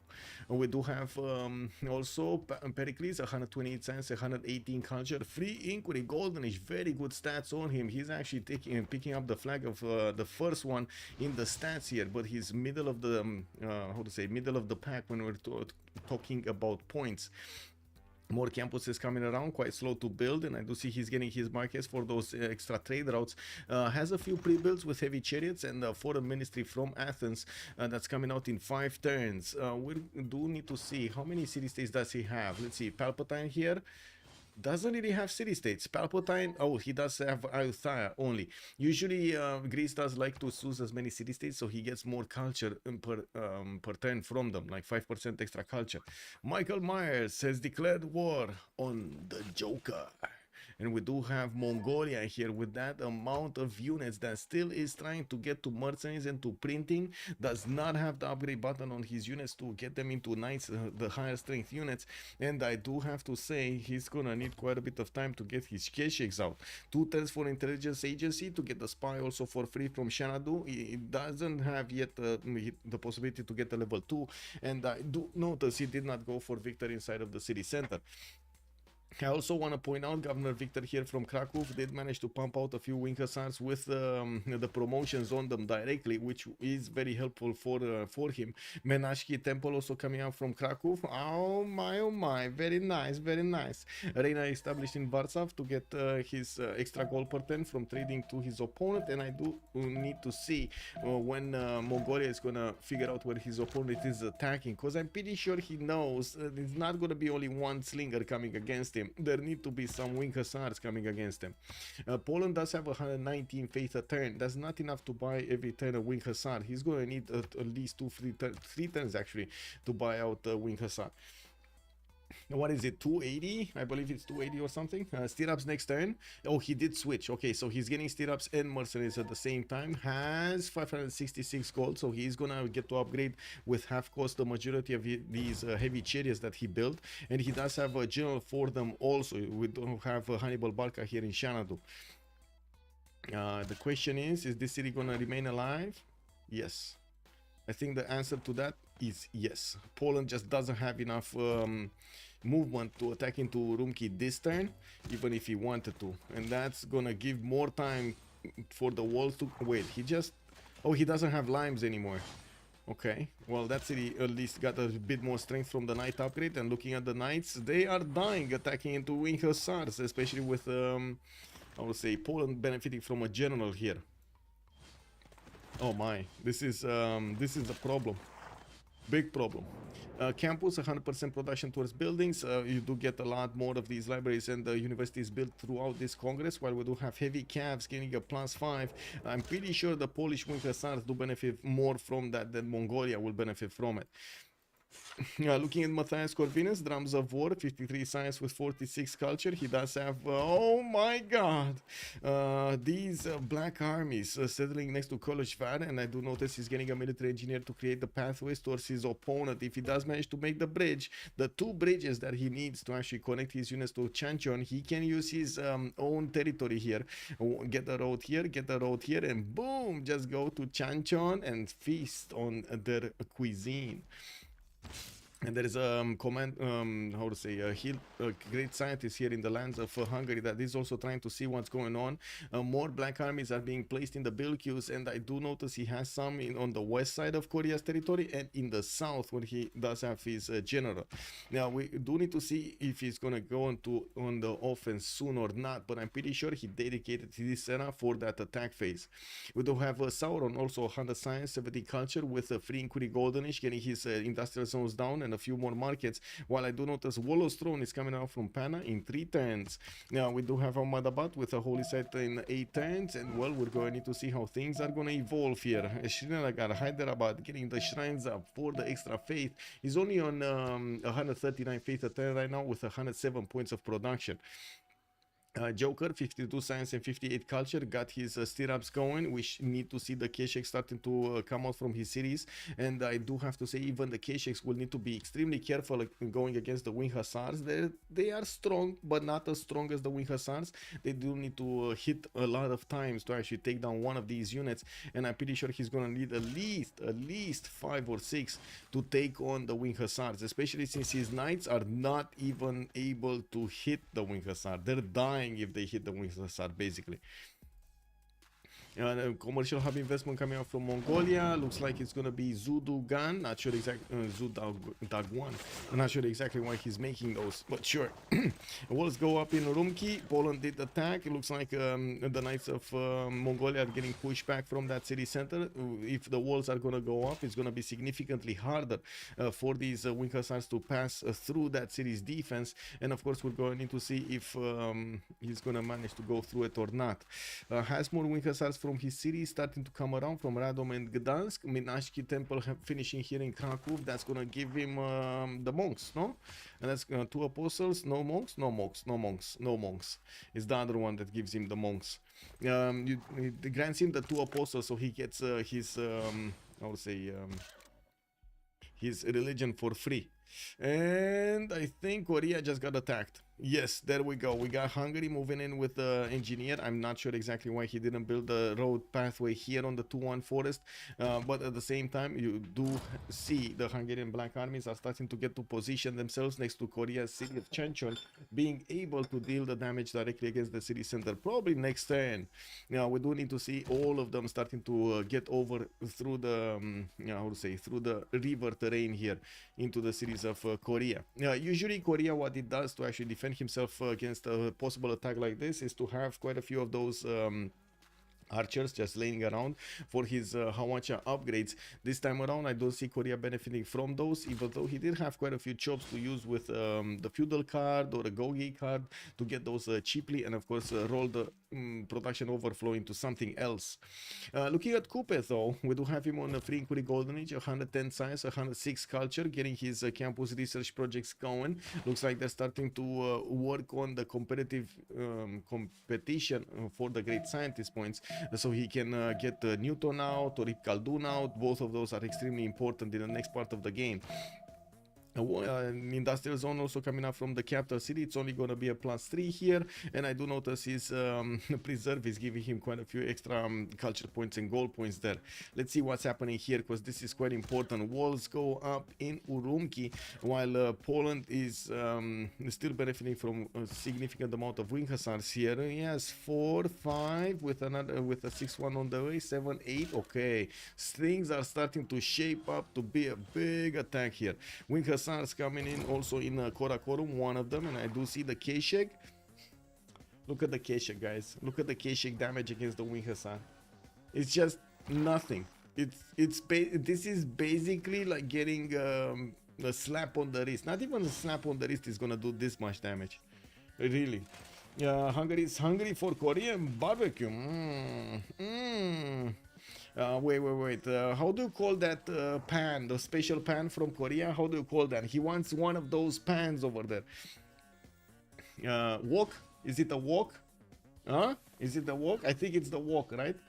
Wait, is this early enough to pull the teeth of Mongolia? Yeah, I think so. What is Poland Pantheon? Some production one. Poland did go for Earth Goddess. Earth Goddess. You see all of this faith over here? This is Earth Goddess. And I don't want to see... Well, it does deal some damage against these walls, but not enough to actually take them down. He didn't put the city under siege, and he does want to take out the units faster than he wants to take out that city center. With new Wing Hussars coming on to fight here, he's going to build a road pathway towards his opponent and will get more damage done and pillages done with these other Polish Wing Hussars that are in the cities, in the borders of the Mongolian city of Karakorum. He just moved onto a rice tile to feast on the rice here. Get some walk going. Just eating spicy Korean bulldog noodles. Wait, I don't know what bulldog noodles are. Maybe we do need to actually give the stream over here a bit of wow. Wait a second. Bulldog noodles. Is this bulldog noodles? Why is this pink Korean? Hot chicken noodles, Mr. Smalls. Homemade bulldog. Oh my god, yes. Look at this, man. Oh, yes. I'm thinking of a lot of stuff that I could do to these noodles. Oh yeah, the bulldog, man, the bulldog. Can we have 10 minutes or 5? Hannibal Lecter is asking for a pause here, a quick pause. That's a good question. I don't know if we will have a pause or not. Oh well, we'll see. Okay, I just want to go to toilet. Super spicy. I like them. I like them already. I actually, talking about spiciness, I usually eat red pepper or green peppers, red peppers, do you want to call them? With heavy soup with chorba. Basically, that's the kind of a Romanian recipe here. Let me actually chorba show you.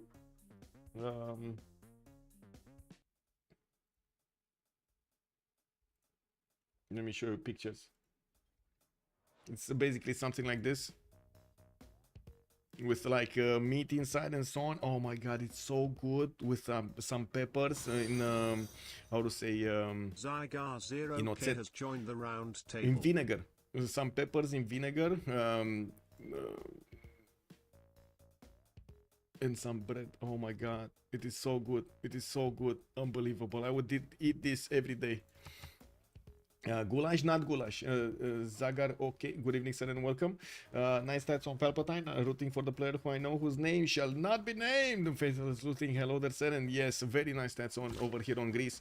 He did very well to get his science up and his culture up, using his bonuses over here from the Acropolises to get that extra culture, commercials for the extra science. Not to mention now he's placing down his campuses and also benefiting from the 100% towards campus buildings.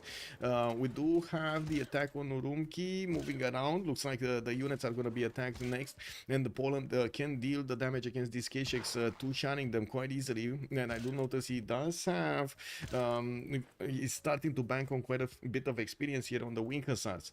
We do have new ones. Krakow is managing to get Wing Hussars to 1 turn. 6 turns for Angor 1 to finish also in the city of Plok. Well, I do notice he's getting a spy out from Wroclaw. We will need to see if Mongolia's spy is also going to get into his opponent. Yes, he did. He did manage to get a spy, and he was getting printing also, and he has +6 intel. Even with +6 intel, the K-Sheks of Mongolia are just not strong enough against Poland. Wow, that's big. Let's actually see what's going on here. Chanchon is about to go down. Only one single Korean knight came to fight here, and I do see a horse that is in the forest, a bit confused. He's sitting over there a bit confused. We do have the Hungarian Black Army starting to sprawl into the territory of Korea, while I do notice we got a pause. End of this turn. Okay, we got a pause of 10 minutes. Oh, I get to eat gummy bears. Yay! Okay, well, Gummy Bear Land, we're coming back in 10 minutes. Let me actually put it up over here on the screen so everybody knows that we're in a pause, and it's gonna be a countdown until the time we're gonna see each other again. Let me see. There we go. You see it on the top right over there until the pause is gonna go off. Yeah. Okay. Be right back.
Oh, I got one of those croissants in. Oh, beautiful. I didn't get to eat the gummy bears though. Gummy bears still safe. Okay, we got a few more minutes to go. Should be fine. Right on time. Oh, I think I need give me a second. I need something to put on me.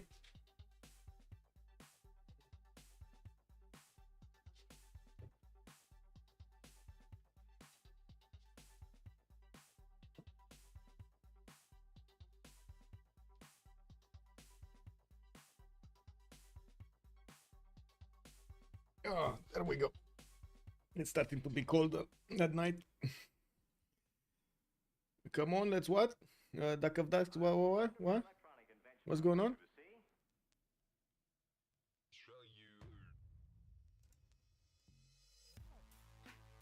I don't see what you're replying to, Cisco.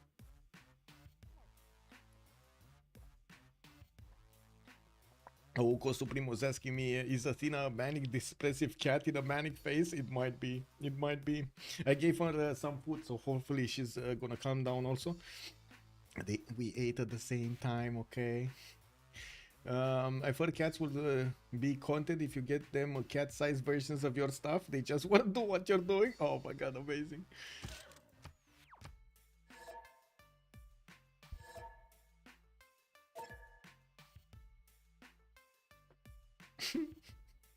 I think we're the same age, Michael, and I'm noticing that you are making the same sounds that I have started to make when sitting down.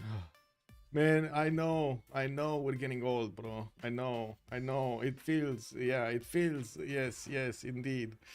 Yeah, I know what you mean. I caught myself actually doing quite a few of these sounds, and I'm like, oh my god, I wasn't used to doing these, you know, like, is it from the movies? Did I actually see this somewhere and I caught it or something? How do I get rid of it? You know? Yeah, lack of exercise. Okay, the message was 2 hours ago. That's why it doesn't show up. Oh, I see, Duke. I see.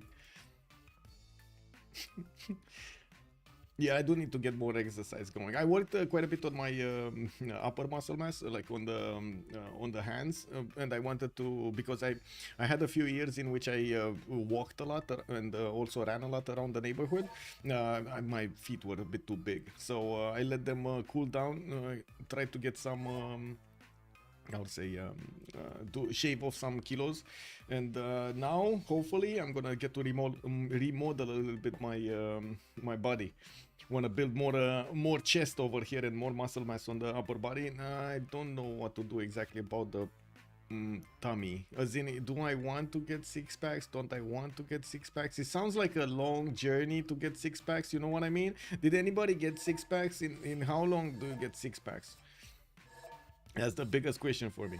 Yes, the sound we make is our fully evolved Pokemon sound. Yes, Sandorius, yes. No, honestly, I want to jump into some live games, but don't have the time and or the attention span for a game for more than 4 hours. Yeah, the game length is brutal in Civ6, but you should be able to get like faster ones. Duke of Ducks, you can play on Civ6. On Civ6, they have like 3-hour lobbies, and after 3 hours, you can just leave. It doesn't matter what you're doing.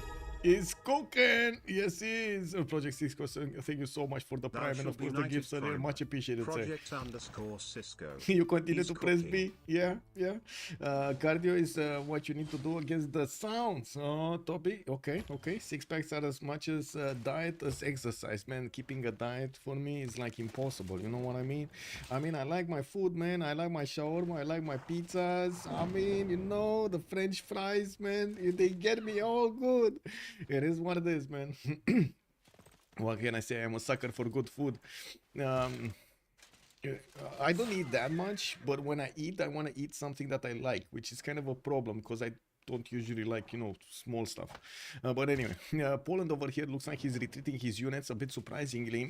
He's getting them next to Radom, and I do notice the Mongolian K6 are starting to do the attack runs against these Wing Hussars, the remaining ones. He can take one down with a knight here. The plus 12 intel on opponent's movements is making Mongolia managing to get enough strength on his knights to get a good damage done against the Wing Hussars, even with the Great General. One of the strategies here here to actually take this one with the minimal damage is to actually push back the general and then attack into the wing hussar. He could do that. He does have a knight over here that could attack into the wing hussar and another knight that could push back the general. There we go. There we go. Bam! That's taken down. And you see how little health it faded from the knight? Not a lot. Arumos also, hello there, sir. Having a visible six-pack requires an enormous amount of control over your diet. Unless you value it enormously, it's not worth it. Oh, yeah. That's a question, if I should value six-packs as a streamer or not. I think we need to let the poll going right here. Should I value six-pack belly? Yay, nay, only the girls vote here. Okay, there we go. There we go. We got it going. Let's actually see. Let's see it in real time. Let's actually see it in real time. Should I value six-pack belly? Should I do it? Should I do it? Yeah, pizza over six. Yeah. I mean, you know, 6 packs of beers. Yeah, that, you know, that is what it is. Depends how much naked stuff. I'm not doing naked stuff, man. Oh my god. Yeah, kick W. I'm gonna do shirtless, topless, how to say, streams of Civ6. You're a girl on Civ6 game chat. True. I see. I don't drink, so no beer belly for me. Yeah, makes sense. Makes sense. Korea, you take scientist. Did we have? No, we didn't have Newton coming up here. I do notice Zenki did get picked up by Maori for an extra trade route, and we do have Mongolia finishing the Polish attack. By the looks of it, he's going to manage to push these units back, and looks like nay. Majority of my stream is saying I shouldn't value this. Should I value muscles on my hands, Don? Aquarian, good evening, sir. I'm not sure if the polls are going on the right course. Next one might be if you should stream from pool with that six-pack. Yeah. And put some sparkles on it also, you know, like. Oh man. Anyway. We do have some industrial zones coming around here from Greece, and he did manage to acquire a significant amount of great writers from the beginning. Korea did too, but Korea is having other problems, especially with the Hungarian troops coming to bomb his cities. We do have a catapult coming out from Chancheon. The military engineer is starting to build the pathways towards the main cities of Korea. While I do notice Korea does have a knight that could actually try to step on the engineer and push it back, he's still trying to keep the tiles from getting pillaged. The city of Jeonju does seem like it's also going to be taken out under siege from the last turn. While he does have a knight coming out next, it does seem like he's going to die before the knight can get out of that city center. Actually, he does have an encampment there, so if he does... Wait, is this encampment from Jeonju or Jinju? This is from Jinju, so it's... okay, so the knight is gonna pop in Jeonju. Okay, got it. So it looks like we got one single EA and one girl that votes here. Okay. Okay, I mean, that's not confusing at all. I have no yeah, I guess I shouldn't value by this poll. I shouldn't value the six-packs. My belly is happy and my shawarma cravings are safe. Oh yes. Hot tub and Civ6 commentary, man, that's a perfect combination right there. What do you mean? Hot tub and Civ6 commentary? Yes, and I need to get a big screen and also the jacuzzi in the background. You need to hear the water purring over there. Nay, okay. We got this. We got this, boys. I got it. I understand. No six-packs for me. Got it. Okay, I can drink beer all alone here. Okay, it's fine. Don't really have who to show the six-packs anyway, so, you know, it's fine. Now we do have Mongolia here also managing to get the defense back up on Urumqi while Poland is recovering his units. We do see a few of these archers are starting to come around and he's placing down his campuses in his cities. We do have the general actually deployed in Radom at the moment, not actually giving the points to these Polish Hussars that are still in between his cities and Mongolia.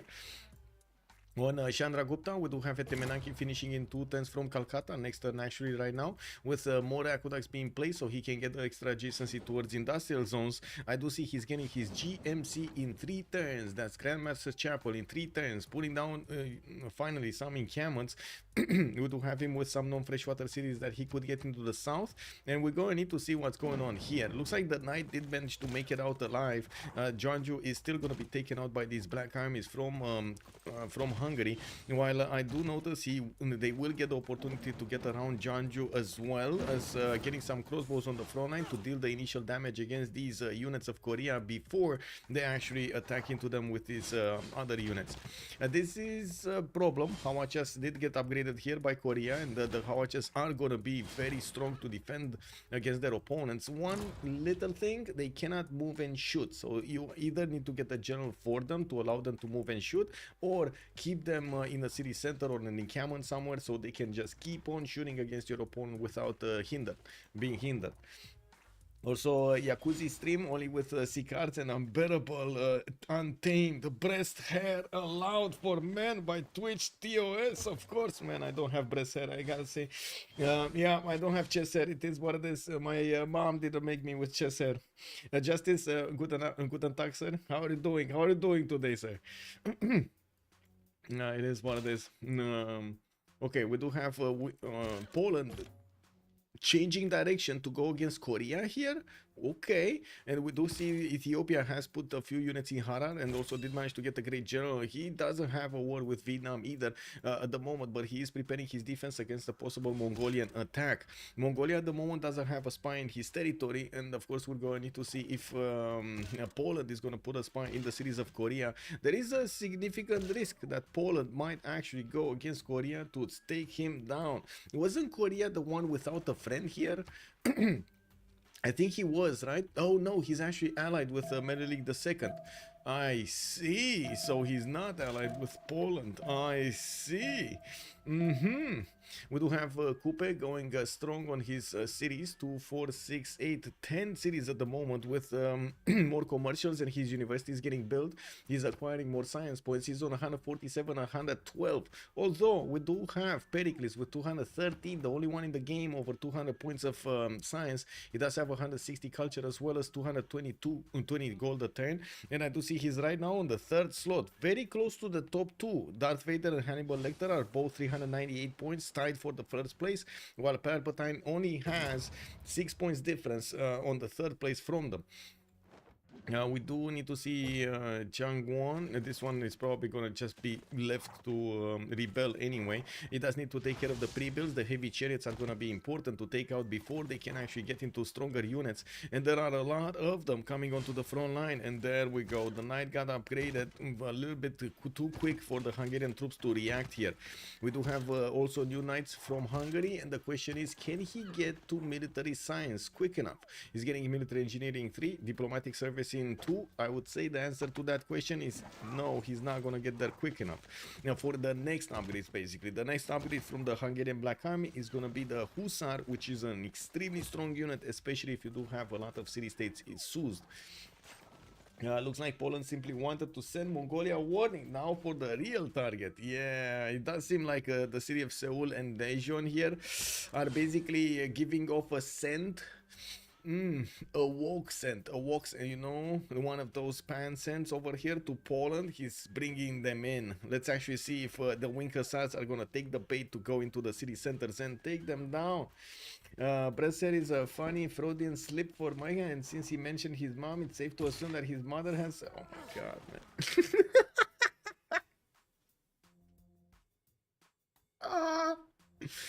Oh my god, oh my god, what is this?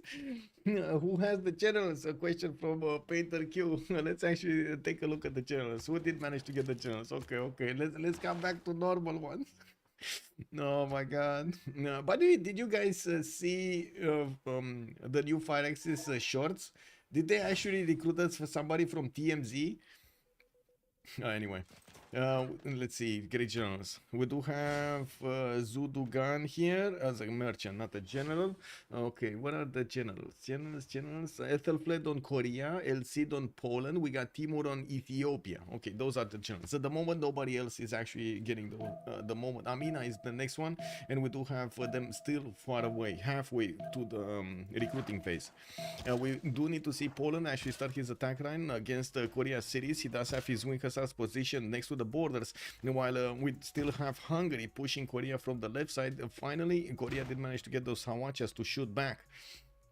I don't know what TMI means, but I do know what TMZ means.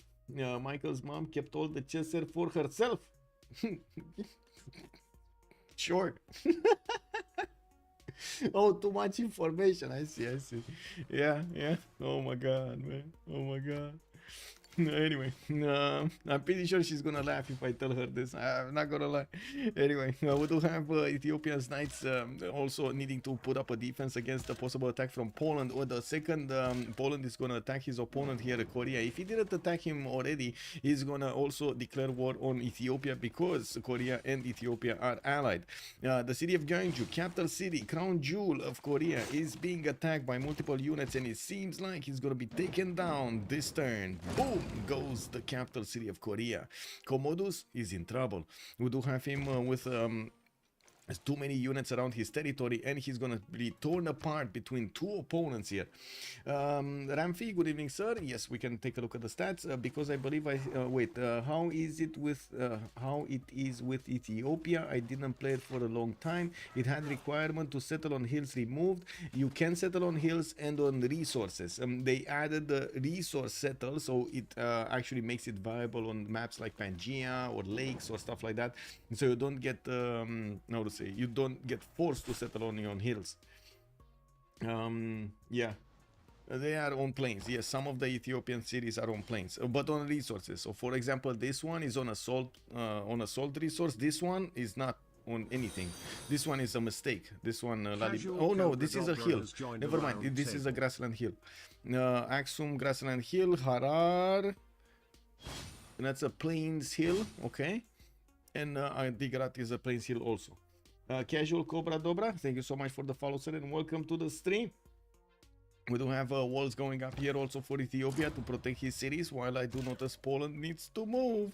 I don't think he actually did declare war, but he has open borders or something with Korea. This Wing Hassan is going to be pushed out.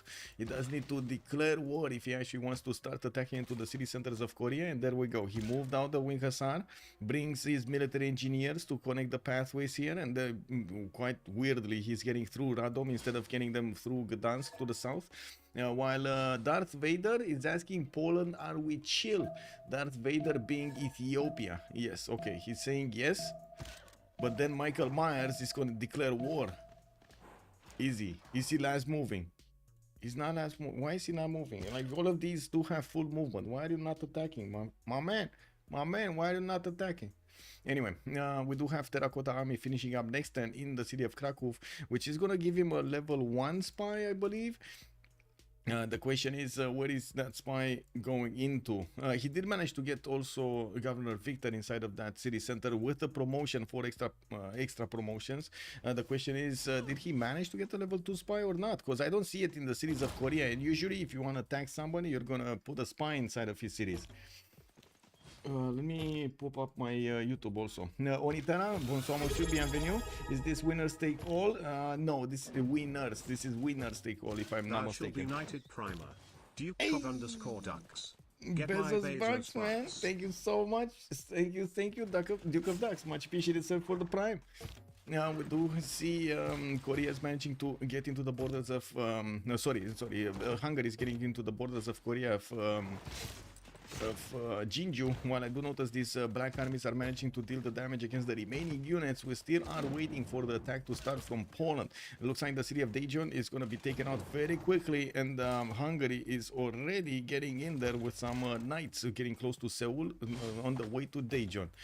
New Hawacha has also appeared here. That's still not going to do that much damage at the moment. It's a bit too far away from these units of Hungary, but you do see how important it would have been to have the Hawachas on the defense. If he would have had like 4 or 5 pre-builds, these black armies wouldn't have made it past Chanchon. That's all he needed to do. Plug the choke to College Fair and get a few pre-builds over here of archers, so he can upgrade them into Hawachas later on if need be.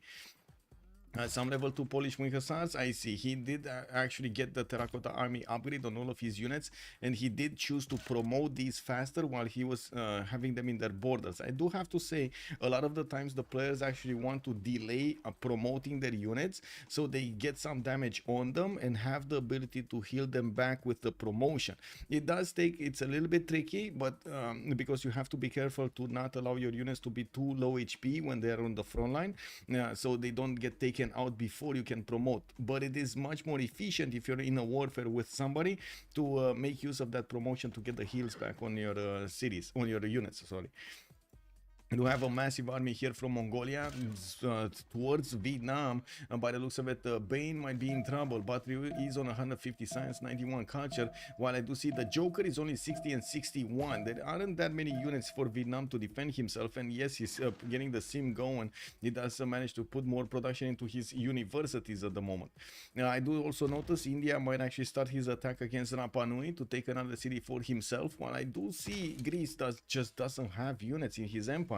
He's getting a few pikemen, and I do see some knights are coming around. While he's building up the production capabilities, he's still under 200 production compared to Jadwiga, which is on 260 and 236 faith a turn. That's just nothing over there on Pericles. We also have Menelik II here with 226 points of production and 365 faith a turn. That's a lot of faith per turn coming out from Menelik. Almost 200 science with 140 culture. It does seem like he has a good second era. We also notice Jadwiga doesn't really have that much science and culture. These attacks are basically what he has at the moment, and he's going to find it quite hard to, how to say, to sim towards the next part of the game. Now he's gonna be having a massive difference between him in the technologies and other people. For example, right now Menelik II is leading the pathway in technologies with 28, while I do notice Jadwiga is around here with 22. He's already 6 ticks behind the top one, Ethiopia. Now we got some more crossbows coming in. You do see how these crossbows are getting positioned right behind the knights and also behind the river. If any of these Polish Wing Hussars make their way in the lands of Ethiopia, we're gonna see these crossbows pew, pew, pew, pew, pew, pew, start to attack from there. Get ready, boys. Oh, let them rip. Starting. Oh my god, it's starting. Yes, thank you so much. Thank you so much, sir. Much appreciated. There we go. It's not starting anymore. Well, it started a long time ago, you know. It is what it is. Anyway, let's see. Nothing happening here. Hungary in his city, still getting spies, still getting knights. He wants to keep on going and guarantee that he's going to take out his opponent with the reinforcement he has from his cities. He's also going to probably take on the Polish army afterwards. And I do have to say, Matthias Corvinus is on 90 science with 63 culture and 180 points of production, starting to repair the cities of Korea, the ones that he got from Korea. He does work on Changwon, and he's going to also work on Jeju next, while I do believe these cities on the east will actually be given to Poland. Poland is still not making his courage to step into the borders of Korea. I don't know what Korea did to him, but it looks like it's stopping him from actually getting an attack going against his cities. He might have used the voodoo. Yeah. He got the altar going.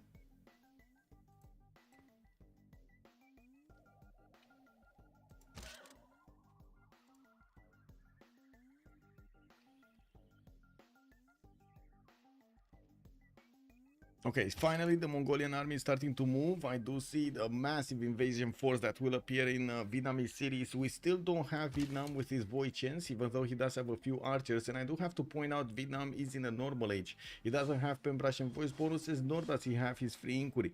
You know, we do have him with more knights coming around, but slowly. And of course the Kishaks, I'm pretty sure they're going to be strong enough to punch through the wall defense of Vietnam. if they're gonna be in good numbers. While we do have a massive amounts of knights here, it would be good for him to actually start his attack run, because like, what is he gonna wait for next? Is he gonna try to wait for his cuirassiers? I mean, with 80 science, 70 science, 60 science, this is gonna take forever to get to ballistics. I don't think it's a good opportunity to go there. We do have Rapa Nui taken out by India. New campuses coming around from his cities, finishing the encampment finally. This encampment got placed like, I don't know, 10 turns, 15 turns ago. He's just now getting it. Slowly we're getting to the third era, and we're going to need to see if the players are going to get their golden ages points. Hungary about to take out the city of Changwon from Korea. Well, he did take out Jinju. Ooh. And another one. And another one. Oh my god, it's staying alive, man. It actually is staying alive. Anyway, walls go up for more defense. We do have Poland still shy. He's still shy to get into the borders of Korea. I'm very curious what Commodus did to Michael Myers. What did he do to him, man? What did he do here? Or is this Poland being nice to Hungary and allowing him to get all of the cities? Is this what's happening here? Anyway, we do have Menelik II with 200 science and 150 culture. He's getting his libraries up and new crossbows on the defense, temples for that extra culture and extra food and extra faith. While we do have new holy sites from Lalibela to get that faith generation going. He was allied before. Poland with Korea didn't have an ally actually. Korea didn't have an ally. It was Hungary with Kupe. We did have Ethiopia with Mongolia, and I think it was, wait, was it? There was something here. I'm not sure which was, but I don't think it was his ally. Let me double check. Oh, he's allied with Korea. Oh my god, he's allied. That's what's happening. They got allied here, and Michael Myers just cannot get into the borders of Korea. You're right, Orpheus. You're right. Yeah. Give me a second. I want to double check really quickly something.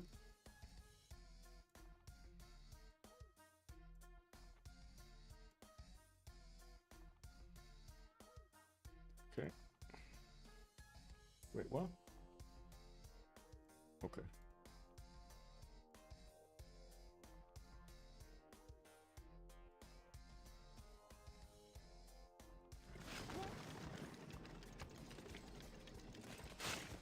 Okay, cleanup crew is arriving. Let's actually see. We can't see how many times he has an allyship with Poland, but it does seem like Poland is a bit too late to take over the cities of Seoul and Daejeon. What he can do is actually body block his opponent from taking these cities, even though, to be honest, at this point, Korea might as well want to get out, because he's just not going to recover from this easy. We do have also the city of Changwon that's going to be taken on by the Knight, and by the Lusavet also on the western side. Maori just keeps on simming. We do have him on 219 science and 222 science actually right now, with 300 points of production, finishing his Mares, getting new campuses, and I do see he did get Mausoleum at Halikarnassus on the tip of the coast there, while he's getting his art museums in his theater squares. In the south, we do have him with the possibility to trade. No, not really, with Hungary on the coast here. And I do want to double check what Matthias Corvinus's alliance is. Did he make an alliance with Maori? I would hope so, because they would manage to make so much gold from the coast. If only Hungary would have actually placed a city on the coast. He can get the harbor out and allow those traders to pass through, though, if it's 2 tiles out. Okay, there we go. Changwon did get taken out. And there we have it. We do have Kupe allied with Hungary. Okay. And I do believe actually Poland does have the ability to attack into the Hungarian troops also. His wing hussars are much stronger than the Hungarian black armies. He could stop this attack over Korea, but to be honest, he's just gonna keep Korea, well, you know, captured in the cities there. Wait, Joker is... Now this is priceless. Now this is priceless. We cool Vietnam when he's getting 30 units towards him. Are we cool Vietnam?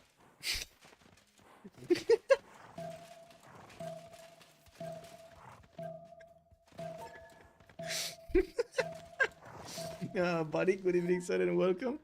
Oh, man. Oh, my God. This is the military squad, yes. I like how this person thinks, yeah.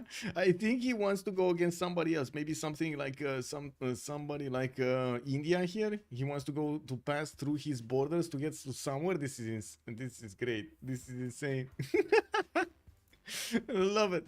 I mean, it's hard to do, but I'm pretty sure he's gonna catch over here India with his pants down. Total pants down. Can you imagine what's gonna happen when Sauron is gonna see the massive horde army turning on him with Mongolian knights and the Mongolian Kesheks coming against him? I don't think he's going Ethiopia. Ethiopia is bunkered down very well. He does have like walls everywhere. He has a lot of crossbows, knights and so on, and a lot of faith to buy out units. I don't think it's good to, I would say, in range Menelik II. Wait, Poland doesn't see? What does Poland not see? Oh, it looks like Poland might actually liberate the cities of Korea back to him. We do have Michael Myers getting into Gwangju and starting to pick up a fight with Hungary, while Hungary still is getting his black armies out to replenish the ones that he lost on the front line. These Winker Sons are going to definitely be stronger than his units at the moment. We do need to see Hungary, how quickly he can get to his stronger units. His siege tactics next turn, while he does need military science, we're going to need to see when he's going to get this. This is very important. He probably already has printing, siege tactics, so only needs one more tech to get that. He's gonna get a 110 yield stab. He's on 100 science, 58 culture. Okay, that's not a lot of science, and usually military science, it takes quite a few turns. It costs 634 science points. Not easy to get. Poland can probably take Hungary's captured Korean cities. Yeah, but the question is, will he liberate them and give them back to Korea? Or is this gonna be one of those, hey, you know, your opponent took your cities, you weren't like responsible with your cities over there, I'm gonna take them over from now on.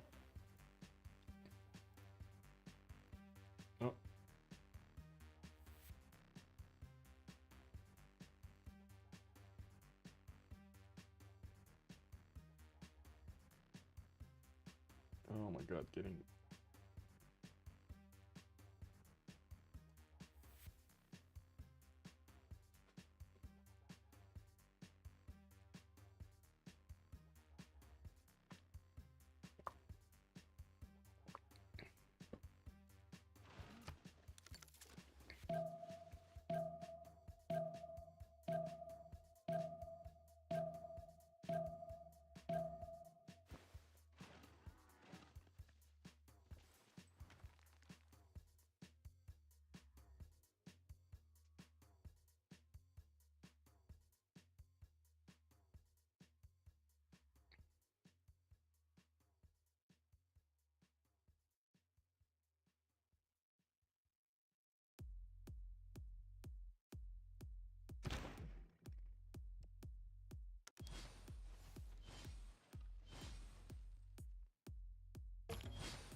Well, let's actually see how things are going to go down here. Michael Myers is going to take out a lot of these Hungarian units. Most of the Hungarian armies was very low HP because they were fighting the units of Korea and taking out cities. Now they didn't manage to get their promotions up, and this is what happens.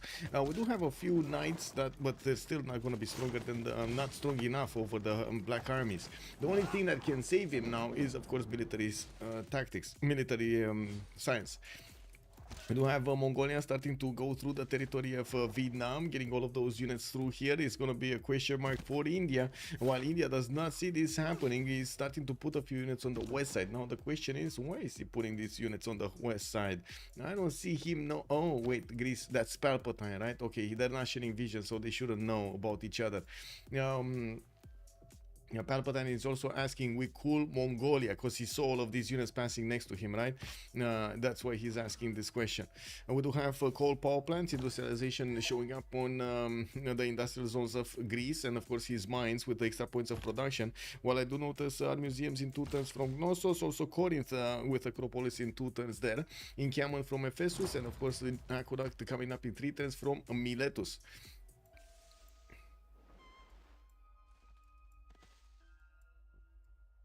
7 turns for Forbidden City coming up from Hualu. We're gonna need to see how things, if he's gonna manage to first of all get it.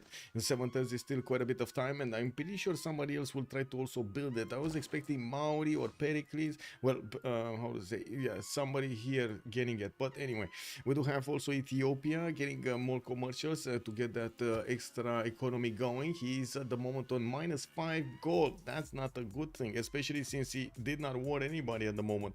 He's getting new settlers out, and he's still building stuff that adds more pressure on his GPT. We do have new theater squares, shrines, workshops. All of these are adding pressure on his GPT. DC does have some gold in the bank here, 93 gold in the bank. That's not a lot of gold to help him go through the next phase. If he's gonna get attacked, he's not gonna get to upgrade a single unit here.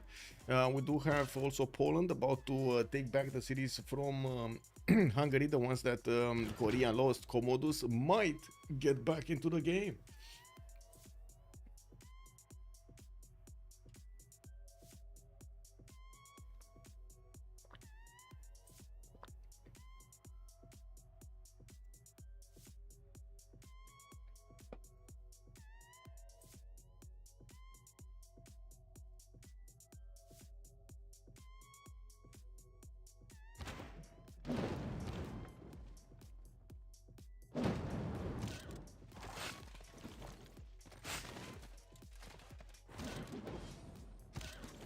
Okay, so two shining the cities of Hungary here with ease, the former cities of Korea. That's gonna be quite nice.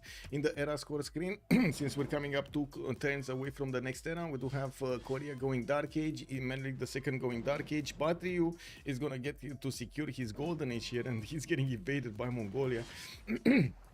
Jadwiga is 2 points off from getting a Golden Age, and we will need to see if he's going to manage to get it.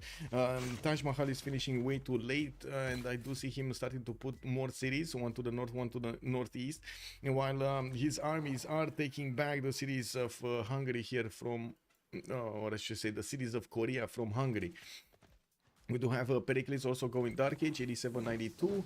Matthias Corvinus, 7075. Chandra Gupta is also Dark Age. We do have Joker, 7677, 1 point off from getting his Golden. While he's in a Dark Age this time around, we do have him invading his opponent, or at least going through his opponent's territory to get to India. Now the problem is India does have calves, and I do want to double check because Vietnam, if I'm not mistaken, wasn't he allied with somebody else? Let me actually double check. Who is he Vietnam allied to? Because I'm pretty sure Chandra Gupta is allied with Pericles, no? Chandra Gupta is allied with Pericles, and Vietnam is allied with Menelik II. So I see.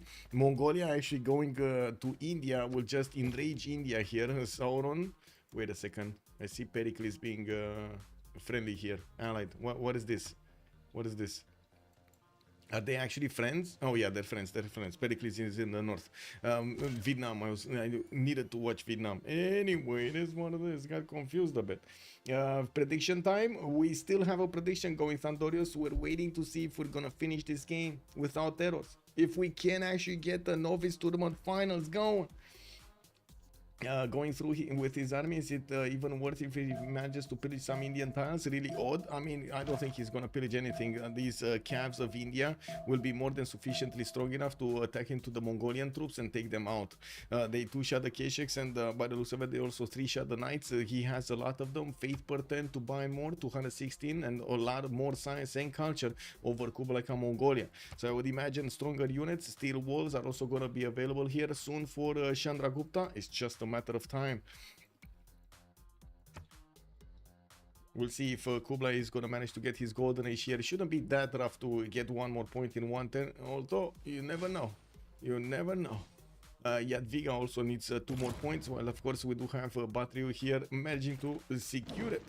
Batriu has been staying away from a lot of the wars, slowly building up the Forbidden City, and I do notice we've got another war. Sauron has declared... Wait a second. So India is the first one to declare against Vietnam. We do have him about to take over the city of Donghui here with his calves, while the Mongolian knights are going through the cities of Vietnam. We do have Bane starting to upgrade his cuirassiers in the cities to give a bit more strength to his city centers. Not to mention allow him to defend them a little bit easier with stronger units. Now the problem is gold. We do have 77 gold at 10 for Batriu with only 64 in the bank. Unfortunately, he just doesn't have the funds to upgrade his units when he needs to. Even if he does have a few how to say, a few pre-builds here, it's just gonna be a bit too expensive at the moment for him. It cost him 135 gold to get this done.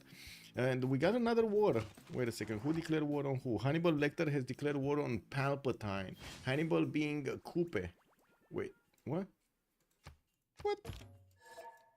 What are they declaring war for? Okay, no, not here. Nothing's happening there. I'm pretty sure there's no navy here.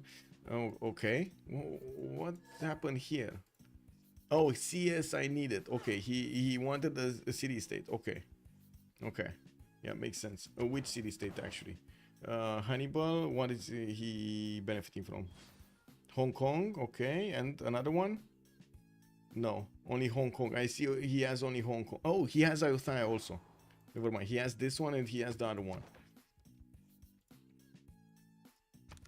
Okay. Well, we'll see next turn how the science is going to arrange here with no more Pembrasian voice, no more free inquiry for them to benefit from. We definitely need to see how things are evolving. Poland is not going to give the cities back to Korea. Prediction time. I mean the yays have it now. No, it's like turns 80. I guess you're right. Should we finish it? We need 3 yays in chat. We need 3 yays in chat. If we got 3 yays in chat, I'm gonna finish the prediction and put up the new prediction for who's gonna win. How many turns until Hussars? Text. 2 turns. 2 turns Hussars. 2 turns Hussars. We got 1 yes. We got 1 yay. Orpheus is saying yay. We need to finish the prediction. Let's actually see if we get 2 more yays, and I'm gonna finish the prediction. I need the chat to confirm, you know, confirm that we actually don't have problems in the games. Ah, there we go. We got 3 yays. Thank you so much, Ensasu Sandorios. Let me actually click on this, and yays have it. Yeah, we are going to see the end of the game, finally.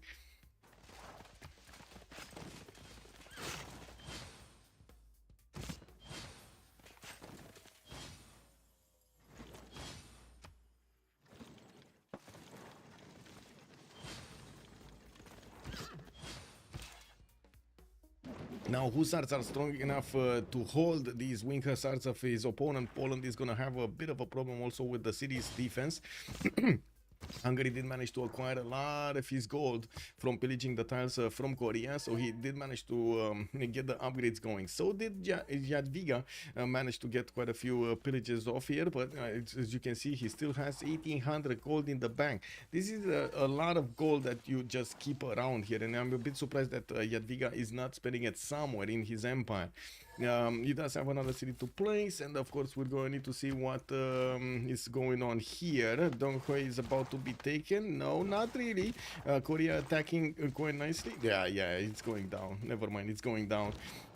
We do have a few Voichens also getting upgraded here, and I do notice the Mongolian army is appearing behind the city of Donghui, slowly but surely getting onto the front line. India is gonna need to get a lot more units out. He's bringing soon cuirassiers on the fight, and I do see Sauron is going for his metal casting. He's gonna upgrade his trebuchets into bombards and then shoot the cities with them.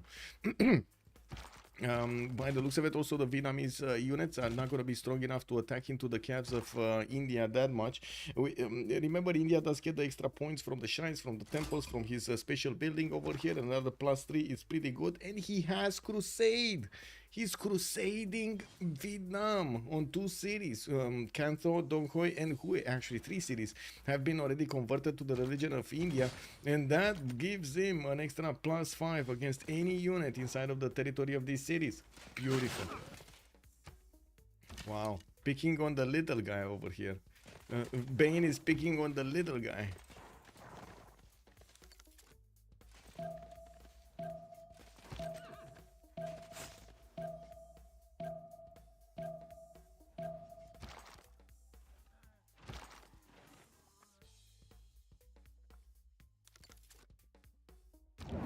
Okay, so we gotta pause here. Let me put stuff here.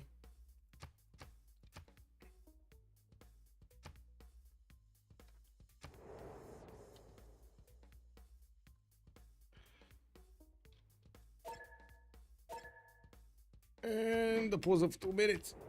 Be right back.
Why there many units in the Walu? Oh my, he saw it. He saw them coming. He saw them coming. Is this a bees? Bees? Wait, the dino dance. What is going on? Culture city-states do not provide. Wine also granting more amenities. Okay, so it looks like walls did go up in Donghoi, but I'm pretty sure the trebuchets need to smash them down. And we do have India going through the cuirassier line over here. We do have some civilizations in a golden age. Batrio did go for drums of war. Interesting. I was expecting him to actually go into something else, but he's probably getting this because he's getting attacked and he wants the extra production on his units. Not to mention those extra resources. Okay, Ilsab 237 to 160. Ethiopia is actually still negative gold, and this is a major problem. If he keeps on how to say this up, it's gonna be an issue.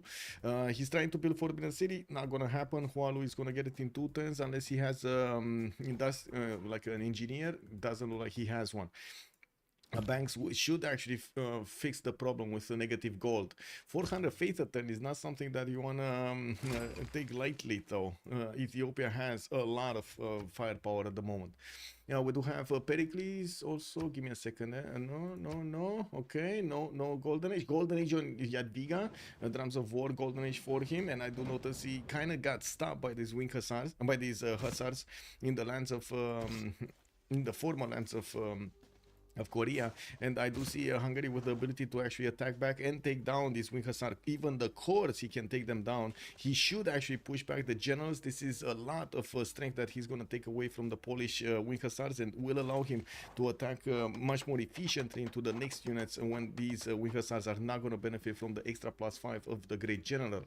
Looks like Sauron, Dark Age, he did manage to take Donghoi down, and I do notice he is having +3 intel on opponent's movements.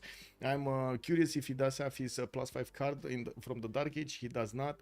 He didn't plug it in, or at least not yet. We do have also Kublai Mongolia trying to do something. Looks like he is gonna try to go against India here. Oh no! He's backstabbing Vietnam. He's backstabbing Vietnam. He just declared war on Vietnam. Oh wow!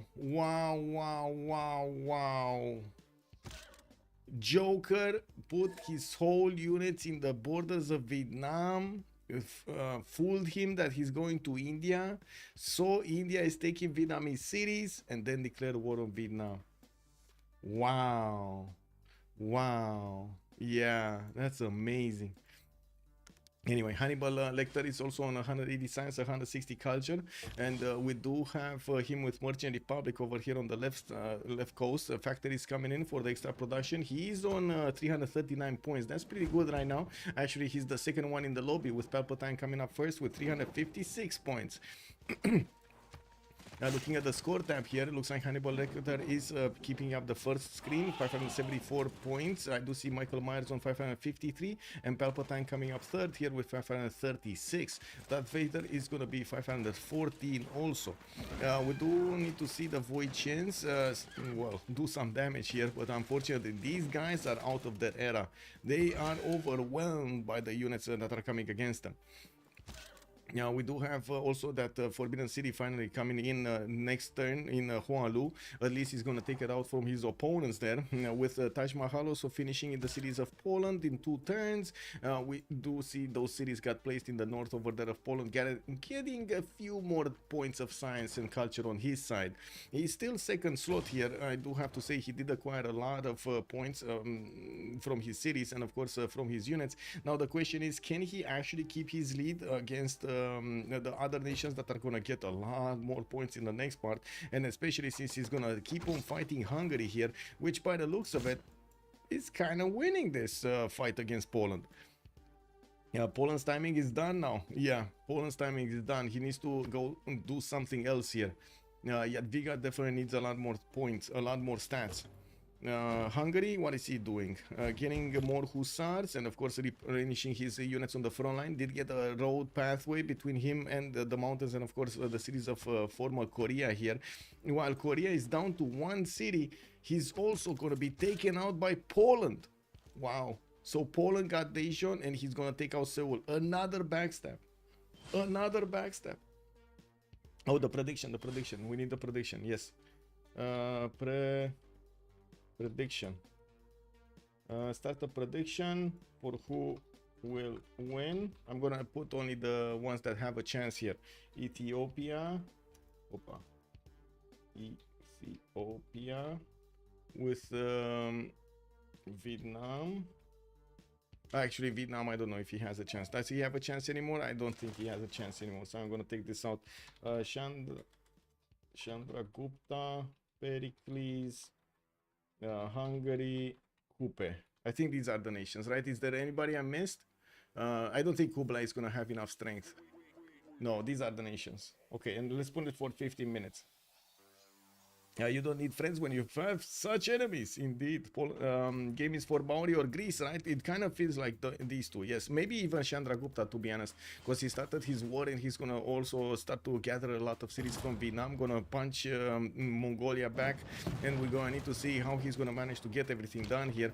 Vietnam finally did manage to get to his ballistics and upgraded one of the field cannons here. He didn't have ballistics, sorry, he didn't have cuirassiers, he just didn't have these void chains upgraded into field cannons. We do have also India starting to wrap around the Kantho, getting his bombards up so he can attack into those cities' defenses much easier, while he's gonna keep on pillaging the lands over here of Vietnam to get as much gold as possible. And that's 1 player down. That is Seoul being taken out, and we have 1 less player on the map. 2, 4, 6, 8 players at the moment. Let's see over here. Industrial zones coming around from Maori, multiple factories, and also art museums in Opango. We do have Maori getting his scientific theory. He's going to discover his railroads and will be able to start placing them down with his military engineers. Now, does he even have a single encampment? Yes, he does have an encampment here, and I would expect him making a few military engineers from it. He does need the armory, he does have it. So he has a barracks and an armory. And there we go, he just bought a military engineer in Wanganui.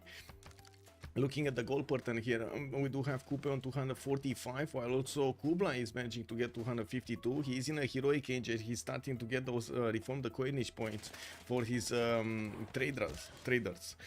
With worlds that are quite strong and not enough cash checks, it does seem like Joker will have issue going against these cities of Ethiopia, even if he does have a significant amount of units that are just now pillaging the lands of Vietnam here. It does seem like his army strength is not as high as he would want to push back this Mongolian menace. Yes, Athena? Yes? Yes. Not the pause button, okay? Not the pause button, okay? Huh. Okay. Right. Yes.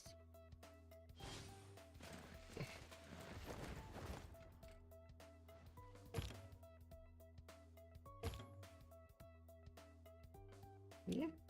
Okay. We do have the Indian troops managing to get next to Thang Long, the capital city of Vietnam, not yet wrapping around it to put it under siege. They're still working on Can Tho, and of course the bombards will need to position themselves closer. He's moving an apostle so he can crusade that capital city as well, and giving him the extra +5 from crusade all around in the tiles of the city center. Poland has been calling up his wing hussars on the front line and tried to push back these Hungarian troops. Now the Hungarian troops are managing to deal the damage against these wing hussars and taking them down one by one. Hungary is managing to get education next turn, while he's only on 109 science and 44. Doesn't seem like he's gonna have the science that he needs for the next part of the game, especially since we already have Pericles 200, Menlik the second 200, 100, and then we do also have Kupe on 196 and 169. Chandragupta is himself on 183 and 100, and he's gonna inherit a lot of the cities of Vietnam when he's gonna take them down. I don't think it's a problem for him to trade punches with Mongolia's units either. I'm pretty sure the calves of Chandragupta will be much stronger than whatever Mongolia has to put on the battlefield. With the bombards on the way, the walls are going to go down. It's just a matter of time, and we're going to need to see if Vietnam is going to slow him down enough so he basically doesn't give him the win. Yeah, we do have neighborhoods here in Knossos. I do see factories Miletos, Armory in Ephesus, Archaeological Museum in Athens, and I do see a factory there in Argos. Finally, Oxford University finishing in Greece's city of Sparta. That's going to be one turn away from getting done. Corinth is on the coast, although I don't think Kupe is actually going to want to attack into Pericles' one city. He would need more than that, right? Theater Square Festival projects coming up for Maori, and we do have some more industrial zones also getting out, coal power plants to get his production going, and I do see he's on 355 at the moment. He's still not first. Pericles is still first. 385 points over here on Pericles. Well, we do have him, and I gotta say, did you notice nobody built the Colosseum? We're turn 80 and nobody built the Colosseum. Hate the same person and you have a friend. Wait, what? The enemy within is worse than the enemy without. Hate the same person and you have a friend. Basically, the friend of my, the enemy of my enemy is my friend. That's what you're saying. The busily kick W, man. Pericles could settle more. He could. He's not. That's quite a question mark. Where did I go?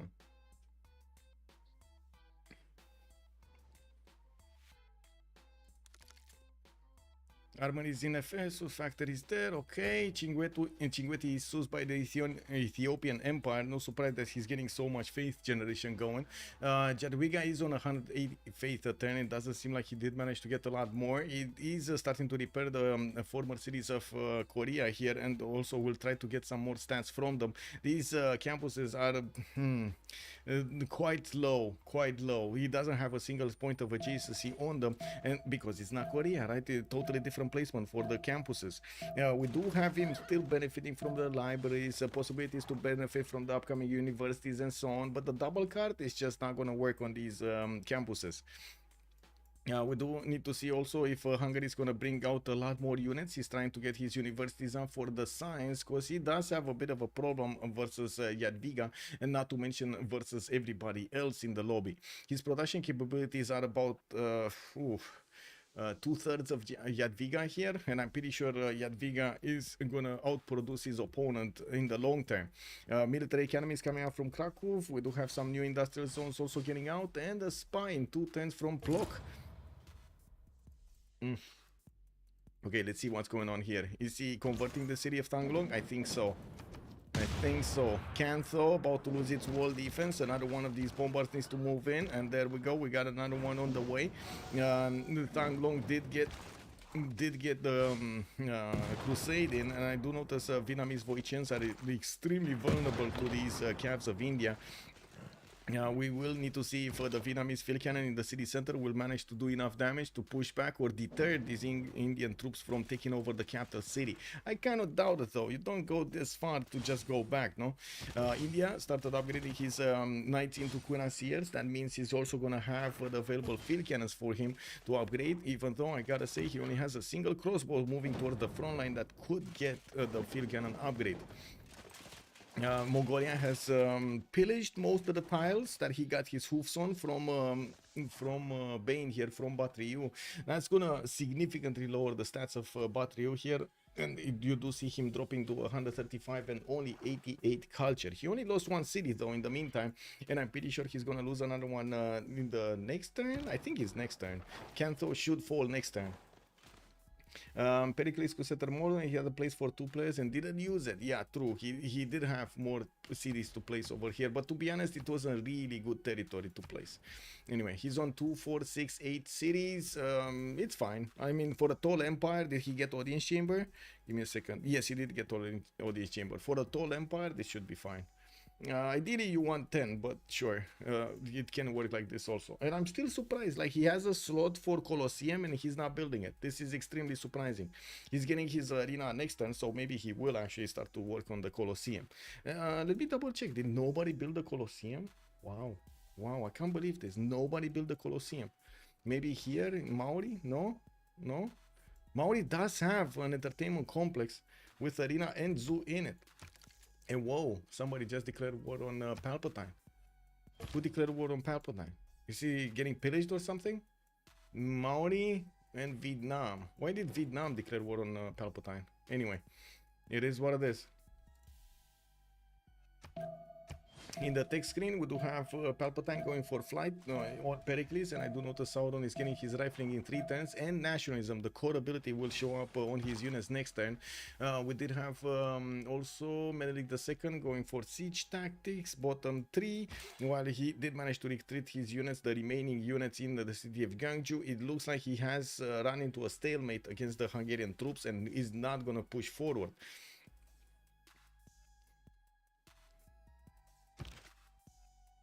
More coal power plants coming up here. Industrial zones. And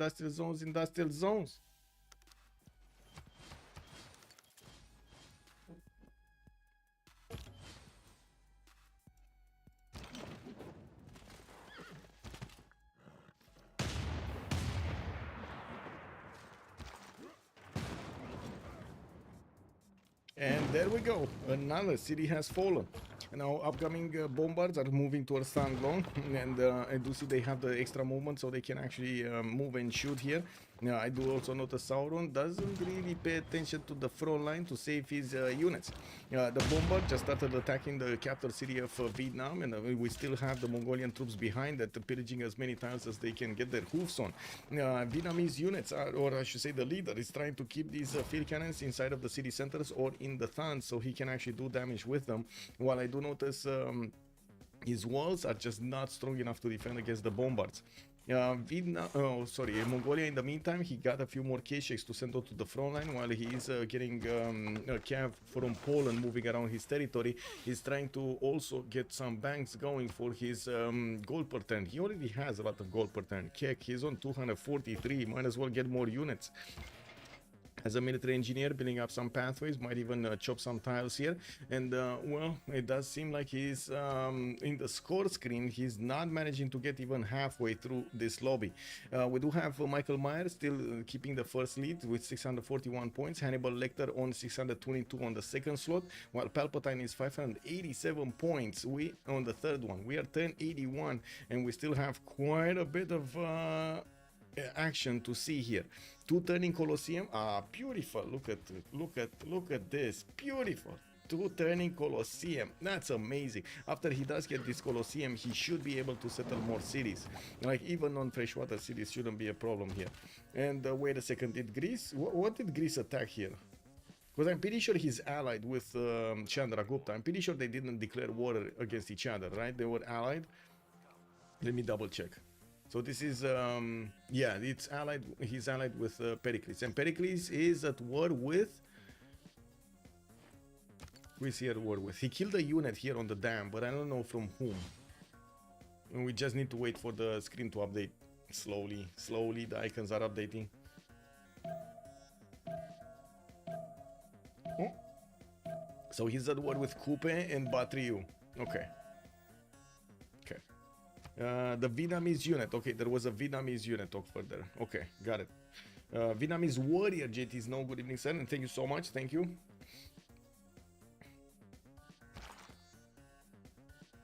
Okay, looks like Mongolia is also wrapping around Thang Long, and now I don't think he actually declared war on India, so these troops are not fighting against each other that easily, but I do also want to double check that information.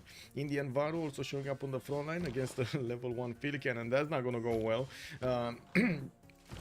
More bombards need to appear to attack into Thang Long so he can efficiently take out that wall defense. And you do see how much the bombard takes in return damage from these field cannons. It did manage to get a promotion though, and now we do need to see the Indian troops moving forward to take out these Vietnamese units.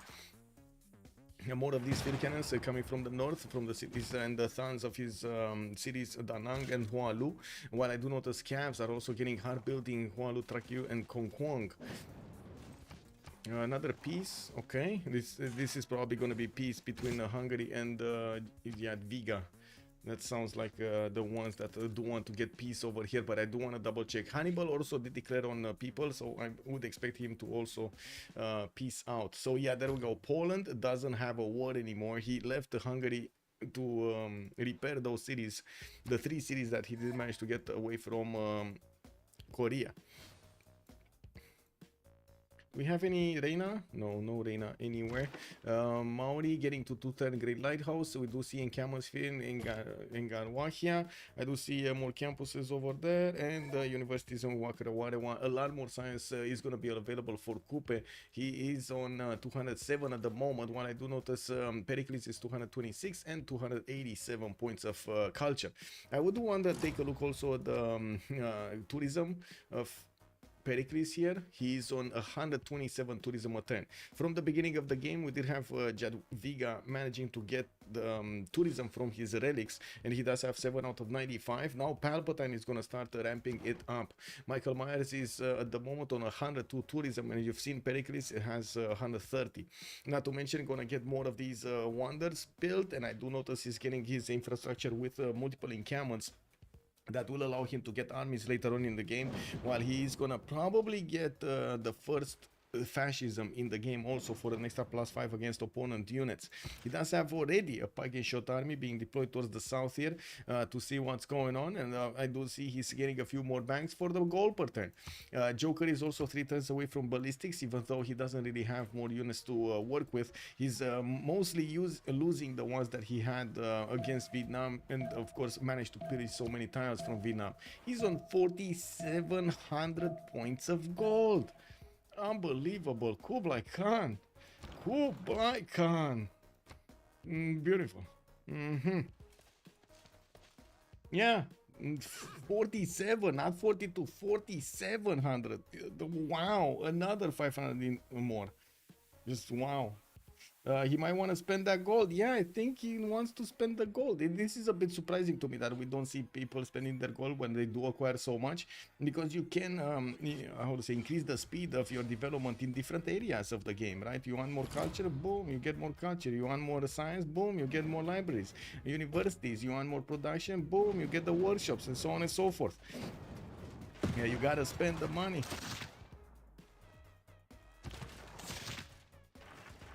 Okay, that one in field cannon did get taken down. Mongolia did try to attack it, didn't have enough damage. A new bombard is also taking part of the attack of Thang Long here, with other bombards going towards Da Nang. I do see one of them did show up in the encampment here from Kantho, and will start attacking into the wall defense. He didn't have the general next to it, so he doesn't have an extra movement point. He cannot shoot right now.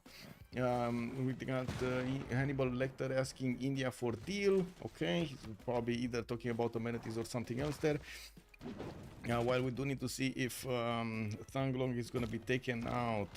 What is the? Did he lose a bomb? Did he lose a bombard? I think he lost a bombard, right? The level 1 bombard that I promoted here on the 1-2 forest. I think he lost it. Yeah. Okay, I do see Chandragupta also getting spied on by India, and I do have to mention Chandragupta is stagnating in the science and in the culture screen, while the others are going higher. Menelik II, Palpatine over there, also Hannibal Lecter. All three of them are managing to get more points on their side. Now, it does seem like Jadwiga will need quite a bit more time to build up his science count, not to mention add more points of culture on his empire. Archaeological museums coming up in 2 from Krakow, and I do see Plok building up the Machu Picchu. New Sukenitses of his replacement markets for his internal trade routes or external trade routes. I do see him actually trading with Mongolia right now.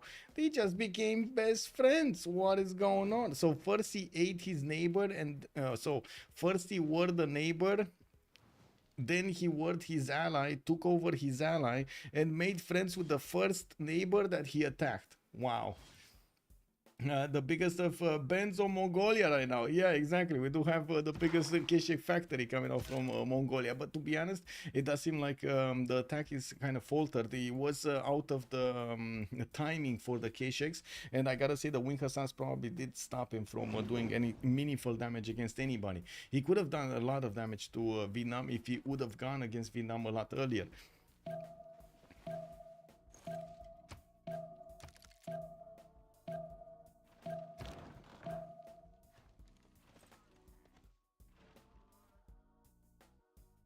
Oh, you mean the Big Ben? Oh, the Big Ben. Yeah. I was thinking of Ben the player, you know, Ben. He just spent 4,000 gold. Okay.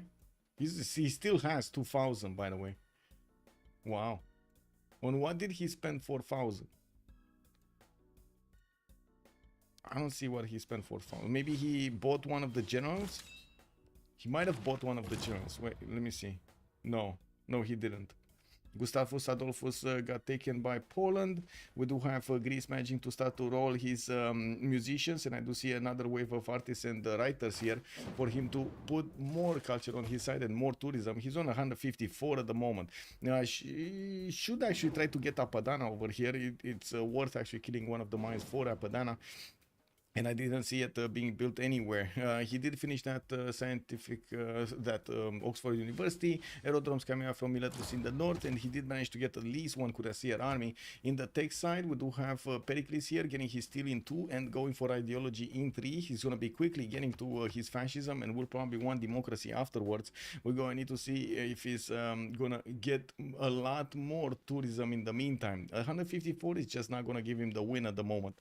On Coupe, we do have him also getting his aerodromes, building up a lot of training a lot of builder units. And while he still has quite a few tiles to upgrade here, we do have him also finishing his coal power plants in the cities that can build them. Kilvakisivani over there, Mausoleum. We do have the Great Lighthouse. Okay, not much everywhere else. I gotta say, I'm actually very surprised we didn't see Colosseum being built in the cities of Maori. It felt like he should have gotten it, but he didn't. Anyway, was this actually wait, I need to ask this. Was this because he thought he can place it on the rice tile and he couldn't? What do you think, chat? Was this because he couldn't place it on the rice tile? It may take longer, but it's not easier to go for a scientific victory. Yeah, you don't get run through as much. Yeah, run through as much as in getting attacked and like this, you mean?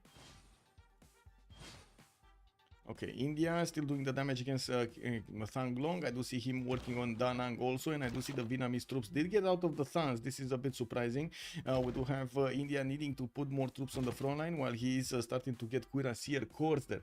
Easier to defend. Yeah, true. Okay. We do have new banks for the gold. Cuirassier corps getting out from Panahar build, and I do have to point out the Sauron is on 234 faith a turn, and is barely stabilizing these rebellious cities that he got from Vietnam.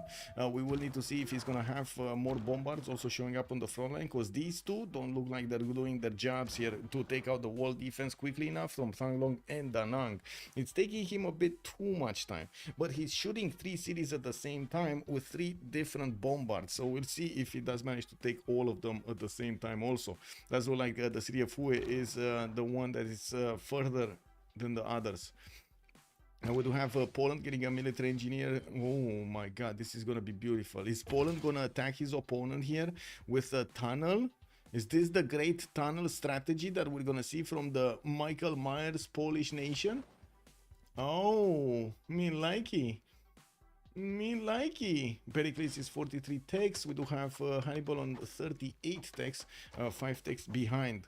And looking at the score screen here, Poland is still first with 691 points. Hannibal Lecter is 669. Palpatine 638, quite far apart from Darth Vader, which is on Ethiopia and didn't get to settle new cities, didn't really get to upgrade his score points here. 232 science, 133 culture, and he does have 500 faith a turn. That's amazing.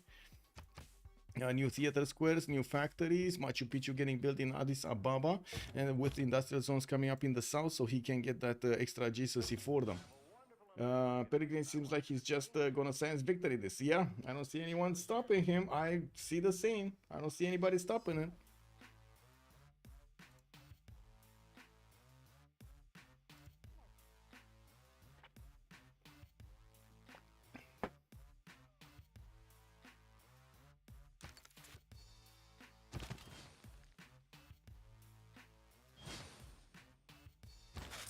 Okay, Leonardo da Vinci has been picked up by Ethiopia. He's going to get the +3 culture for each of his workshops, and he has quite a few of them. His culture is going to get a little bit higher. I'm actually surprised. Was that a culture boost to 133? Interesting. I thought he's going to get 150 at least. But anyway, maybe I didn't watch the numbers as when I should have watched them. We do have also India Sauron managing to take the city of Hue away from Vietnam. Now and we'll need to wrap around Thang Long and give it a kiss of death. I do see he lost another bombard while he has this one with about to get a promotion. He will need to probably buy another one. He did get another one in Canthod. And I do see him moving one of his apostles to try to convert the city of Da Nang to his religion. Thang Long also lost the religion pressure from India, so he doesn't have crusade in those tiles anymore. There we go. He converted Da Nang.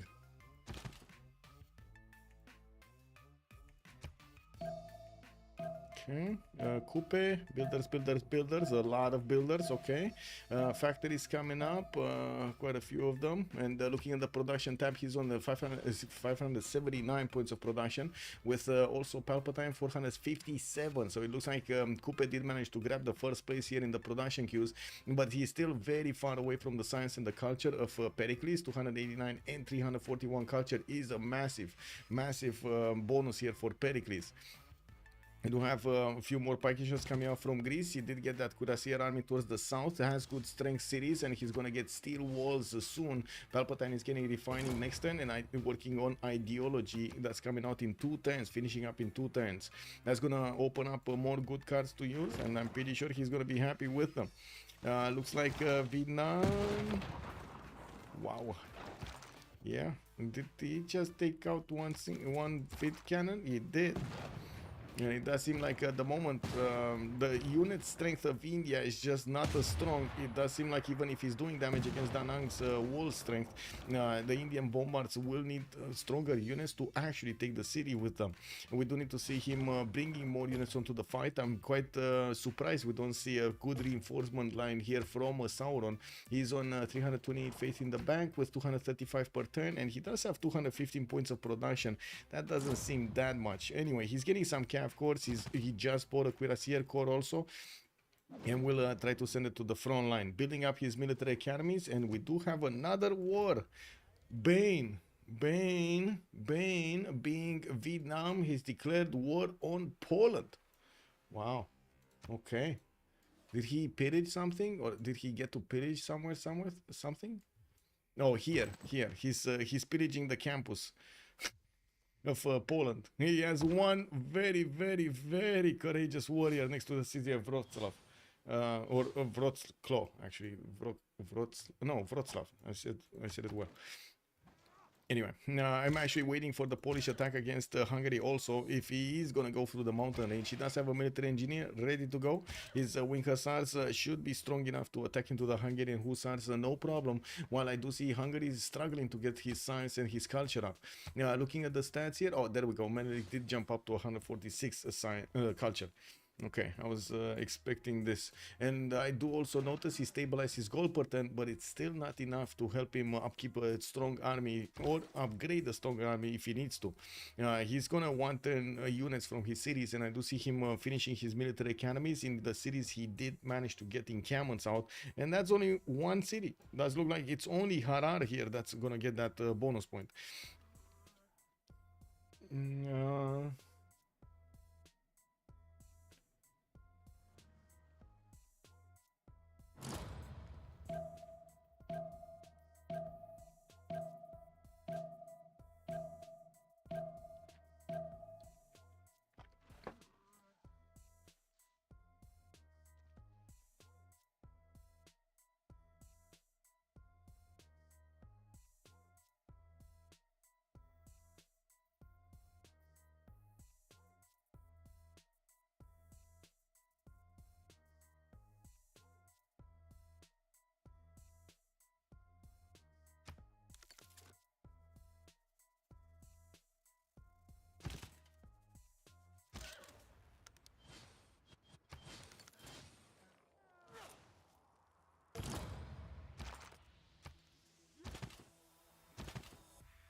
Oh, Da Nang finally actually lost its wall defense. We do have the Indian troops going closer to that city center, but will take a lot of damage from the units around it, especially these Thans with the wall defense, and the Vietnamese field cannons are managing to take out the Cav core.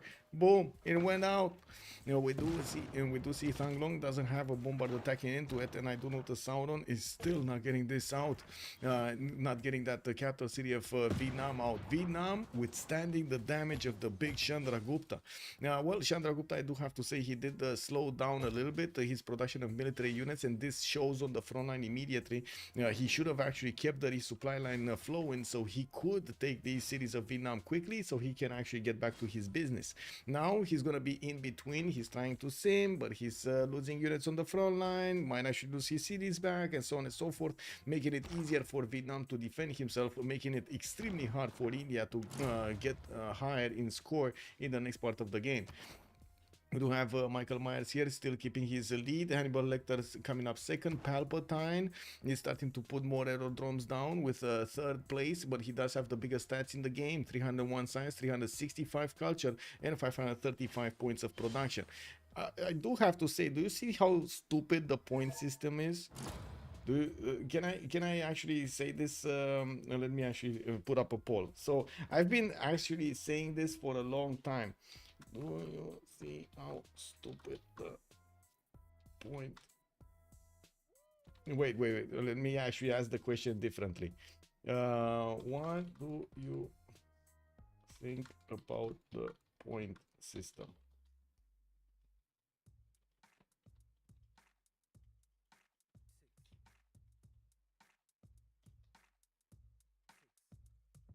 Okay, let's see. I'm gonna ask the question a little bit differently. This is the question. Wait, Rafif is saying Korea is now dead. Who is next? Greece looks pretty good, but it depends on who will nuke who. I want to put it up on the screen here. Do you see this? Do you see this? Do you see how... I don't know how to call it other than stupid. Like...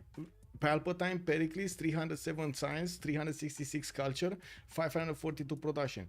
He has the best stats in the game by far over everybody else. He's 13 points. This is not made with a good, how to say, a good balance in mind, you know, like this is stupid. Religion gives a good amount of points. Yes, he would, but that's also misleading. If a religion gives a lot of points, it's also misleading. Look at it. This is one of the reasons I actually wanted to create or look into the point system, because this is just not representative of the nation's power, and I've not only had it myself for a long time, but like seen this myself for a long time in the FFAs, but also experimented, I would say, looking at so many games from others. Okay. Oh, only, wow, 2 said it's accurate. Okay. 3 said is misleading, and outright stupid is on 6. Okay, well, yeah.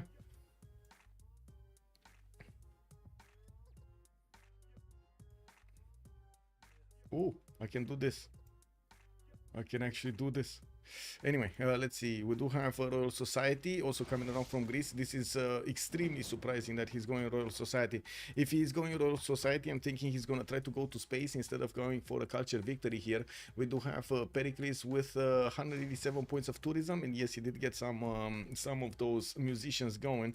I want to keep on watching this. 8, 7, and 2. Wow, nobody's saying it's accurate. That's impressive. That is impressive. We do have Poland with the Wing Hassan army that is about to go into Ethiopia's Wing Hassan armies, baby. Level 4s and level 3s. That's a lot of strength over here. Buying some more from these cities, getting another settler going, and padding those number of science points. We got a few more seconds, so if you think the point system is accurate in Civ6, put it down here. And I gotta say, can you imagine how dangerous not having a good point system is in this game? If you cannot compare yourself to the others in the game properly, you always get a totally skewed vision of how you perform versus others and why do they perform versus you differently. That's why it's stupid. Here we go. Outright stupid 1. How many wonders does Poland have versus Pericles? Definitely doesn't have that many. 1, 2. So he has Angkor Wat with, well, he does have quite a few. Wait, Angkor Wat, 1, 2, 3, 4, 5, 6, 7 wonders. Okay. 7. He has 7 wonders in total. Did the Korea build one for him? No. Did he get something here? No. Okay. Let's see Pericles. Pericles has 1. This is 1. Just 1? Wow. He actually just has Colosseum. Oh no, Oracle. He has a Colosseum, Oracle. 2 planes out. Royal Society going in. And a lot of great people. He recruited so many great people during the game, right? And Poland did not recruit that many great people.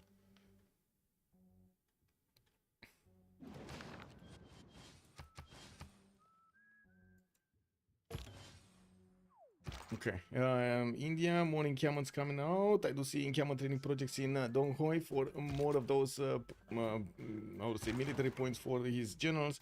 We do have Thang Long also slowly being chipped away, but still the bombard will need to get some help there. Looks like he did manage to squeeze a shot before he died, and I'm pretty sure it is gonna die. Oh my god, the medic had taken out Vietnam, managing to get another tile next to Thang Long, while Da Nang is not gonna get attacked anymore. It looks like Cantho did rebel to 3 cities, and right now the Vietnamese city of Da Nang is safe. What is India religion like? India did go for what? Choral music, I believe. Give me a second. Zoroastrianism, choral music, tithe, Watts for the extra science and faith, and crusade. He doesn't have crusade yet in Thang Long. He does need to get an apostle to get that there, and I do believe he's going to need to keep on pumping out units. He's refusing to get new units though. He's getting more military academies, encampments, and slowly trickling in new units that are dying just as fast as they're getting onto the front line. And this is a problem. Them dying, he's losing amenities, he's losing happiness in his cities, and he's not getting to activate his booster. Oh my god, -6 amenities here for Vietnam also. massive army from Mongolia. We got 2, 4, 6 of 7 of these cav corps with cuirassier corps going towards Poland. Is he actually going to attack Poland? Poland is 2 turns out industrialization. I don't think he's going to attack. I mean, there is a possibility he's going to attack Poland, but there is also a possibility that we might actually see all of those units try to get into Maori's territory, which is going to have planes and will take care of those. It's just a matter of time until his fighters are going to be deployed on the eastern border. And I do see, oh, wait a second, Poland was allied, right? He's trading with Mongolia, so I don't think Mongolia is going to backstab here. Or maybe not, we don't know. Mongolia has been doing very weird things this game, right?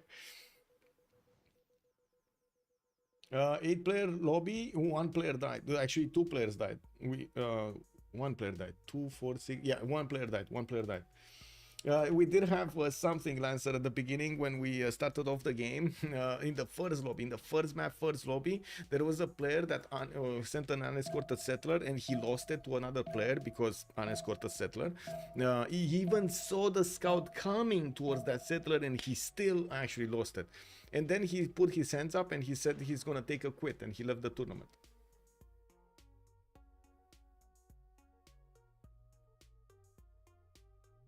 Wow. Okay. Okay.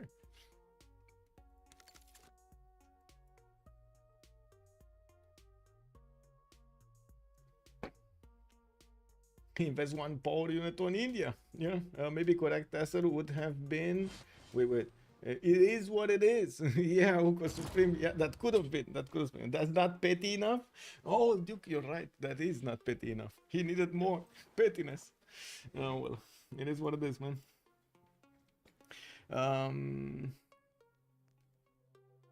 Wait, Ragnar, hello there, sir. You can comment on my Herald games anytime. Glad to do it, sir. Also, Vapor, is this winners take all? No, I don't think Onitera, this is winners take all. If I remember correctly, the top 3 spots get the prize, but I do want to ask Nykrot if she's listening. Maybe she knows. I mean, I'm pretty sure she knows. Maybe I don't know. Probably, I don't know. We got Alhambra in Buda coming up in 2 turns. We do see Poland is still keeping these units over here, not really going against anybody, but he does have Wing Hussars armies, quite a few of them, and the industrialization is finishing up next turn, while Pericles is getting his hangars up in multiple aerodromes. I do see he's also trying to get Alhambra, but in 4 turns, and he doesn't have a chop. I mean, he would have a chop, but he doesn't have a builder to chop. Now, we do need to see also the biplanes starting to be deployed in the southern border, so he can try to make a defense here, anti-air defense against any units coming against him. We do have him with some campus research projects and more biplanes in the north getting built. Now, well, let's actually see Voldemort here. Industrialization in 3 turns. He did manage to get to 199 science, still not over the 200 mark. And I do notice he's middle of the pack here with 488 points. We do have Michael Myers, 757, with Hannibal Lecter, the second one, on 726, while Palpatine is 691 points. What's the funniest place you saw with Wing Hussar's unique ability?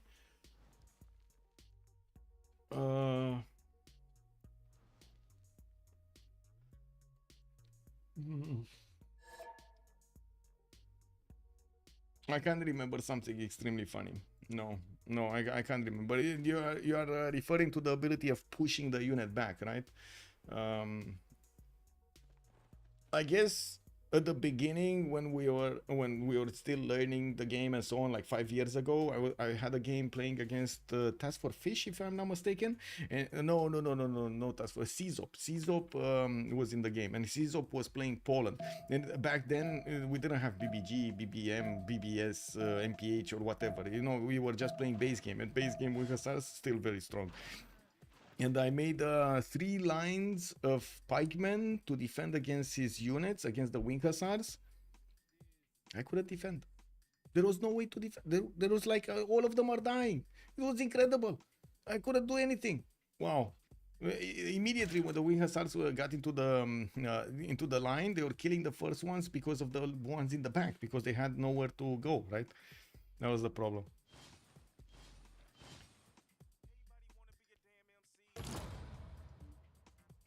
Okay.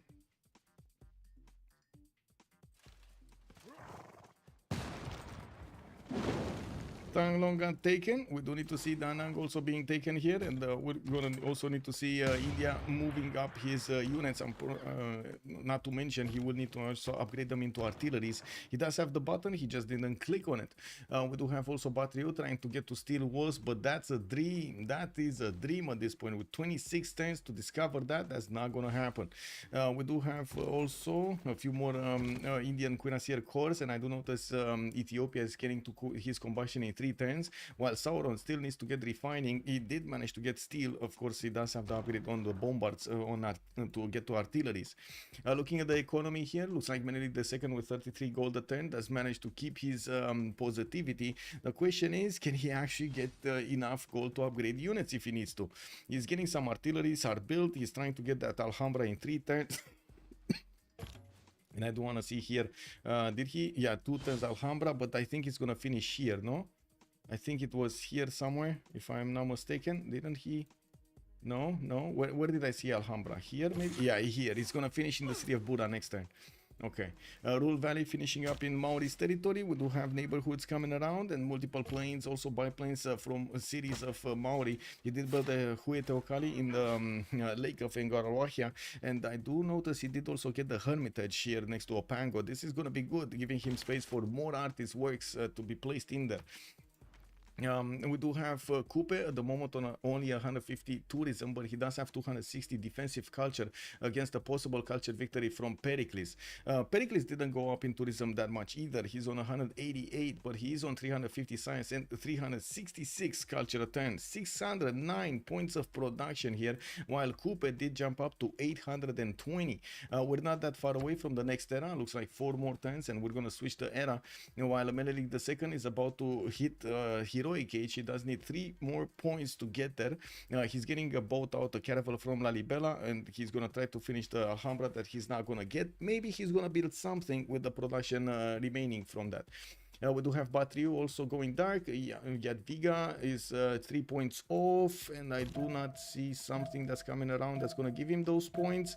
He's allowing all of the Mongolian troops to go around his cities to try to hit Maori here.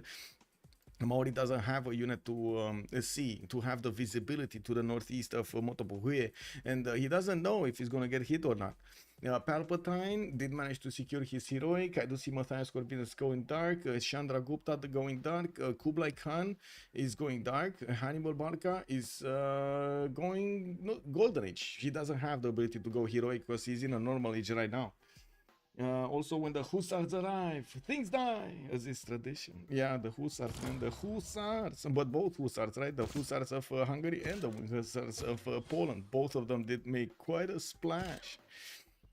You see these Wing Hussars armies, how strong they are. They can actually 2-shot the Ethiopian units, no problems, no questions asked. 1-shot the crossbowman corps and also deal massive damage against the cav corps. We do have more of them showing up here in the cities of Poland, and to be honest, we do need to see how quickly Poland can actually get to his fascism up here. Natural history next turn, refining in 2. Okay, so he's gonna get tanks, and it looks like he's gonna have Ethiopia also with tanks. Ethiopia managing to also army up one of his cuirassiers here. Had something stuck in my neck. Sabir also, wait, Cap, hello there sir, and good evening on YouTube. Is it no blue CS lobby? Yes, no blue CS lobby. We also, in this particular lobby, we also had an array of city states that were pre-chosen, predetermined. Sabir also saying I was playing in parallel single player mode while listening, and a barbarian caravel climbed from water onto the earth tile with my builder and captured him. How did he get there? Was it a flood? Was it a flood? Was it a flood? I think it was a flood, no? Predetermined. Yes, basically we knew what city states have been I would say allowed in the game. We did. That was the list. That was the list. Let me see if I have it here.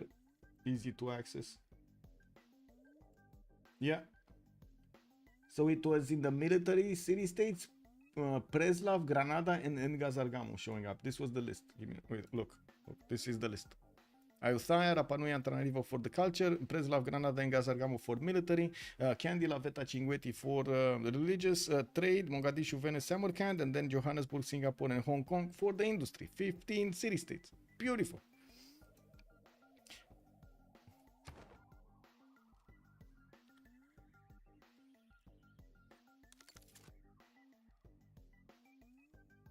Oh man, so many units here from Mongolia. Can Mongolia get a stronger unit though? He's refining, so he might actually get to tanks, but it's gonna take him too much. He needs steel and then he needs combustion. Wow, this is a weird looking city. I have no idea why that city is looking like it's in fog of war. Do you see this? It's looking like it's in the fog of war, but then here there's no fog of war. That city is hiding for us.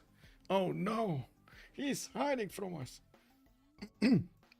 Well, it looks like Chandragupta did manage to take over finally the capital city of Vietnam, and he's working on Da Nang quickly. The Vietnamese units did scatter from the defense of that city center, while India is putting artilleries on the front line to deal the damage against the walls much quicker. We do have also Poland getting 2 turns from steel. Palpatine is going to get his chemistry up next turn, and of course we'll need to get to his advanced flight as well. He does want... he did manage to get the defense in his cities, and he does definitely need to get advanced flight. It's just a matter of time. He wanted the lambs to build them in the meantime.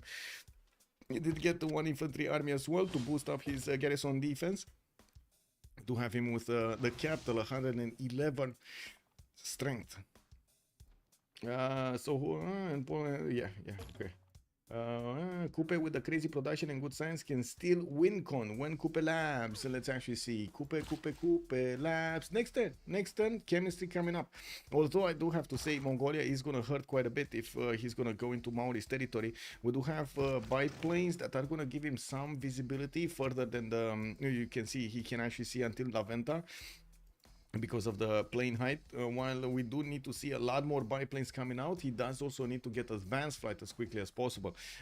These biplanes are just not going to be strong enough to attack into the camps to destroy many of them before they get into the tiles and start to pillage. Only a few turns here. Let's see the ERA score. We got 2 more turns. Menelik still 1 point away. We do have Bane, Dark Age, Jadwiga 3 points off, and we're going to need to see if he's going to get it with Pericles getting his Golden Age, or Heroic Age I should say. Chandragupta still needs 9 points. That seems like it's a bit too much for him to get.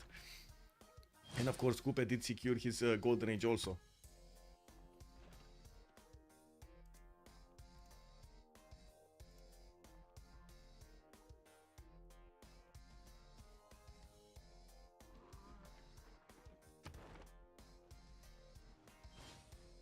Such a close point battle here between Michael Myers and Hannibal Lecter.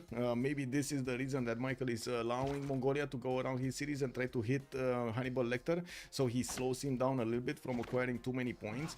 We're going to need to see if Jadwiga is going to be successful into attacking Ethiopia here. That's like the majority of his units are deployed towards Ethiopia and not somewhere else. We do have a few of them on the right side to defend from Mongolia, although I do believe Mongolia is making all of this infrastructure to go directly against Maori. It's just gonna take an insane amount of time to get here, and I do believe Maori should have the defense necessary. Mobilization in 3, he shouldn't be far away from getting his also fascism. He's on 300 culture, and he should be getting that totalitarianism quickly. Ferris wheel in Ngarawahia for more amenities, and I see. Okay, never mind. Got distracted, I tell you. Okay. The first 3 continue. It's the true final. This is the final, and I'm so glad we actually made it work. This is incredible. We made it work. We made it work. Wee-oo. 3 more cities remaining for Vietnam to be pushed out of the game. We do need to see if he's going to manage to get a safety settle anywhere. No, not really. We did have, by the way, I did miss altogether who did manage to get Newton and Ip Khaldun. Let's actually take a look here. Newton got picked up by Greece, and then the funny scientist got picked up by Maori. Okay. We do have also Greece managing to recruit Mary Catherine Goddard for an extra diplomatic visibility, while Maori is starting to acquire some of his works over there, the artists over there. Okay, 1, 2, more 3 biplanes here, getting his research labs as quickly as possible, building up more biplanes from his cities. While I do see in the tech side the Hannibal that's Coupe going for his ballistics. We do have Chandragupta 2 turns away from getting combustion and will have the tank upgrade to take on the Vietnamese remaining cities. Palpatine also getting radio in 2 while the Menelik is getting combustion next turn. We're going to need to see if these Winkasar armies are going to get upgraded to go against Ethiopia. Wait a second, that's Menelik the second, so maybe we will see Ethiopia here upgrade, although I do believe he's gonna be defensive here and not offensive against his opponents. But Ryu still, that's not gonna happen. Yadviga getting refining, he's only a few turns away from getting his own combustion, and I do see Kublai Khan is also trying to get to steel, but with only this amount of science, 150 science, doesn't seem like he's managing to get it in a good amount of time. We do have, oh my god, 80 crew cores. 80 crew cores coming in, and oh my, we actually get to see a unit being to defend here. I mean, yeah, his 2 takes over these CAF cores, no surprise there. Okay. More biplanes coming out. When is advanced flight? Not happening. Coupe is getting steam power in 2 turns, getting a few more biplanes, and we'll need to deploy them in Motopuhe's borders to deal with the CAF core threat. He should see this coming, right? He should see the first one. Yeah, he sees the first CAF core coming towards him. He's gonna see the next ones also. And this is information that at the moment Mongolia does not have. He does not know that Maori knows about him. We got more AT crews being commissioned here from Kapiti. He's getting a neighborhood in Taumutu. Have no idea why. It would need to get a few more units to actually handle this threat. But what is the money payout structure? I don't know exactly about the money payout structure. Give me a second to take a look at the Novice qualifier. Novice tournament info. This. I'm trying to figure it out. There were quite a few announcements about this one, cause you know, yeah. Players will receive the draft. Okay.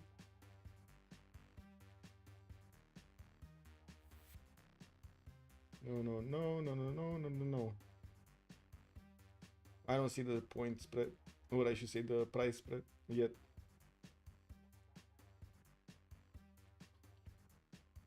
Give me a second. I will ask. I don't think Necrotis is hitting us, so.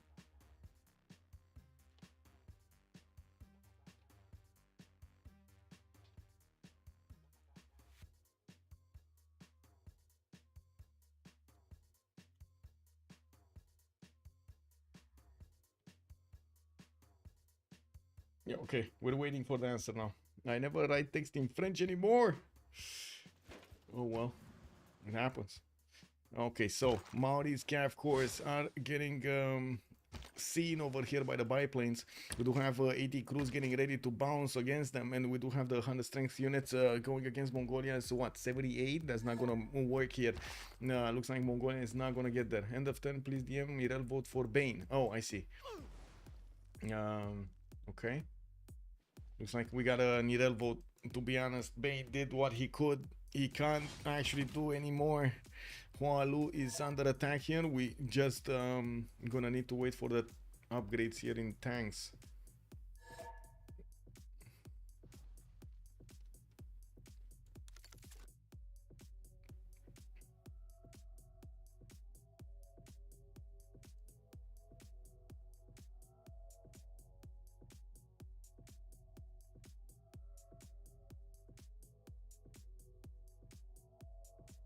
It's 60, 30, 10. So I think it's $60, $30, and $10.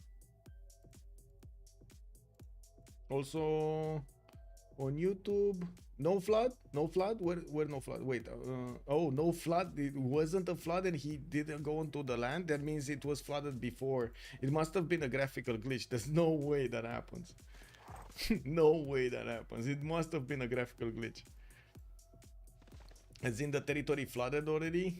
It was underwater. It got covered by coast. covered by water. The coast got covered by water, basically. Not covered by coast. Anyway. Yeah, we got combustion. Did he finish? He did finish it. No, he's going for it. We do have Darth Vader though finishing it, and we do need to see here when Mongolia is gonna get to attack his opponent. We do see these biplanes are just not strong enough to deal the damage against the calf course, and Hannibal is not going for advanced flight at the moment. Still getting mobilization, trying to defend Motopohuye with his biplanes body blocking, while he's bringing out new AT crews from his lands here. We're gonna need to see what's gonna happen next. Let's actually finish this. We're gonna have a pause of 2 minutes, and then we're gonna talk about more. Prophet and preserves. Okay, I copy. Okay, and be right back.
Bam bam.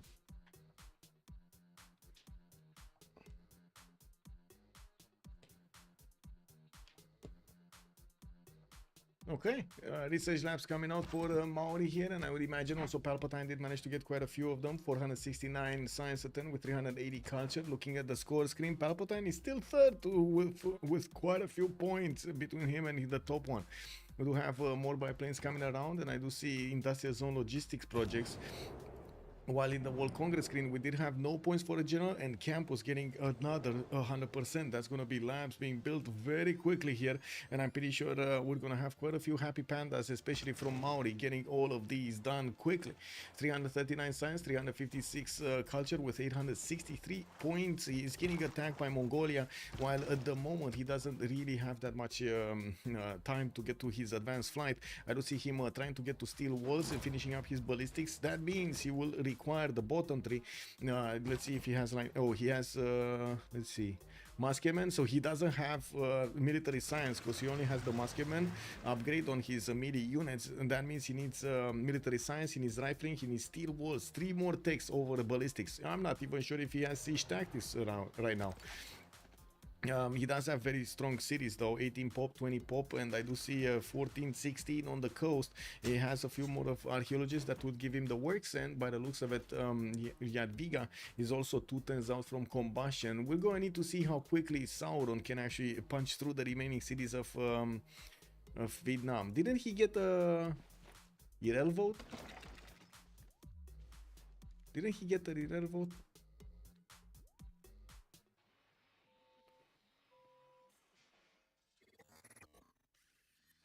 He didn't get the needle vote, I guess. It is what it is. He's gonna stay until the end.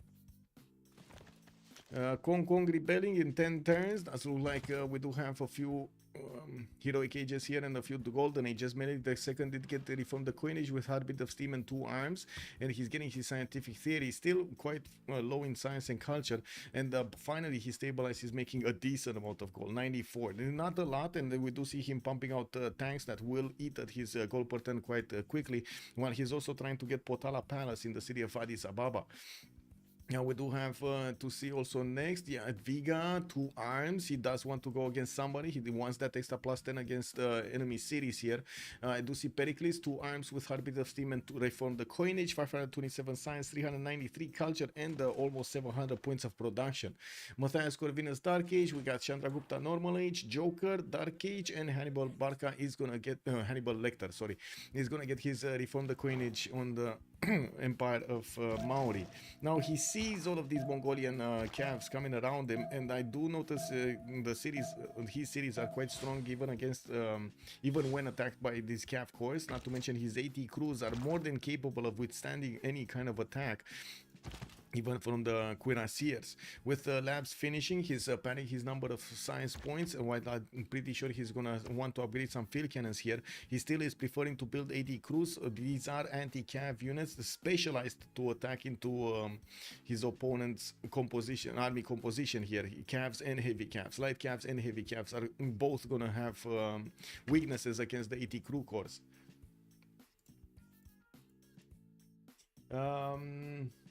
Wait, the language needs practice. Yes, language needs practice. Do you know how many times I have asked my French teacher to actually have more French being spoken, and also not only French being spoken, but also real life, because I need that feedback, you know. I need to see the face, I need to see the reactions, I need to feel a little bit of burn on my cheeks when I make a mistake and so on, like see that eye contact and so on and so forth.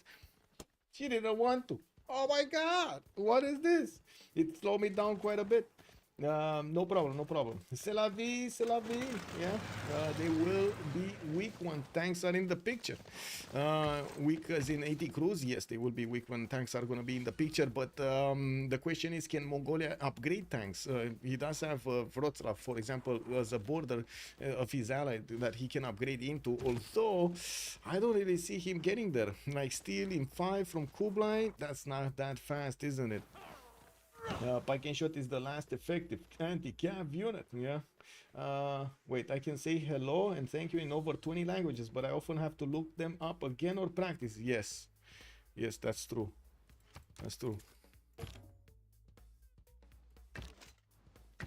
It helped me out so much. I do have to say, it helped me out so much to actually speak better English, being in the CPL community, being in the international community, and also streaming. Like, it was one thing to talk with friends and so on, where you can afford mistakes and blah blah blah, and you don't need to actually keep an audience entertained. You don't need to channel your mental energies to try to create sentences and also connect them with images and so on and so forth at the same time.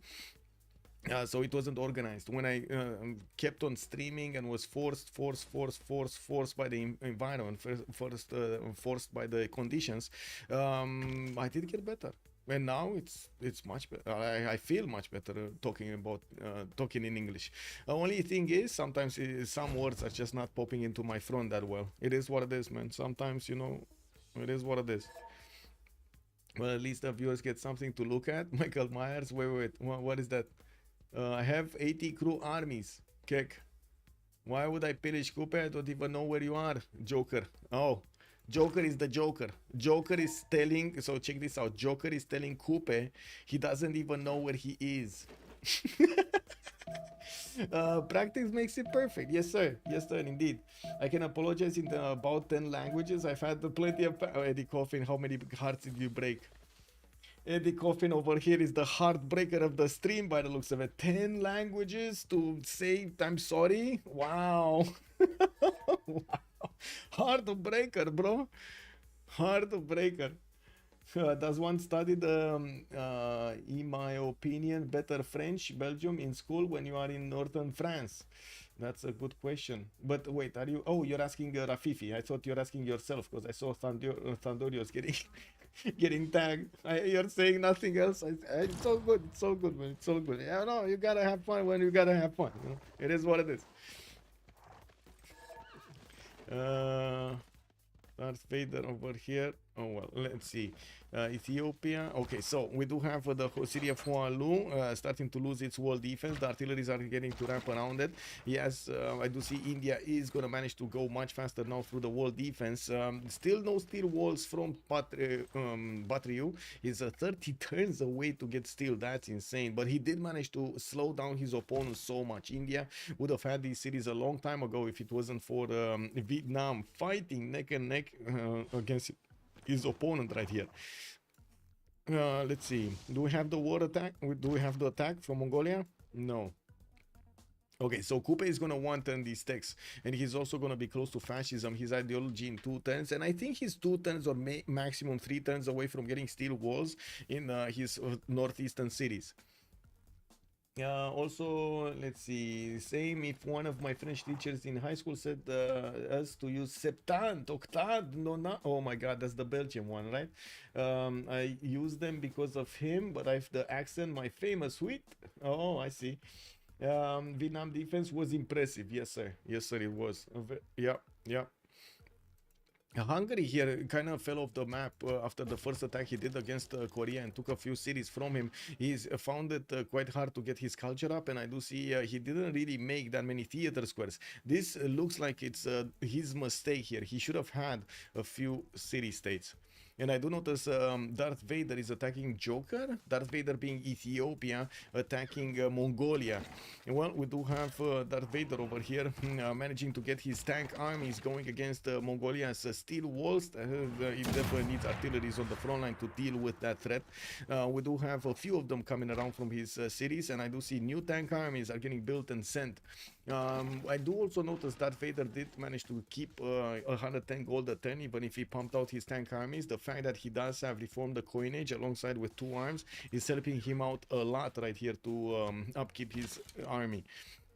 We do have also tanks coming out from Poland. Yeah, I do see a tank army coming around. The question is, what is he gonna do with it? Over here on the west side, now the Mongolia. Oh my god, did Hannibal Lecter just leave his commercial as a trap? Is Mongolia gonna spring the trap? I think he's gonna spring the trap. You see, last moving? No, he's not last moving. Okay, what's going on here? Okay, new AT crews moving on the front line. We do have archaeologists getting these tiles. Okay, that works. Hannibal Lecter did pick up the first spot with 841 points, while Michael Myers is on 840. Palpatine is also 763, quite far away from Sauron though. Sauron will eat a few more cities, 1, 2, 3 from what I do see, and we might actually see him close down the gap between him and Palpatine. I don't know if he's gonna get as high as Kupe over here, but I do have to say Greece is starting to build his spaceport. That's the first one in the game, and that city of his, it's a Magnus city with 141 points of production in it. Now I'm not sure if it, and I don't think so. I don't think he actually has vertical integration for that city center. I do see 3. It doesn't have any industrial zone here. Oh well. Okay, more stuff being done. I do see the city of Hualu has been taken over. India does benefit right now for Forbidden City for an extra wildcard policy slot to use, and the Indian artilleries are doing so much damage to the Ethiopian walls. It's yeah, it's going down fast here. It's going down fast. Bane, who voted no on my IRL vote? Oh, I know what happened with his IRL vote.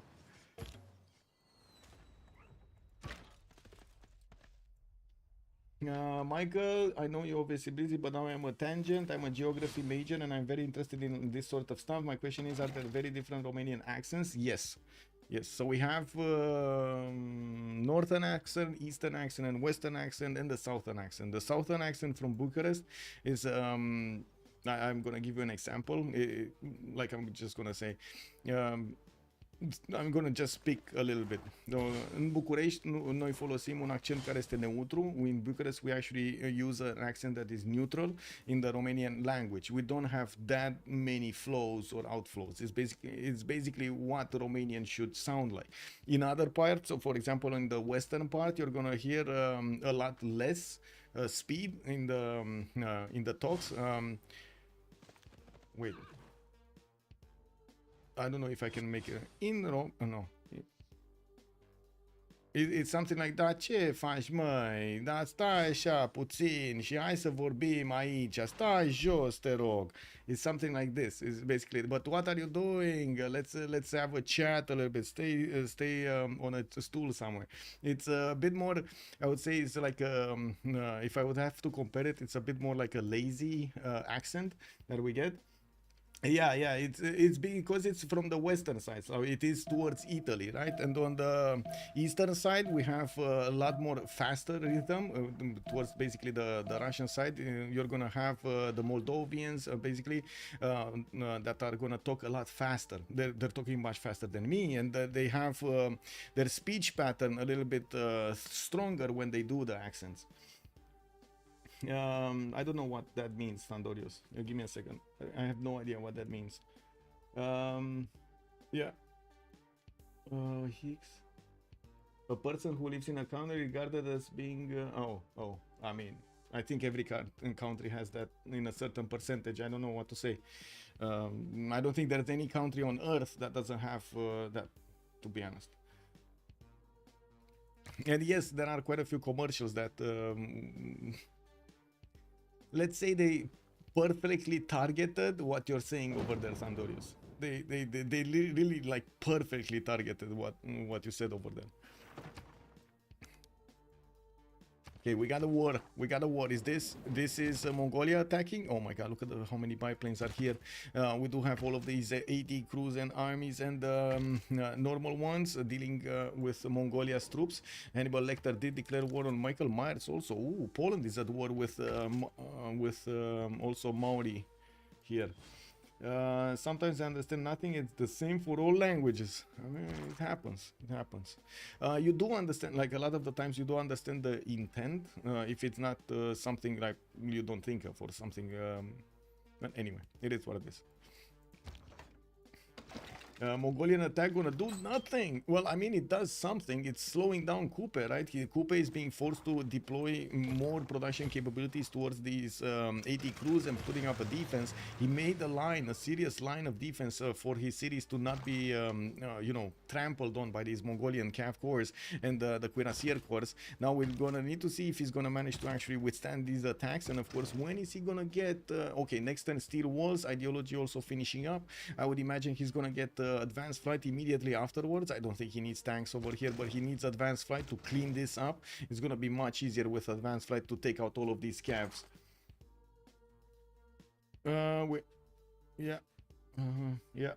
Okay.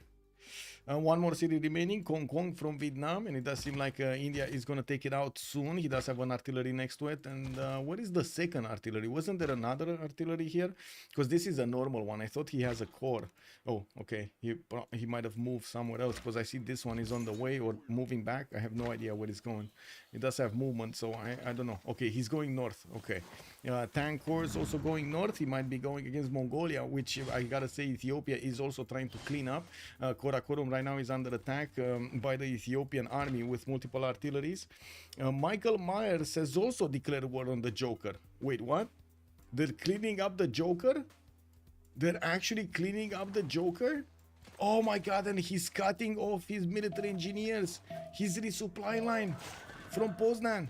The Joker's army is being joked. Oh, I guess he did the short straw, man. Isn't this like the second time Poland does this game? Like this game alone? Lol.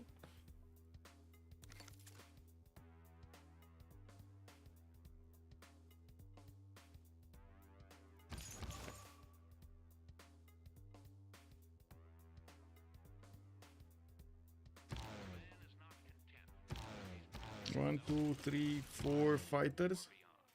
5-6 from Greece. He has a good enough defense. 3 turns for the first spaceport of the game. While we do have Ethiopia still struggling to do the damage against this city of Karakorum.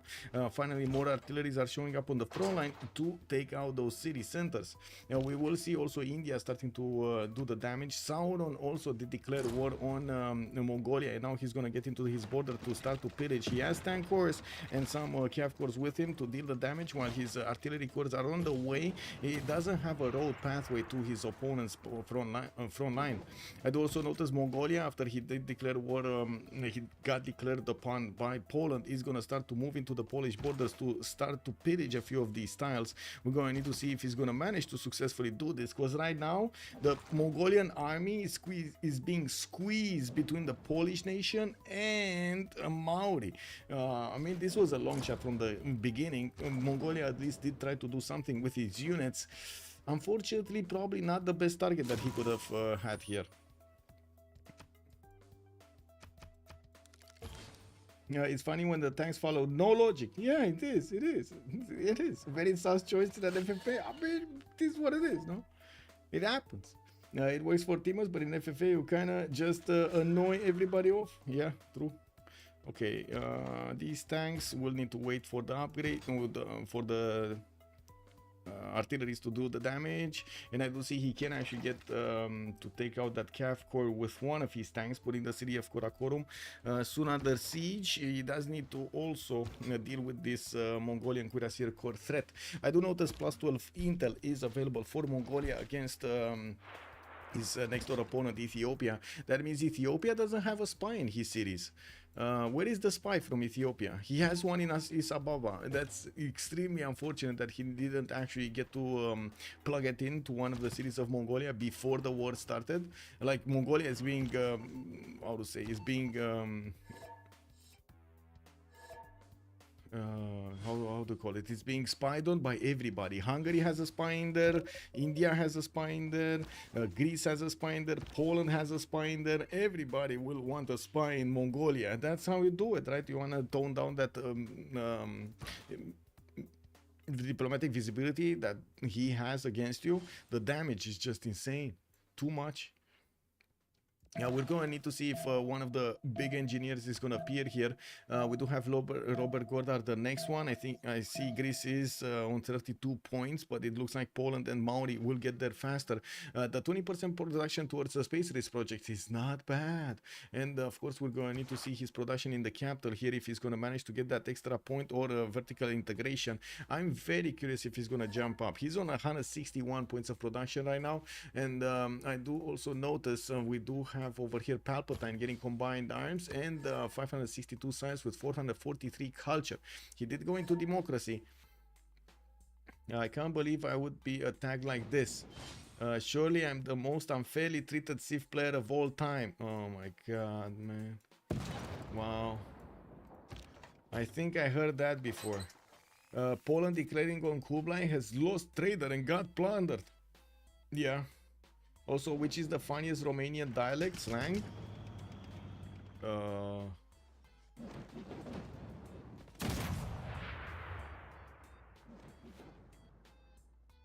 I mean, I find the Nordic one the most funniest.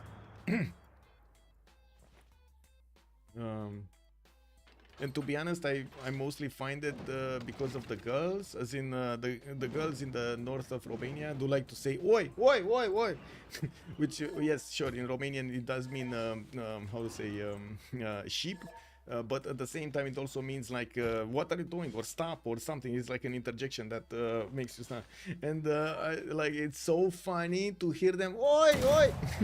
Oh my god, like, it's killing me. Like, that's I actually last week when I had my birthday, I was going to the old town to eat something and meet some friends and drink a beer with them. And I got into a Bolt, and when I got out of the Bolt already had a driver lined up, and it was a girl, and we parked next to her. She opened the door, I came out, and she was like, oi. Oh my god, made my day, man, made my day.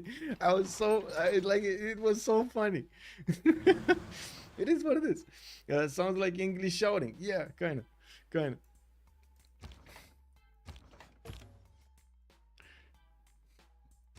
The same I can say about some of the American accents or the English accents. Oh my god, some of them, they're so funny. It's incredible. Like in Paris one time I was sitting eating a croissant and getting myself coffee right before I went back to Bucharest and so on, and next to me there was how to say, there was a table with like 5 or 6 girls, all of them with different accents, and I barely understood what they were saying. Oh my god, I was barely understood. What are you talking about, man? You know, what are you talking about? Anyway.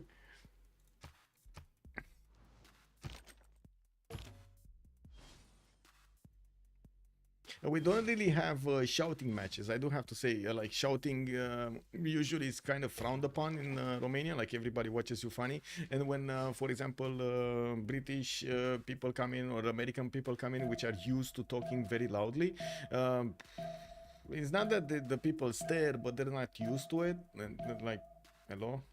It's usually we're a bit more private. Maybe I'm a bit different here because I speak on the stream and I don't really hear how loud I am past this room, right? And I also, when I go out in the city, I kind of became like a British or an American. I speak loudly. Well, anyway, it is what it is. Coupe 500 signs. We do have him catching up to Pericles 550, and it does seem like Poland is wrapping around the cities of Mongolia to give them the kiss of death here. Urumqi is going to be taken out, while I do notice Karakorum is also about to be taken out. The city is not under siege yet. We do have the Ethiopian units still needing to punch through some of the Mongolian defenses, especially these two, the Cav Corps and or the Cuirassier Corps, so they can put those cities under zone of control. And we do also have Mongolia starting to go into the tiles of Poland and giving his revenge over here against the Polish nation. Is pillaging as many tiles as he can get his hoofs on and basically giving up on attacking on Maori. We do have Maori just getting more economy here with the banks, and I do see he still doesn't have advanced flight. Radio in 2 turns here with suffrage coming up in 1. Reform the coinage is going to be his choice of the era. We do have spaceports coming off from Athens in 1 turn, and I do notice he's going to get another wave of them. In Miletus, he's going to get another one. I didn't see any other being built here, although I think this would be it. So he has one next to Athens and one from Mycenae that is here, but first he wants to get a builder. Now, Royal Society is going to help him get a lot more production into those projects, and we're going to need to see how many he can actually get and how quickly. We do have Palpatine going advanced ballistics, globalization in 2, and yeah, he's getting there to the projects. We'll see how fast he can actually build them. Athens, did it grow up a little bit? Oh my god, that's a very long explanation. Okay, 161. Tech lead, let's see. It must be Coupe tech lead. No, actually Pericles has the tech lead. It's 55. He has 5 techs over Hannibal Lecter. Hannibal Lecter is on 50. War department also chosen by Maori. He's gonna get a great profit. I have no idea where his holy site is, but we might find it out at some point. Okay, more libraries, are museums, and of course the banks for the gold, while he's gonna get his sword not only for the extra housing but also for the amenities. Getting a food market also in Kawihia. Okay, anything happening here? Urumqi got taken out. Polish army moving towards Xanadu and Ulaanbaatar. We do have also India starting to wrap around Kokekota, but he still needs to wait for his artilleries to get in there on the front line. And I do notice Mongolia did get tanks right on time. Now these tanks do look much stronger than the Ethiopian ones. The Ethiopian ones don't have oil. They have -7 insufficient oil. So he didn't get encampments with military academies.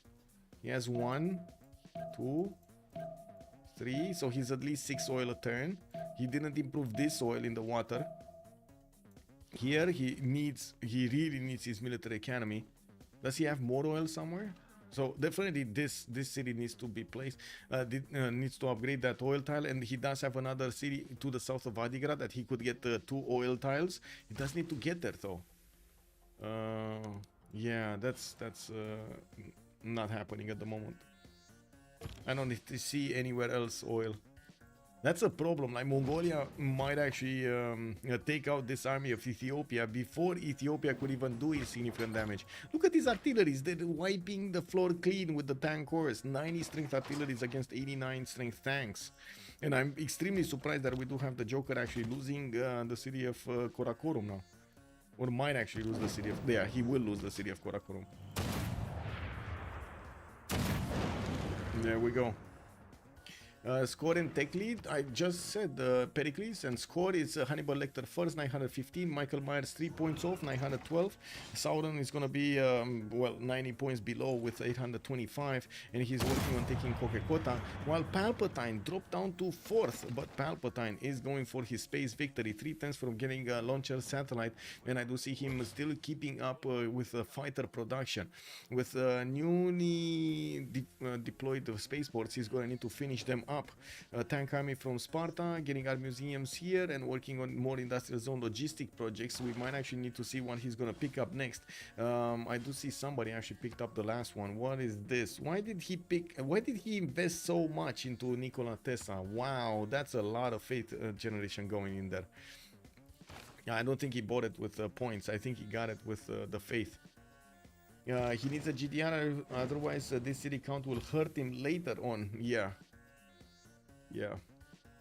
Pericles, nuclear fission in 2 turns, and of course he's gonna be on the middle tree so he can actually get access to nanotechnology. We're also gonna need to see him if to develop satellites. I think he did, but I'm not sure. Oh yeah, he did, because he's no, he didn't. Wait, he didn't. Like, we do have him making this project. I don't know if he actually got satellites till now. We'll see. Sauron, my spy disappeared. What do you mean he disappeared? Sauron is who? Chandragupta. Where did his spy disappear?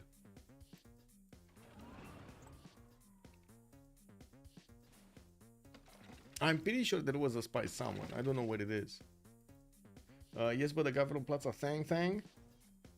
Greece lacks production? No, not really. He does have 723, and in the capital city where he's building those projects, he's on what, 161 it was last time? Now he's 133. Wait, what? He lost 30 points of production? Did he go down in happiness? No, he didn't. I'm not sure what happened. Maybe a card switch over here for Pericles did actually decide the loss of 30. I don't know why he's getting this.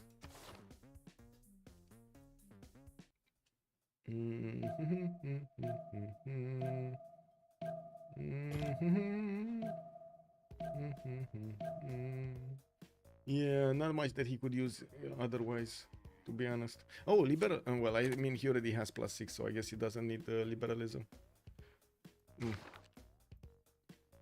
Maybe traders got reset and he needs to connect them back or something. Or traders from Chandragupta that are going to Athens. Skill issue, yeah. Yeah, why did you have your spy disappear, bro? Why you not take care of your spy? New deal is enough, yeah. Yeah, the new deal card is amazing. Okay, Sauron losing gold right now, still on 314 science, and we do have him with quite a problem, right? He's on 3rd place, but he doesn't really have a win condition unless he backstabs Greece and takes him out and then works on dealing the damage against Ethiopia here, which he might, to be honest, successfully take out anyway. We do have Mongolia starting to reposition his army towards Xanadu, and of course Kokekota is slowly being ripped apart over here by the armies of India. And we do have Aksu also being attacked from the units of India and at the same time Poland, while Ulaanbaatar did fell to the Polish army. I do see a modern armored army has just been upgraded over there in the city of Ulaanbaatar. Now this is an extremely strong unit, but it's also extremely costly, and right now if he wants to actually hard build those, it's gonna take forever and a day. We do have some helicopter armies coming around here, which are going to be much faster units to go against his opponents, and not going to be disturbed by or slowed down by rivers or by land. He's just going to go woo to the other side of the planet. Now we do have also Coupe still watching the north over there, and slowed down quite a bit earlier. He's getting broadcast setters, and we do need to see if he's going to start putting down his own one and only spaceport. Well, Kupe is 110 to rocketry. His capital city is 162 points of production, not that far away from the capital city of Pericles. But I do see him 500 science, less science than Pericles, and I do see less culture, a little bit less culture. The production capabilities though are much bigger. 1100 points of production for Kupe, while Poland, Jadwiga only has 782.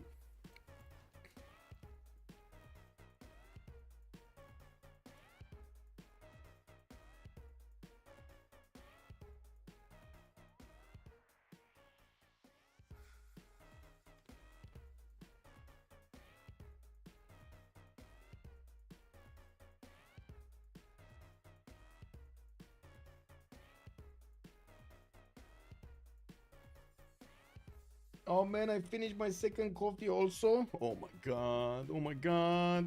Give me this. What it is. Let me actually take a look at stuff here.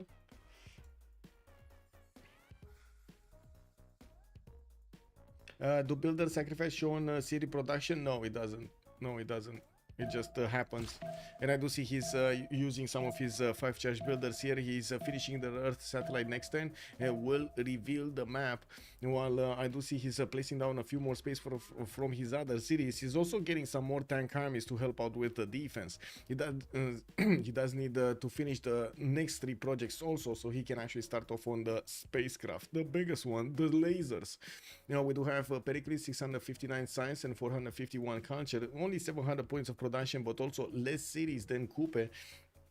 And while it's gonna take a while for this victory to go through, we're turn 106 and we're probably like 15 turns away from seeing this victory through if they don't concede beforehand.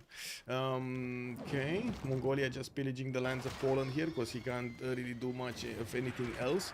We do have also Kokekota about to fall to the armies of India. There we go, we saw it happening. Karakorum also moving forward towards Mongolian city of Shenadu. I want to double check here the tank army strength if they still have minus oil or not. It looks like no, but there still is a plus 12 intel on opponent's movements from Mongolia against Ethiopia. It's so he does have a spy here in Aksu, but he never actually activated for the listening post, so he didn't dwindle down the number of points that Mongolia has against him. This is dangerous. Danger, Will Robinson, danger.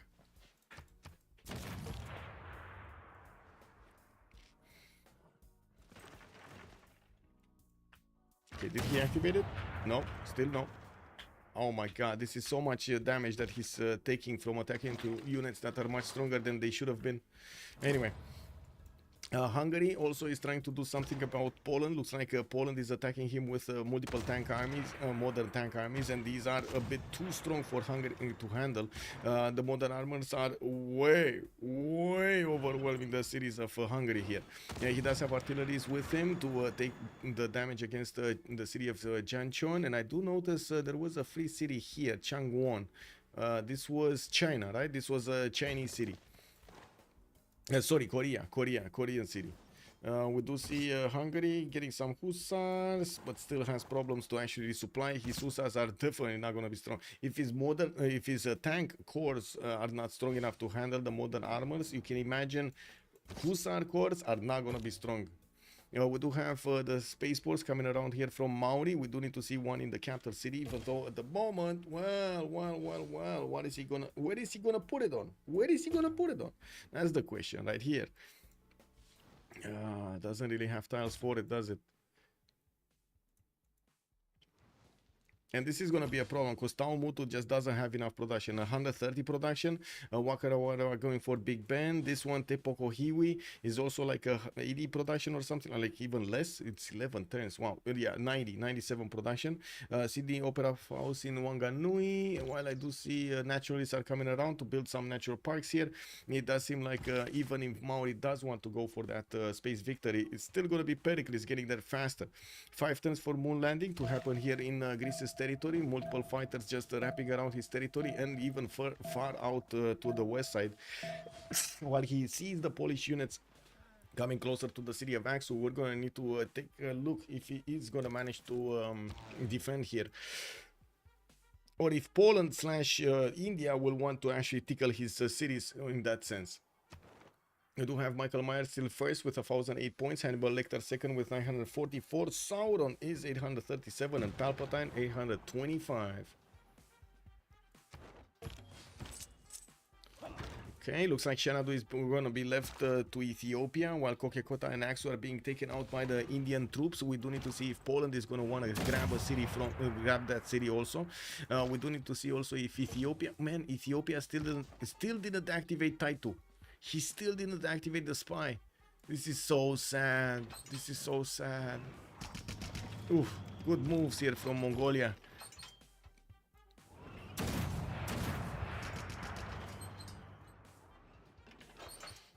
It all comes down to when GDRs from Pericles. That's a good question. When GDRs for Pericles? Combined arms next turn. More fighters, more spaceports, nukes, and Manhattan Project coming up from 11 to C7. And to be honest, I like how he spread around his fighters around his cities. I really like how he's defending himself here. We do have tank armies also from Sparta, and I do see he's going for industrial zone logistics projects. He's probably going to want something like Korolev here, and I would imagine he's going to keep on passing the engineers until he's going to hit that. Now, we also need to see if one of the scientists is also going to be a good one. I don't really see him doing that. Did he manage to get the previous one, though? So, Ethiopia did get Albert Einstein, and I do see Kupe actually did get Robert Goddard. He didn't leave it to his opponent over here, Greece. Okay, so Greece, yeah, doesn't get that 20% towards the projects of him. There is a level 2 spy of Greece in the series of Maori, and wait, did that one just disappear? It disappeared. He either moved it into another city from another nation, or he finished a mission and that spy got reset to his capital. I don't know which one of the two, because I don't see it in the capital yet. Maybe it's gonna appear here next turn or the Thursday after.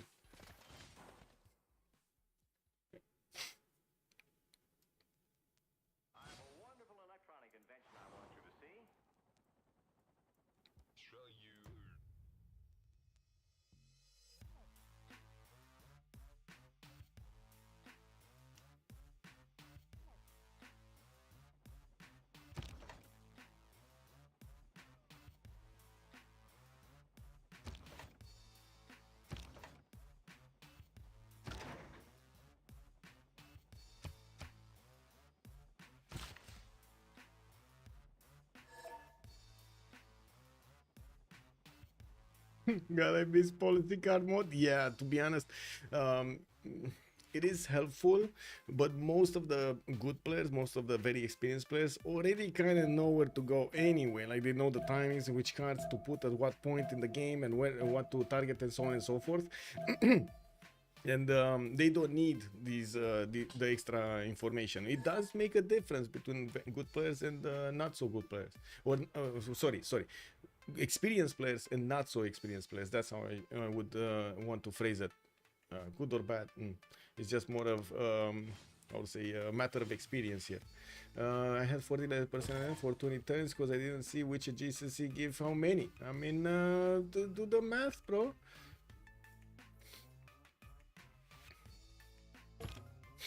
Two turns moon landing from Athens. What's going on here? Mongolian army still trying to get into Maori's borders, while he did mostly lose his units that were pillaging the lands of Poland. Mongolia is just down to 2 cities, and he's probably going to lose the city of Aksu this turn or next turn, while I do see Xanadu is going to take a few more points. The artillery corps and the armies do need to get closer, and I do see Mongolia is shooting with a vengeance any unit coming against that city center. Now, we will need to see Ethiopia upgrade some more of his helicopters here, and to give them the extra strength they need to keep attacking into his opponent. He still didn't upgrade that oil tile, by the way. He doesn't have a builder, but he still didn't upgrade it. Wow. Okay. 2 turns for the second project of space, while we don't have yet Kupe trying to go, as in finishing one of his spaceports. He needs 5 more turns to get the one from Taumutu, and I do notice he's getting aircraft carriers here from Kawihia. I'm actually curious if he's going to try to nuke down Greece. Palpatine has declared war on Michael Myers. Also, Michael Myers declared war on Sauron. So now we do have the fight between India and Poland with a few of these Greece fighters in the mix. He could double shot that camp army quite easily. And I do see Palpatine is asking directly to Poland if he is good still. Okay, well, let's see what he's gonna answer there.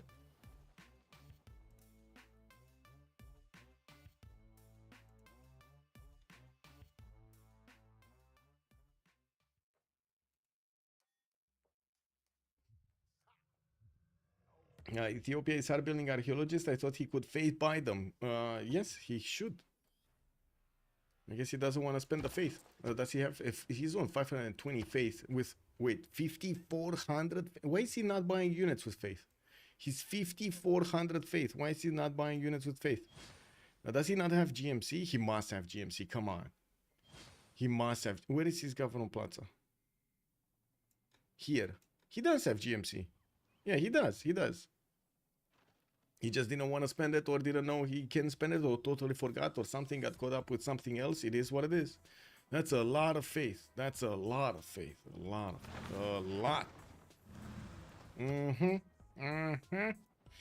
Greece passing Shah Jahan. We got Janaki Amal here, and I do notice in the writer screen Mauri is gonna start rolling a few more points, but not of writers, artists and musicians. He's gonna get to recruit those.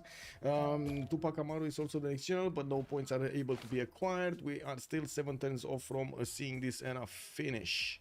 With the Polish armies going against the Indian troops, we do have India in a bit of a pickle here. He's gonna need stronger units to handle the Polish modern armor armies.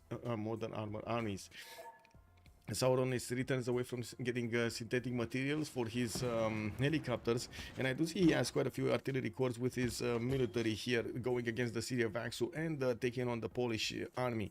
With also Ethiopia about to start wrapping around the city of Shanadu, we're going to need to see if Darth Vader is going to manage to take that city without losing any more units. He does have 2 artilleries, 1 corps, 1 army to attack into it, and it does look like it's kind of slow. It's kind of slow, isn't it, right, to do the damage against that city center. Maybe his faith isn't strong. Yeah, maybe, yeah. Weak faith. That's an inflationary faith, right? Inflationary faith. Kick W, man.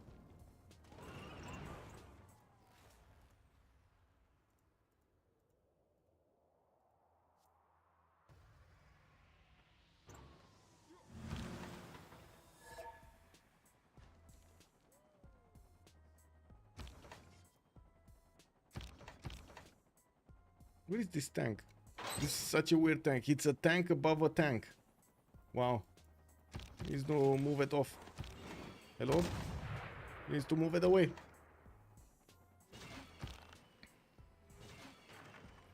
Anyway, it does look like Poland is confident he's going to take the city of Aksu and keep it away from India. While India does have a few of these artilleries that can shoot from afar with a balloon, he's bringing a lot more to the party. He did manage to get military engineers to also create the railroads towards the front line, and we will need to see if he's going to manage to get to the stronger units he needs.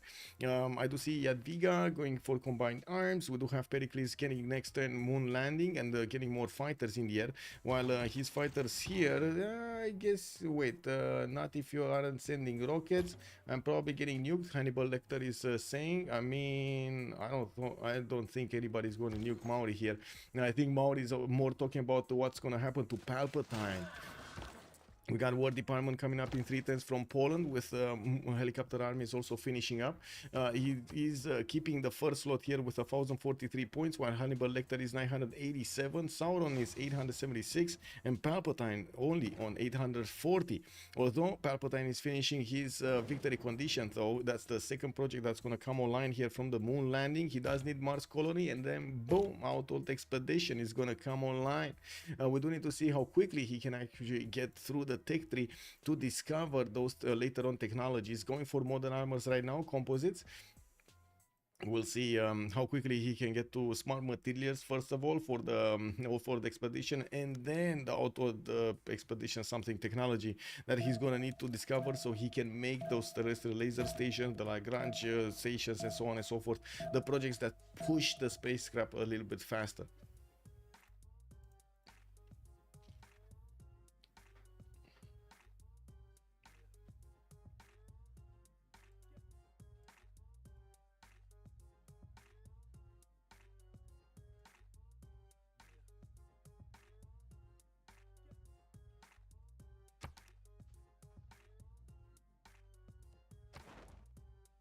Okay. Nothing much happening. Let's see text. Palpatine 61, Lecter's 55, and he's keeping his lead, or actually even got one takeover. I mean, it's down to one city, bro. I don't know what to say, but Hannibal Lecter over here. Oh, Joker is down to one city.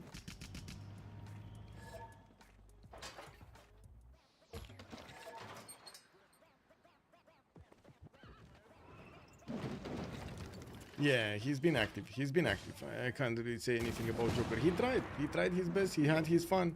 What can I say? Looks like also India did take out one of the cities of Mongolia here that was being fought over with Poland. He's now going to want to keep on getting that one out. Chinguetti also being taken out. Looks like Mongolia is going to have basically a safety city here, which is rebelling quickly, but he's getting Victor help to help stabilize that. Xanadu being placed under siege. Poland might actually try to snipe that capital out with his helicopter army here, and we're going to need to see if Ethiopia is going to manage to take it out next turn. Not this turn, and next turn. He still needs to do damage with his artilleries, and I'm pretty sure he's gonna need to get this armor core to... Wait a second, he might actually take it this time. There should be enough damage from these 2 units, 3 units to attack into that city center and take it out. Like the Cav army, plus the helicopter army, and the modern armor core. He just needs to move this here, actually. Here, so he attacks into the city center from the same side of the river. It should be fine. Okay, that wasn't the place. That really wasn't the place. But anyway, might be fine in either way. He should have enough damage from the 2 units. Come on with the helicopter. Come on. Yeah, that's the one. He took Xanadu. And now the last capital city of Mongolia is going to be Chinguetti. We do have another settler coming up in 4 turns there, and I do see John Dark is deploying in that city center. We're going to need to see if Poland and or India is going to finish off here the Joker. Welcome back, Barik. I think at the moment it's quite a race between Greece and Maori. Maori does get his spaceports very slowly, but already we do have Greece managing to get his second project out and finished. We do have him in the sign screen. There we go, getting that moon landing finished and his Earth satellite. He does need nanotechnology to get to a Mars colony, which is kind of surprising he didn't get it yet. He needs 3 more turns for it, and we will need to see how quickly he can actually get to smart materials afterwards. It might be a tricky tech tree. Yeah, it is kind of a tricky tech. Is it though? One sec. Yeah, not that many options being revealed by a single one. Oh well, it is what it is.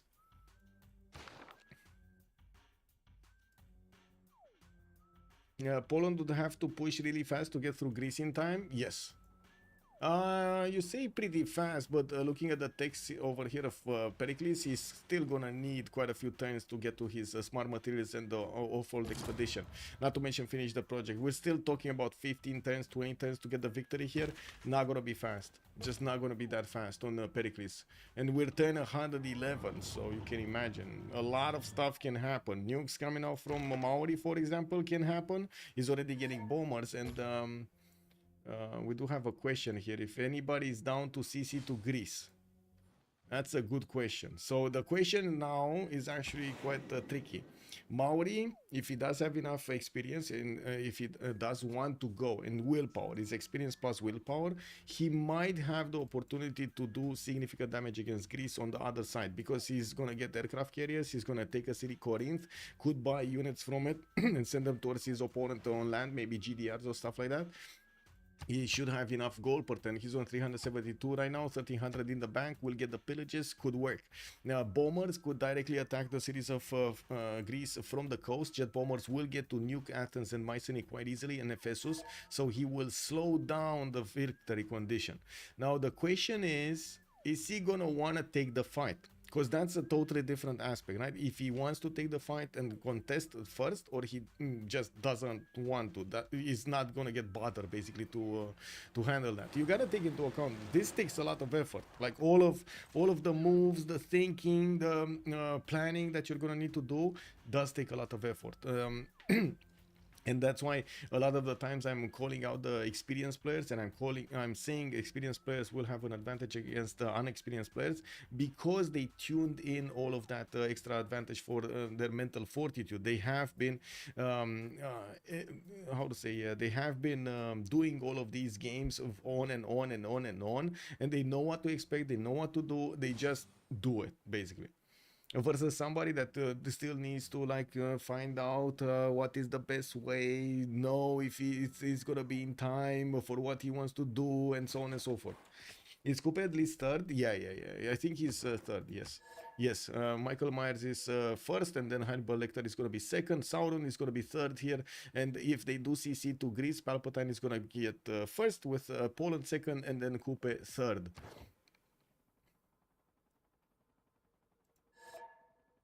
Whoa, vote fails. Oh, no surprise there.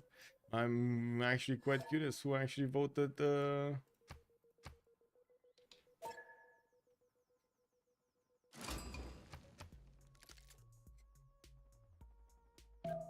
Who voted minus? Okay, looks like Poland is pushing back India. India actually did retreat to the former cities of Vietnam here in Hoa Lu's north, while I do see Ethiopia is trying to hold on to Xanadu. The Polish units could definitely make a splash here against Ethiopia if he wants to. Now, the cities are not going to really help him more unless he actually slows down Greece here. Hannibal Lecter asking, what is this tech tree? Oh no! Yeah, the tech tree is quite weird. It's not going to be easy to get smart materials and the last project. The last smart materials is probably not going to be that big of a problem, but the last project will definitely be a big problem. Best tourney manager. Woohoo! Yay! Jimmy, good day, sir. How are you doing? Yeah.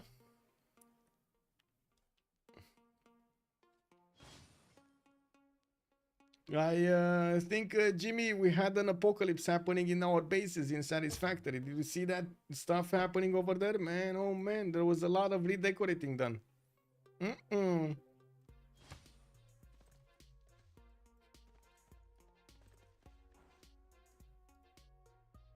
Coupe's production is double Greece's. Yes, it is. Greece capital, what is it? 166.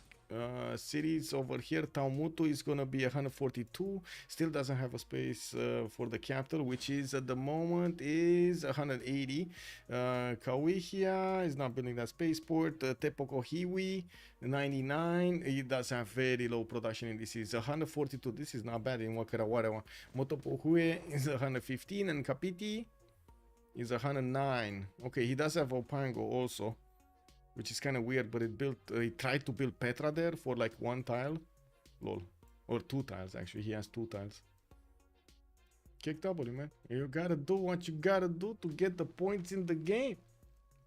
How far Hannibal is 2 nukes?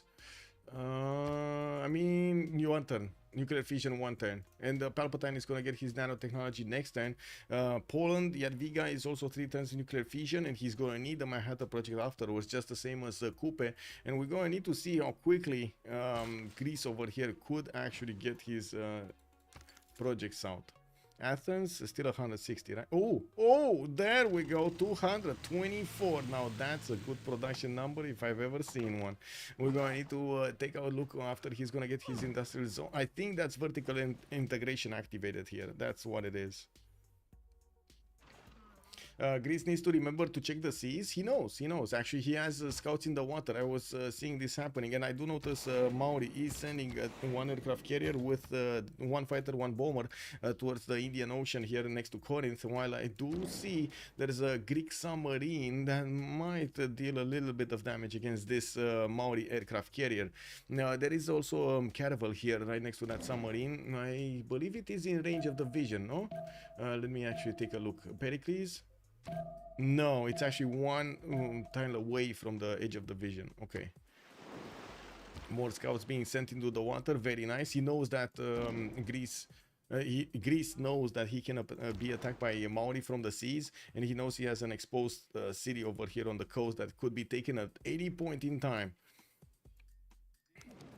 Chikanitsa finishing in Sparta. I do see that military academy finishing in Athens, giving him more production points, because why not? He does need everything he can. Nanotechnology finished, and I'm pretty sure he's going to put the project in for the third space race project, while he's retreating his fighters back to his own territory. He doesn't want to expose them to the Polish army that easily, even though, to be honest, it doesn't really matter. The fighters will block tiles anyway and will not get attacked, will not be able to be attacked by the units of Poland in any case. So whatever, unless Poland gets his own I would say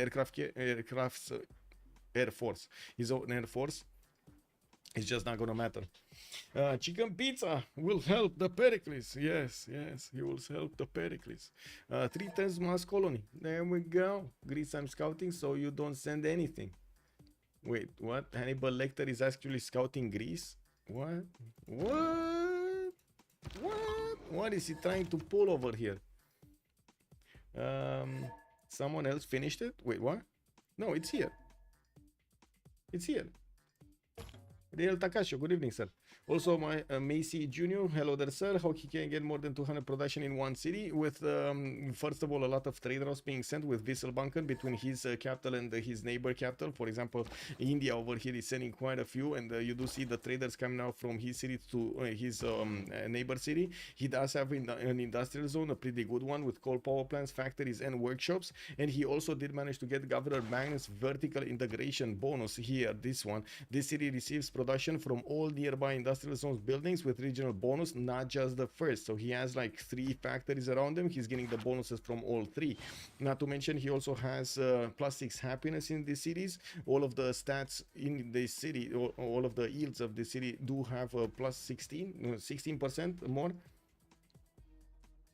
Yeah, Hannibal trying to fool Pericles. Yeah, I have the same impression. It kind of feels like it is the same impression. And Palpatine is saying, pinky promise, you want to send rockets? Okay, let's see if he's gonna pinky promise this. Anti-air guns coming up from Mycenae, still 3 turns to get Athens to build the Mars colony. Nukes Manhattan project from Miletos next turn, and he did finish his spaceport there. Yeah, he did finish his spaceport there. We'll need another spaceport here in 4 turns from Gnosos, while Corinth is trying to get a campus research project. Now I do notice Janaki Amal is still there. Oh, this is big. This is Greece needs to get this. He needs to switch to engineer projects as quickly as possible, as many as he can. That's gonna 1-turn the last project, and it's gonna be insane. Like he really needs Korolev. Really needs Korolev. Where is it? Palpatine computers. Like he will need to get that project fast enough, so he doesn't give the opportunity to either Poland or Maori to get to his cities, basically. With much pleasure, Macy Jr.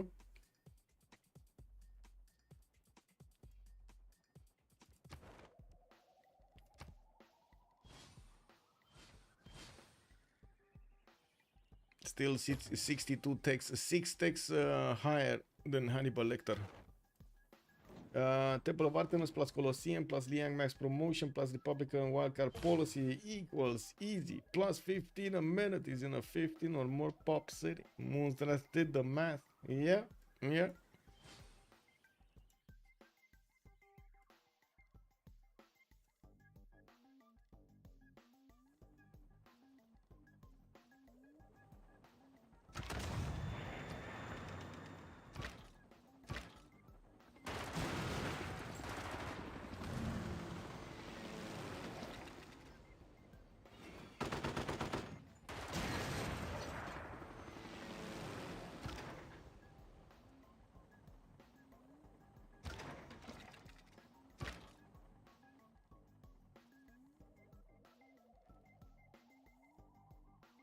Nuclear device in 5 turns there from Miletos. Okay, but that's gonna take a while. Mars colony is gonna finish in 2 turns, and I do see Palpatine has declared war on Darth Vader because Darth Vader declared war on Sauron.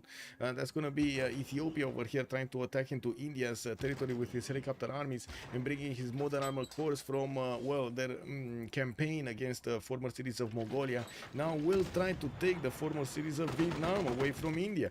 We do see Poland is pushing in from the northwest, and of course Chandragupta looks like he's not gonna withstand all of this attack. I'm extremely surprised we actually see Poland pushing here instead of trying to go directly into the Greek territory. He's gonna take a long time to redirect his forces through the cities, former cities of Vietnam, to actually get here anyway, to the south of Greece. While yes, maybe this territory to the south of Greece is going to be easier to push than from the north, I still believe the north would have been probably the prime choice. Anyway, and then Adelaide Maxling Stadium Wonder for Entertainment Complex. Joker is pumping settlers. Yeah, man. I mean, he's getting them everywhere. Look at him go. Yeah, I mean, the Joker knows the game, man.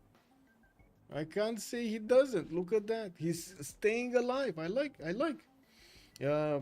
I don't think Poland has incentive to kill Greece unless he's feeding or Mauni. Yeah, I don't know. I bet India did the CC minus. That's why Poland went there instead of Greece. It might happen, but they don't see this, by the way, Barik. They don't see this. As in, there's a secret vote, and it's all done through private messages. Other players in the game don't see this. They might think that yes, Chandragupta did this, but they don't know 100%. Yeah, they could guess. Yes, I agree. Can we see the sea once more? Yes, sir. Let's see what we have on the seas. Maori getting that tank army through the north. Greece does have a scout there, and unfortunately is not being placed in a correct position to see the Maori aircraft carrier coming in. We do have 2 aircraft carriers actually deployed by Hannibal. I do know one has a fighter and a bomber. Okay, both actually have fighters and bombers deployed in it. Okay, anti-air guns finishing in Mycenae. We do need to see if Kupe is going to get his Manhattan. 2 turns out. Taumutu is going to finish Earth Satellite next turn, and he's going to reveal all of this territory here of Greece. At the moment, Hannibal Lecter does know the majority of the territory and where the cities are and what are the tiles compositions. We do have Mars Colony finishing up next turn, or this turn actually. He does have a plus charge builder, +5 charge builder in Athens that is ready to plug in his willpower in that project. And let's see here, Greece still needs a lot of points, still needs so many points, but he's getting them. Industrial zone logistics, there we go, 3 of them at a time, 4 of them, okay, 4 of them. With a nuclear bomb from Miletus coming out in 4. Now he might actually need to put a few fighters on the right side. He did deploy 1, which can definitely hurt Mauri's caravels, and I'm pretty sure he's going to be doing damage against the aircraft carriers as well. He does need to figure out what's going on. There we go. He found the tank army. Woo! Now he's doing the wee wee wee. Well, let's actually see if Hannibal Lecter is going to manage to get away with this sneaky attack. Then like the second nuclear fission next turn, and we're going to have also a pause here where we just pumped another era in. The new age has started. Ooh. How does the subs work again? They are invisible units until they shoot or a unit moves next to them. That's how they get discovered. So this one, for example, is not discovered. It's invisible to the Maori caravel because the Maori caravel is not next to it. But it was next to it earlier when it was on the reef tile. So he saw the submarine. Nuke him down! Nuke him down! Do it! Yeah, do it! No GDR prioritization equals no win for... yeah, I mean, I do see him going for computers, but I think he does need the computers for robotics anyway, right? He needs computers to get here. Look. So he is kind of prioritizing. Noob00798, good evening, sir. Can you show the points? Yes, sir, I can. There we go. Points.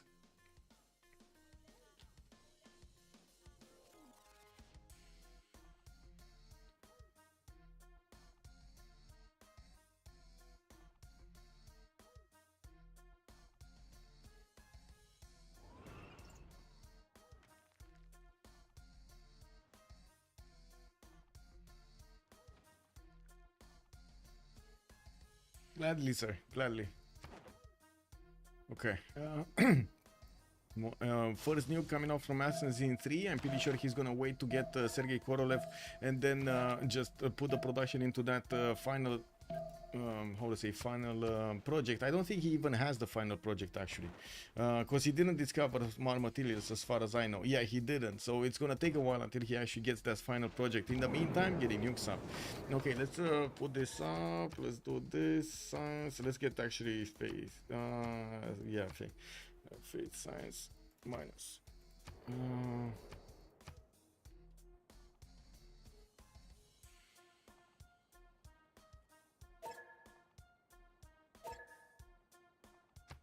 Okay.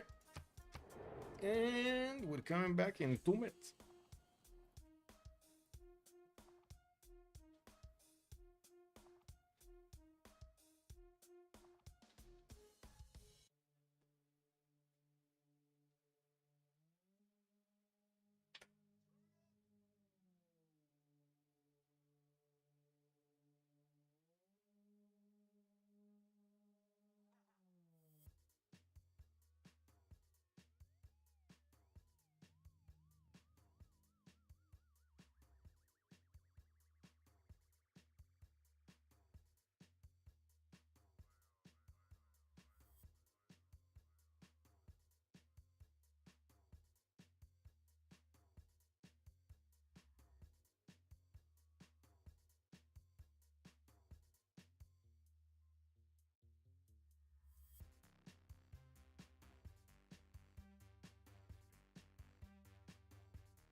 Well, wait a second. That was such a fast con. Oh my god, I'm sorry. I actually missed so much time over here. I'm sorry. Toilet. He could buy air defense, but will make nuke sub armada. He toast. Well, he does have one destroyer that is showing up on the coast over here. This will have anti-air guns, and even if we do have bombers over here from Maori in the north, well, it got discovered. The scout of Palpatine does know about this. The big guy knows. We do have tank armies also going here. It doesn't look like they're gonna pass through because yeah, we do have Greece here with the tank armies and extra intel on opponent's movements. Remember, Greece did manage to get Mary Catherine Goddard for an extra intel against opponent's movements. Faith minus 50 cost. The trade series stays 100%. And I do have to say, we still have 10,000 faith on Meredith II.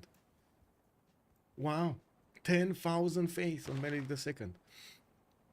Greece is managing to get closer to Sergei Korolev, but not that close to his GDRs. Let's see, synthetic materials coming up next turn. He didn't go. Wait a second. He didn't go, or he doesn't have it yet. I think he doesn't have it, right? He does need nanotechnology, and he needs to get here, and then with lasers, he's gonna get robotics. I don't think he has jet fighters. Let's double check this. One fighter. Yeah, he doesn't have jet fighters, so he can't actually get the GDRs. Sauron, advanced flight in 3. We do have him also with ideology in 3. He doesn't have fascism, while Poland does, and of course this actually hurts him a lot. We do have the Indian modern AT armies, which are actually strong enough to hold the Polish at bay. We do see India is about to lose the city of Trachiu. There's no way he's actually going to defend that city with what he has at the moment.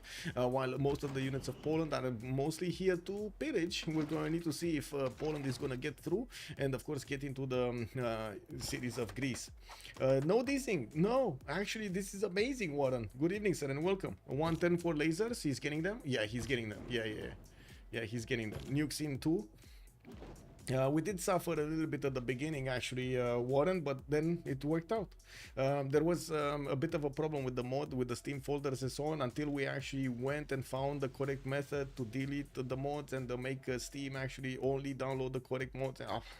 It was quite a pain, Maori has nukes, 310s for the first one. From what I do see, he's also working on the moon landing from another one of his spaceports. One of the spaceports here in Taonumuto did get destroyed by the Greek spy, and he might actually put it in somewhere else. So he forces over here Maori to keep on building up these projects. I do see Hannibal on 700 science. We do have Pericles still on 600 science. Doesn't seem like he got some more. While he's getting some mobile SAMs to help him defend against opponents' nukes. Of course, we're going to need to see these being deployed in multiple sites. I do have to point out, if Greece does want to attack him with nuclear bombs, he can use two things. His bomber, jet bomber ideally, but he only has a bomber, which is going to be defended by mobile SAMs. There's no way that bomber is going to get through. While he doesn't have yet a nuclear submarine. Usually what players do choose to do is build nuclear submarine armadas, load them up with nukes and send them on their merry way towards their opponent's shores. The nuclear submarine armada does go through mobile SAM defense. Coupe has 50% more production. Yes, he does. He has a lot more production, yes. But still will probably not get here. Sergei Kolov got picked up by Greece, by Palpatine, and I'm pretty sure he's gonna want to end the project as soon as he gets it. He does need to get it though, so yeah, he needs to go through lasers. He needs to get through composite. Actually, he did get composites, and he did get nanotechnology. Wait, what is he missing? No, he didn't. Oh yeah, he's missing these. He's missing these ones that we can see. He's missing the Ostfold Expedition project. Yeah, that's what I was missing here. So nanotechnology opened this one up, and he knows about this one. These are not the ones he needs. He needs other ones. So robotics is going to give him this one in the middle that already got discovered by guidance system. So he knows this is not it. Satellites already got discovered, and he sees this tech. Nuclear fusion. I don't think he got nuclear fusion, which is this one. He needs to get this one, or this. This is discovered. This is not discovered, and he doesn't have. Oh wait a second. Telecommunications that it doesn't even connect to this one. Lol. This is such a weird tech tree. Such a weird tech tree. Robotics next turn. We do have Palpatine not having enough gold to buy out the GDR. He's going to need to hard build it, and he does have the nuclear device, the first one coming out next turn. Michael Myers did declare war on Voldemort. Voldemort declared war on Palpatine. Wait a second, that's Matthias Corvinus. And we do have Hungary here attacking into Ethiopia's city of Adigrat. Doesn't seem like he has anything else to do. He did fight over Poland over here for these cities, and it looks like Poland was the one that did manage to win these cities away from Hungary, but did not go through the one-tile chokes towards the last remaining cities of Hungary. He left him be. In the point screen, we do have Michael Myers still keeping the first lead, Hannibal Lecter second one, Palpatine third over here with 918 points.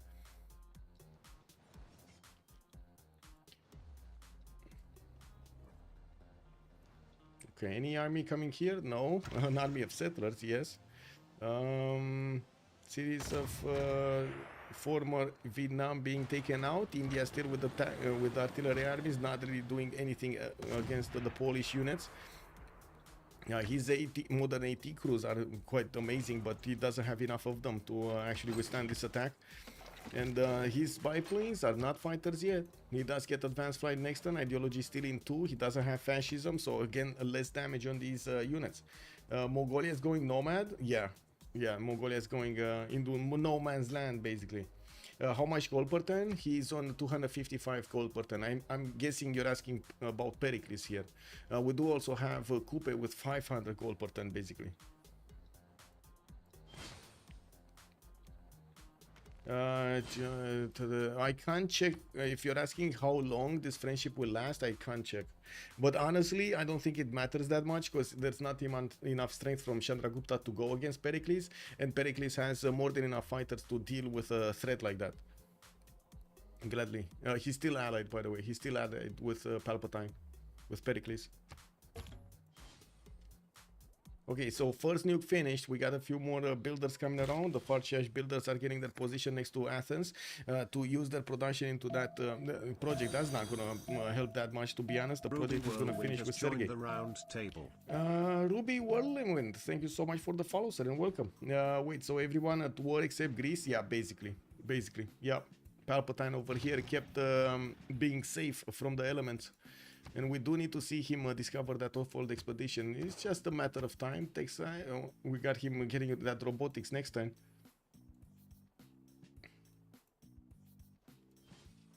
What's happening with the position? So he did deploy 2 fighters on the coast. He sees the Maori tank armies from the north. Maori with the aircraft carrier, fighter bomber. There's no anti-air defense in Knossos, but he is barely getting a spaceport from into that city center, so I guess he doesn't care that much about it. I do have to say there weren't mobile SAMs here, but it looks like he repositioned them in the city of Athens and not putting them in the other cities. Myson is gonna get another one. Sparta is gonna get another one, and he might need to buy a few ones. Getting stealth technology in 2 turns. He's gonna get this. He's gonna want to discover these, or I should say this one. This is such a weird one, actually. Well, anyway, he needs to get everything. What can I say? Nuclear power in Miletos. And 2-turning a GDR from Athens. That city of Athens is how much production to 2-turn a GDR? 223. Chandra renewed. I see. Oh, I see. Please renew. Yeah. Got it. Yeah, nice.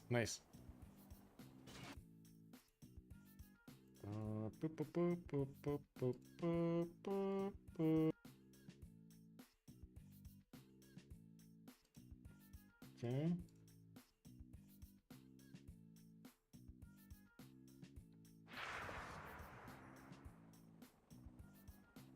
Well, it was that was a helicopter, no? That just died. I think it was. Yeah, finally we do have India starting to upgrade his fighters, and these are gonna help him defend against the Polish helicopter armies. He just needs a lot more of them to put up a big fight against Poland. Modern armor armies are gonna be having more defense against aircraft, not gonna be as easy to bully as these helicopters. Missing something. Oh, I see. We didn't have the correct page on the left side. Okay.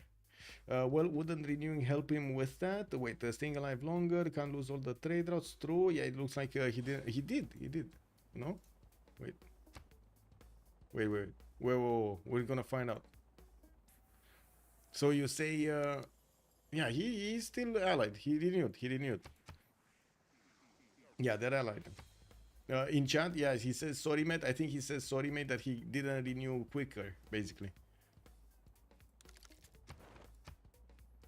Okay, looks like Hannibal Lecter still working on that moon landing, the second project. He's 2 turns out, and I do notice the spy is not there in the city. He's the spy is working in Taumutu's industrial zone, trying to break that in half, while I do notice Taumutu is working on nuclear devices right about now, trying to get quite a few of them. He's gonna try to level the cities of Sparta before he gets to space.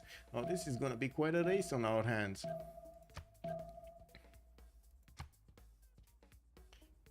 He missed 1 or 2 turns. Oh, I see. Yeah.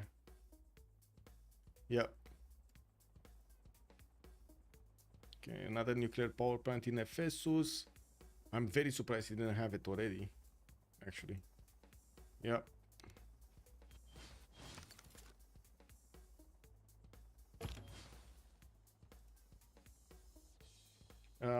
I thought he was like, sorry, pal, you on your own now. I thought I thought also the same when you pointed it out to me. Sorry, mate, that does or can be understood in 2 different sides, right?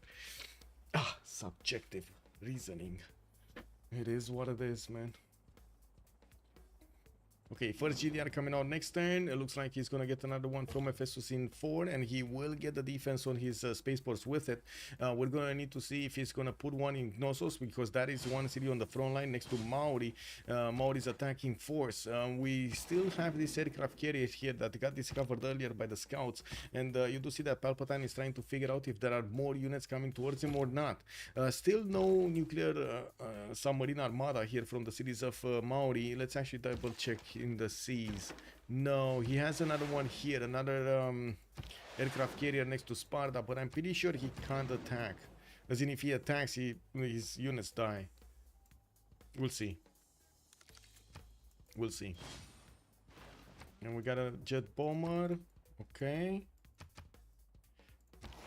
These are only bombers, by the way.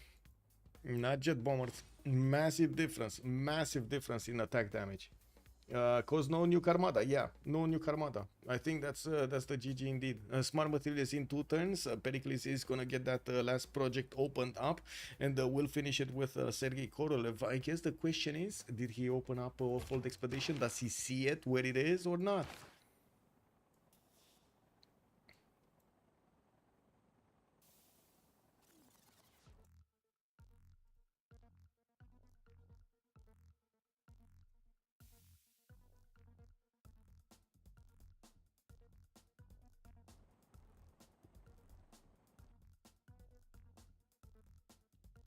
Check current tech researched. What I mean, he's on smart materials.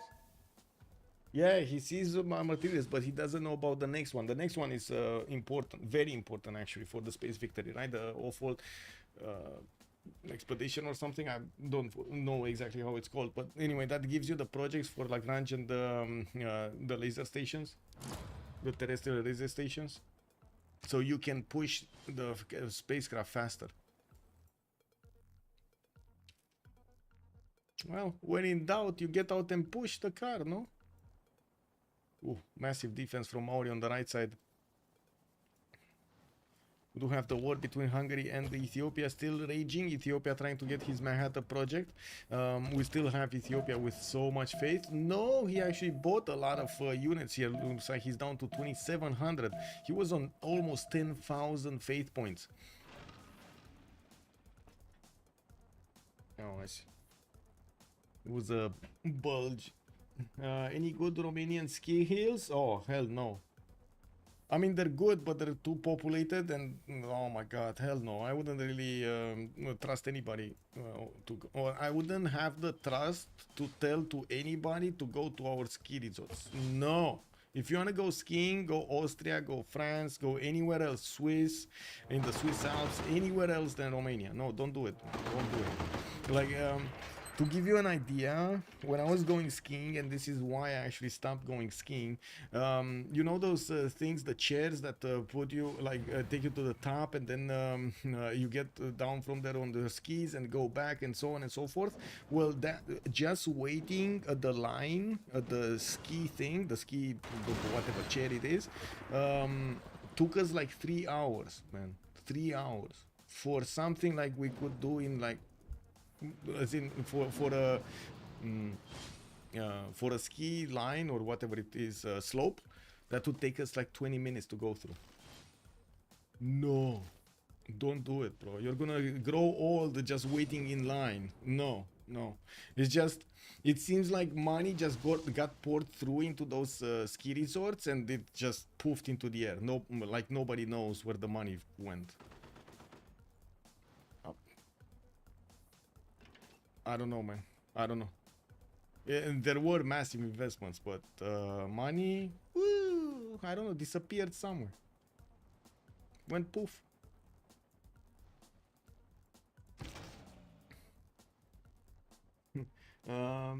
Too many Northerners yelling, oi, oi, oi. Yeah, yeah. I did. Wait, we must push the payload this morning. Good evening, sir. Northern Italy is pretty neat for skiing. Yeah, yeah.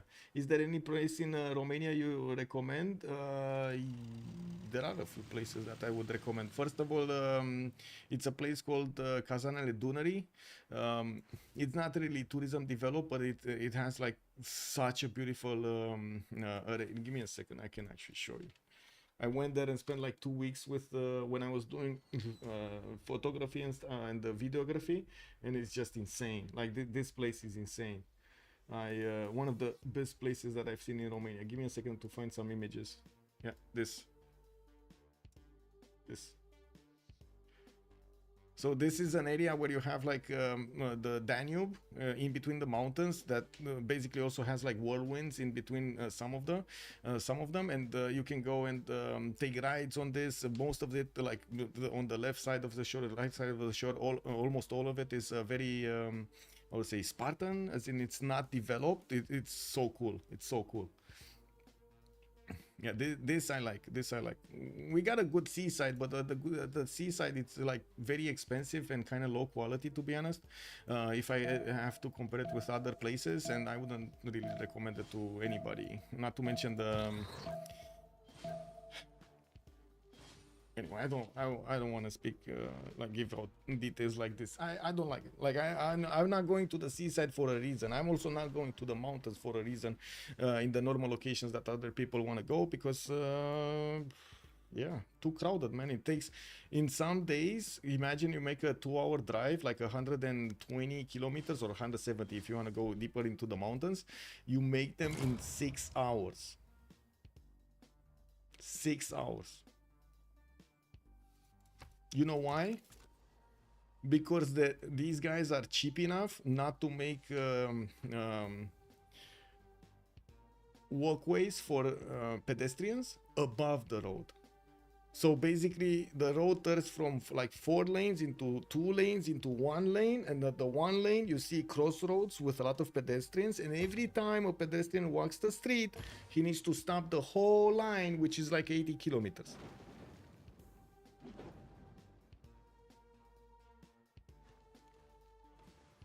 Yeah.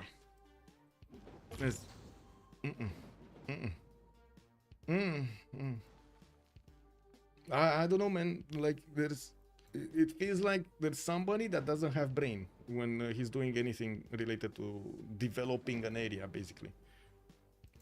And we have 2 nuclear submarines over here. They're not. Oh, this is an armada. I don't see the stars, but that is actually an armada. Ooh. He can actually get closer to Greece. Now the question is, how quickly can Greece get defense up? Okay, first GDR did come out, and I do notice, I don't know where it is. Where is it? Where's the GDR? Did he send it south? No. Where's the GDR?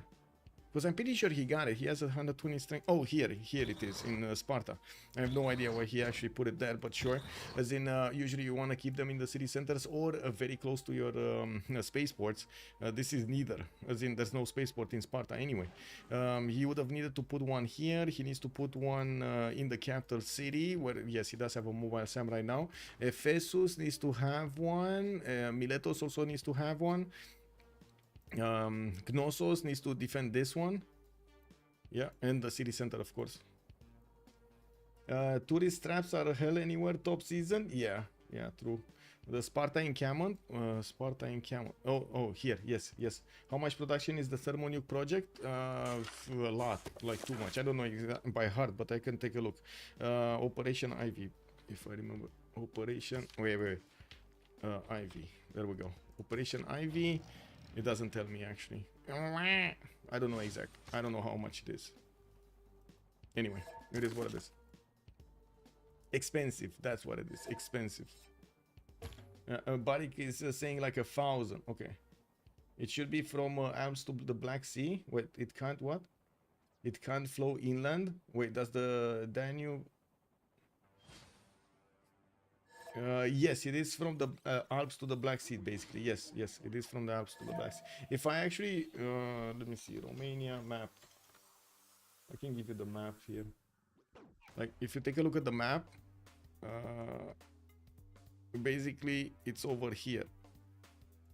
This is it. So the Danube comes around here, and in Orshava starts the area, and you have all of this area over here of Romania that you can go and visit. Like all of this next to the Danube, like you have like small towns and stuff like that that you can stop on, or some how to say, some areas we can eat or dine or stuff like that.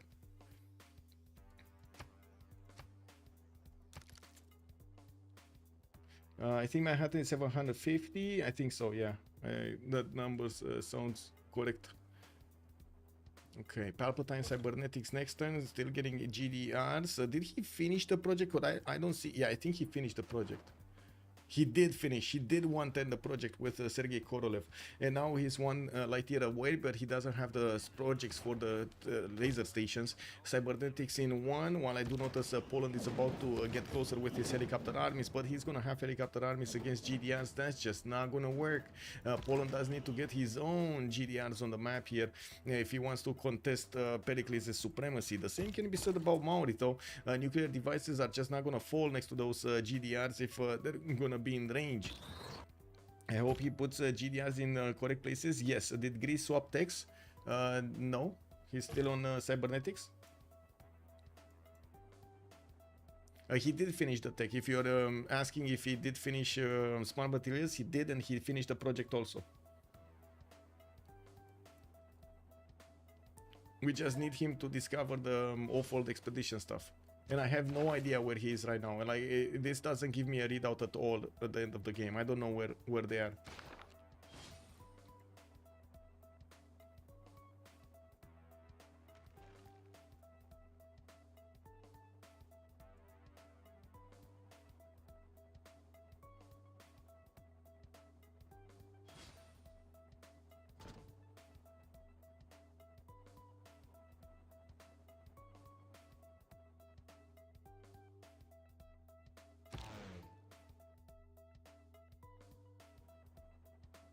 Okay, how many nukes does Coupe have?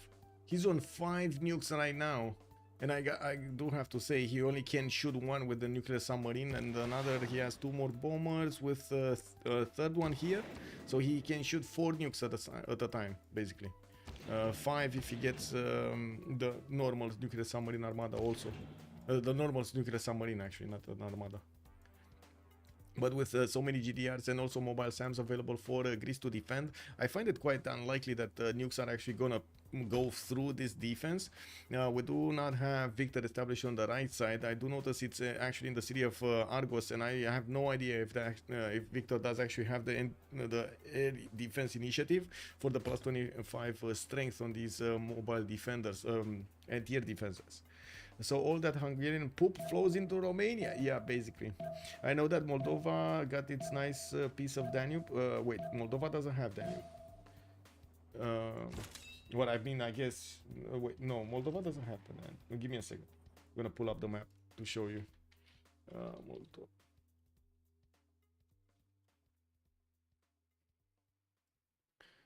So at the end over here, the Danube... Here. So Danube comes through the south, basically, here. And what is it? Goes up. Yep, the Danube goes up, goes up, goes up. This is this is where Moldova actually gets close. I'm not sure if this is a kilometer, but this is the place you're talking about. This is the place in Giurgiulești International Freeport. This is the one. This is just it. This is it. And then the Danube splits up into 3 areas. This is also a beautiful area if you want to go like into the how do you call it? I don't know how to say it in English. It's like the swamp area. Not really swamp area, but anyway. Yeah, lol. Estuary, yeah, that might be actually Danube estuary. I think so. Yeah, the delta. It's a delta. Yeah, beautiful, full of mosquitoes, but beautiful.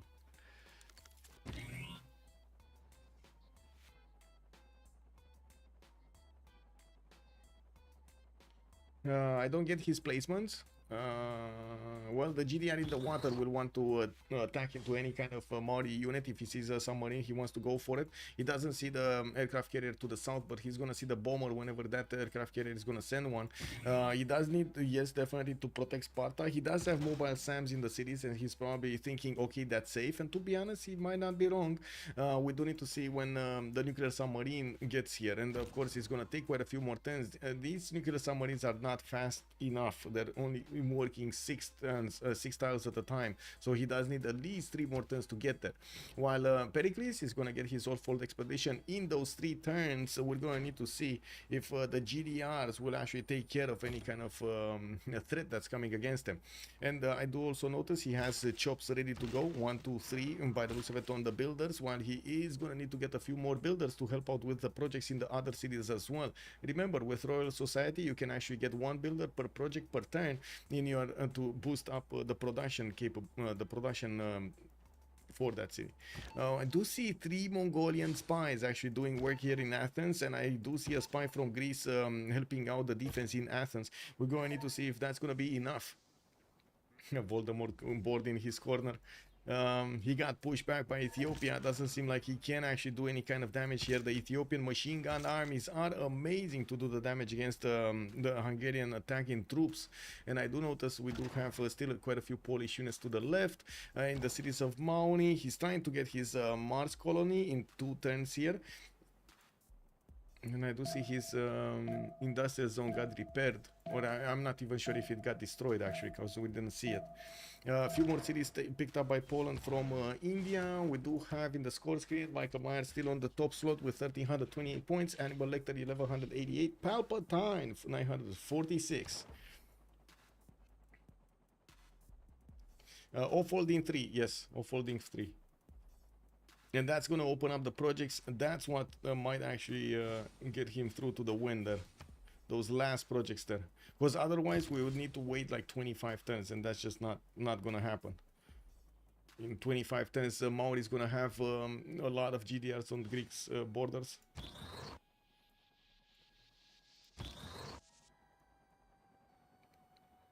I do have to say that Maori at the moment doesn't have spies in Greek cities. I do see only Mongolia having spies over here. And the big thing is he can't really target, he doesn't know exactly what the defense is in these cities unless there is a GDR inside to see that extra garrison strength go up. It's significantly goes to like 140 or 150 sometimes. So we do need to see if Greece is gonna he's gonna get spied on by Maori, so he gets some visibility over the city, so he knows exactly where to shoot, because otherwise he just doesn't know where to shoot. We do have 10 nukes available for Kupe, and he's still not shooting any of them. His nuclear submarine armada is about to hit there, and we do have a submarine next to that. He might actually get spotted. If only he moves 1 tile to the north, he's gonna spot that one. Destroyers though, the destroyer is gonna spot it. The destroyer will reveal the position of the nuclear submarine armada, but he's keeping it relatively close to his border here in Corinth. Mongolia Griff is so funny. Yeah, I mean Mongolia is doing what he can, no? There we go. That's a bomber that got denied. The mobile SAM actually managed to stop him. Let's see if he attacks somewhere else. We got immediately the GDR moving to attack that Maori aircraft carrier.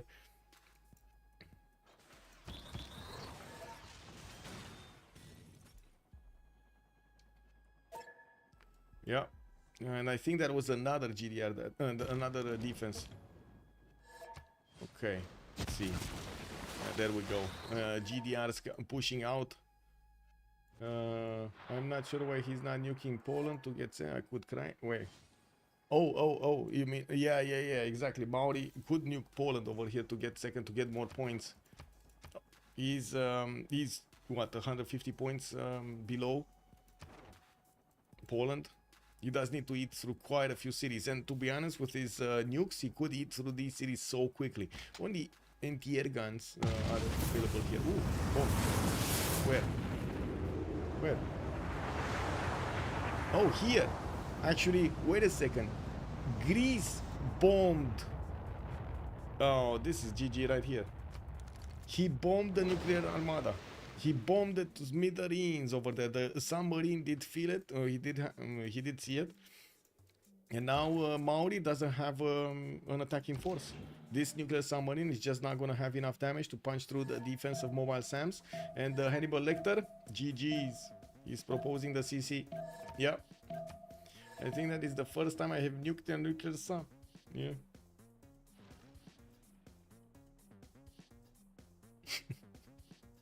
Can the GDR kill a naval unit? Well, usually it does have that ranged attack. he's right now he's actually how to say, pushing back the Maori aircraft carrier, and you did see kill of Caravel, so yes, he does. He did take out the Caravel here next to Corinth with his GDR. He's gonna take this one out as well, probably. I don't know if we with the GDR, but something. Yeah, you do see it has a ranged attack. Boom! Almost down.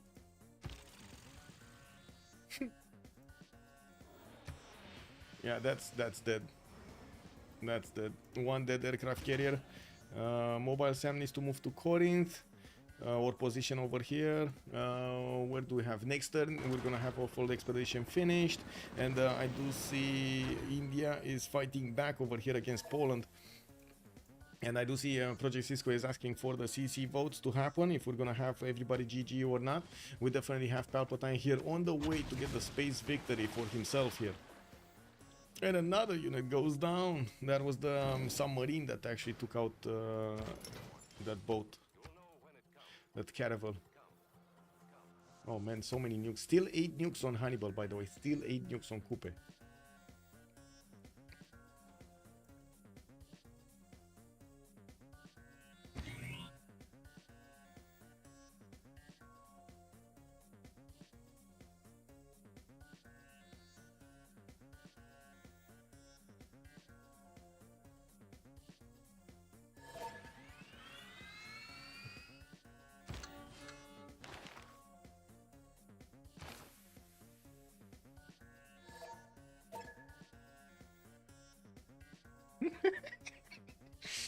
I wonder if Poland agrees to third. Yeah, yeah. That's true. I don't know. I don't know. I don't know.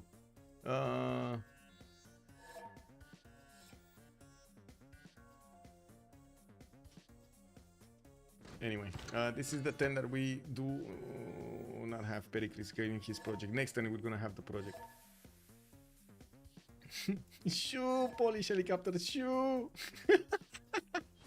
He has them in the north, and of course his GDRs are gonna one-shot these from afar. No problem for him to use his fighters, turning into jet fighters here, to shave off the strength of these helicopter armies. And you, he's getting out. He's getting out. I am glad I played that building pink. Oh my god, I couldn't come on. Whoa. I mean the KFC cookies. Oh man, I'm thinking of food. I'm sorry. I haven't been eating for a long time now. It's been like what, 6 hours or something? 8 hours. We're 8 hours into this stream. Imagine I only ate like 2 croissants. I'm only thinking of food, and yeah. What can I say? I'm guilty of thinking of KFC. Yeah, guilty as charged. Is there a post game? Yeah, let's go. Yeah. Let's go. Building up resistance.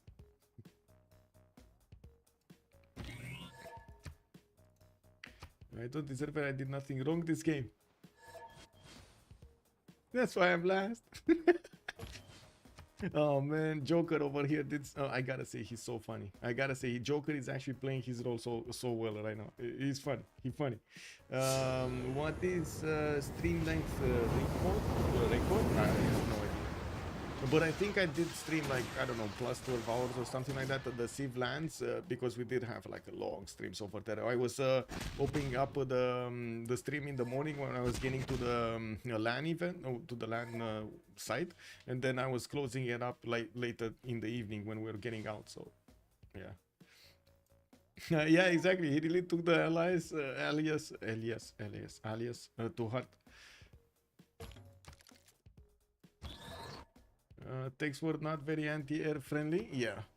Well, Palpatine over here is still 1 light year a turn, but finally he's starting to put his Lagrange space stations going, or laser stations, Lagrange laser stations going, chopping them as quickly as possible. Look at him go. He still has more chops, and boom, another one goes. We do need to see him going to the next tiles here and use his builders, maybe even improve that project with another bit of help with the builder.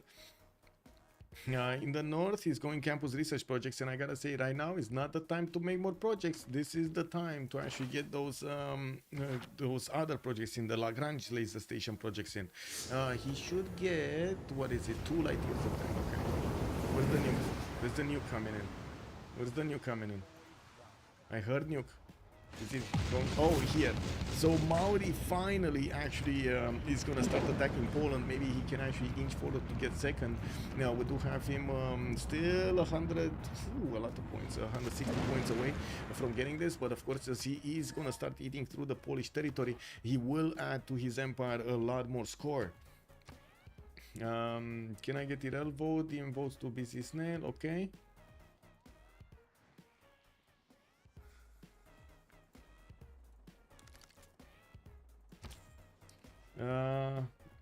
India asking for a vote with like 10 cities. I mean, he can, to be honest, he's just I would say a few minutes away from seeing the space victory.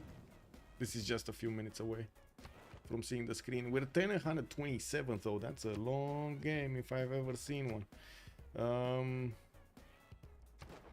Anyway, it is what it is.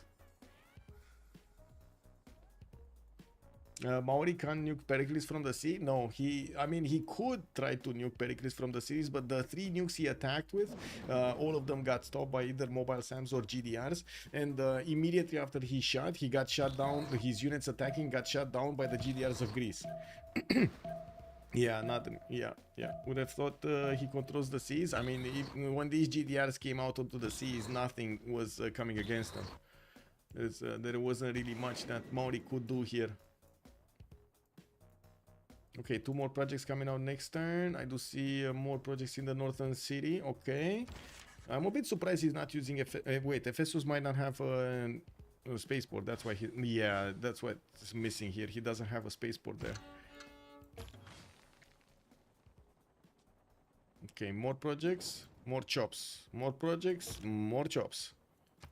Usually players at this stage don't really care about tile yields anymore. They just chop everything they can to get the projects faster. This Sudirman. Okay.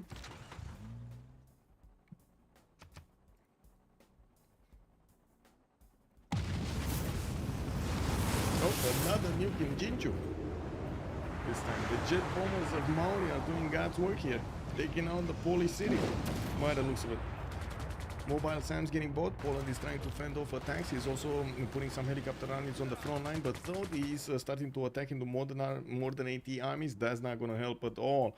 His helicopters are just going to fall quickly. GDR is in production queues from Mauri, getting them in the first one in 2 turns from his capital city, while he's building some more in the other ones. We do need to take a look at the screen here. We do have 4 ideas in terms of output time. It's still not fast enough. Let's see if this one goes through. Yes, it will. You see the missile silo attack with I would say with machine gun army damage. That's the highest strength range unit that he has right now in his cities. Can go through anti-air guns, normal anti-air guns. Mobile SAMs.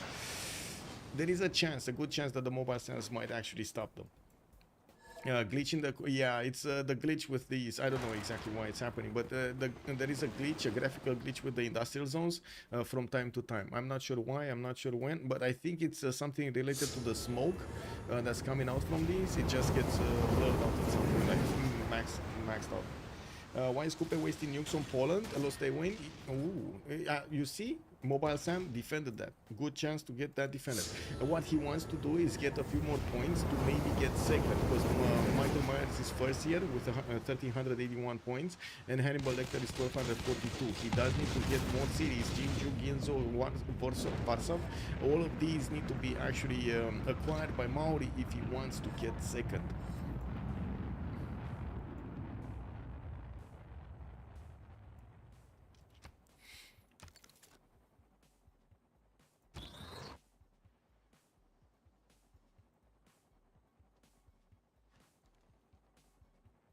Okay, next turn, 1 more project. It's slowly, like this victory of Greece is quite slow, to be honest. He's gonna have 2 more chops next turn, and I do see he has more chops here. Gonna put a few more of these solar farms going for the energy, but it doesn't look like he has enough builders to help these projects quickly. He's getting a few more, and I'm still quite surprised from Ephesus. Instead of going builders, he's actually going projects here. Same can be said about Sparta. Didn't he have a spaceport here in Sparta? Oh no, he doesn't actually have a spaceport from Sparta. But again, it feels like it would have been much more helpful to get builders out from that one. He just doesn't have that many cities working on projects at the moment. And he should be, what is it? He's on 4. Is he getting more? He's on 5. Okay, he's on 5. 6 probably right now. He's no, still on 5. Okay, so he finished that one, still on 5. Let's see if the next job is going to be enough to give him another one. He is wanting builders here from Argos, and I do notice he's going to finish at least 2 more projects next turn, if not another one from the city of Athens. He's getting there. We're around like 3 turns probably from a victory.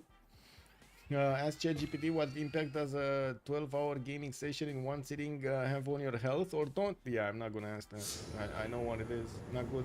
No, also first time I see the game reaching its end. Yes, sir. I mean, we did reach the end yesterday also with the space victory, no? From Poland. Mr. Toes over there managing to do amazing in the Rooster Cup.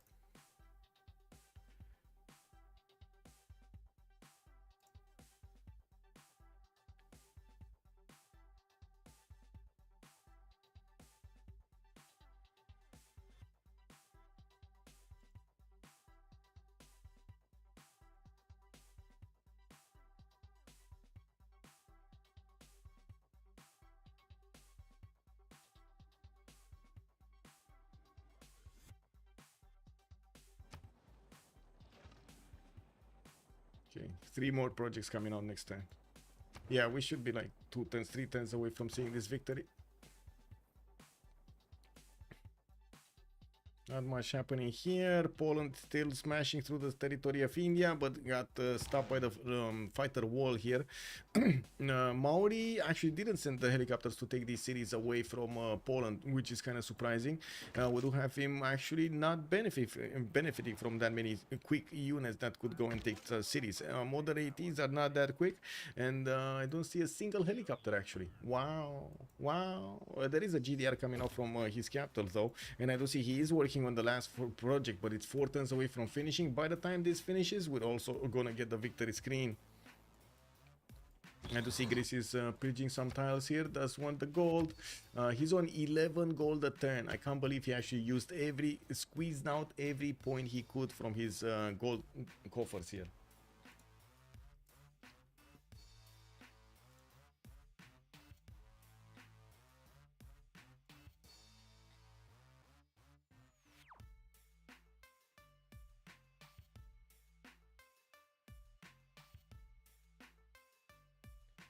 He did, but Poland took it back. Oh, I see. You're talking about this one, Warsaw, no? That's why it has half health and it's not a Gizno 0. I kind of siphoned like 2,000 gold from Greece. Oh my god, he took everything. He took everything from Greece. Where's the nuke? Where's the nuke? Oh, another one in Daejeon. Okay. It feels like that entire defense was a bit late on. It shot after the nuke actually exploded. Wow. Yeah, looks like a defensive setup in the west. Krakow, also the capital city of Poland, did get nuked to smithereens over here.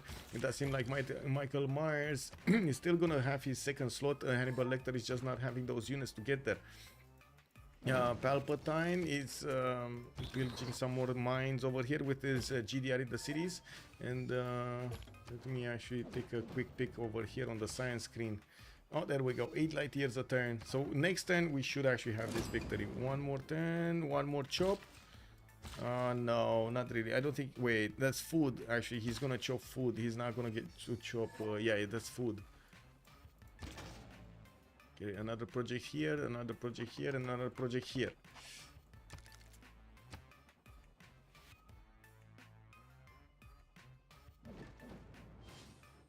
Greece should have built more cities. I mean, he did it with the city count anyway.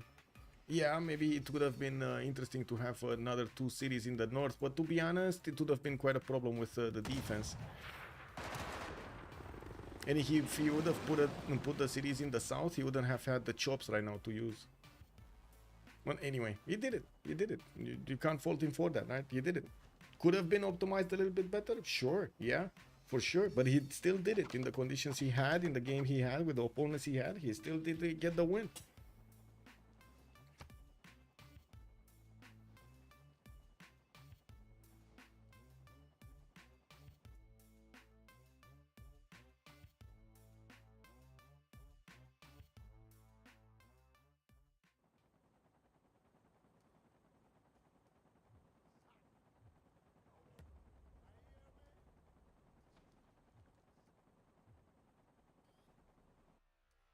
And who won the game? Poland.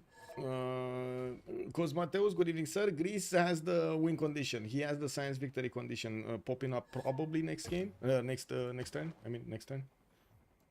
He's getting there. 8 light years a turn, and it kind of looks like it filled up. Like the button filled up here. It should be next turn. We'll see. We'll see if it is.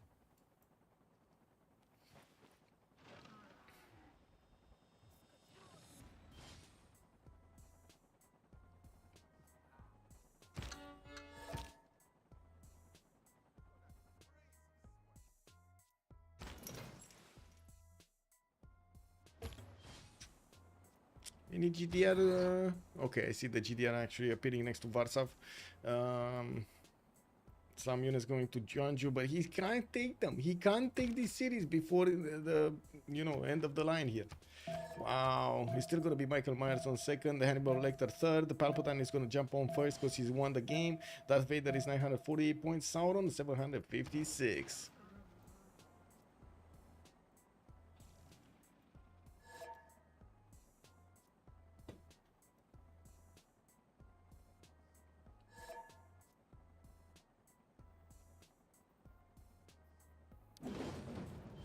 Oh, still no win? Still no win. We need one more turn. Yeah, Palpatine needs one more turn, by the looks of it. Next turn, yeah. It should have been this turn. Oh, it was very close this turn, but it looks like it's next turn. 2 more of these coming out next turn. We do have Athens also getting another one. It's fine. We're just gonna... I mean, to be honest, at this point of the game, they might as well just shift enter because nothing's gonna really change. Look at the new graphical glitches there. I do have Maori taking out a city from Michael Myers.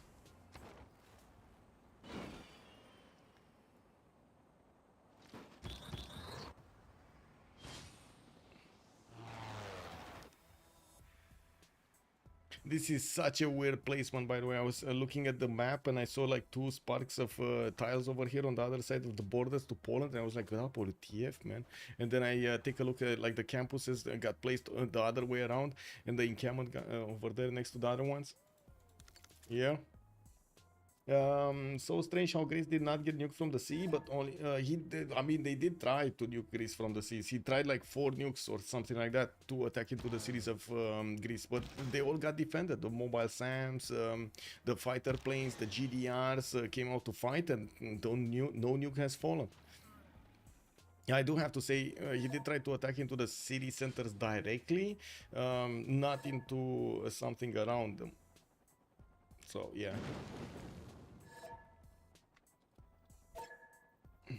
Yeah, let's see, what is the post-game chat?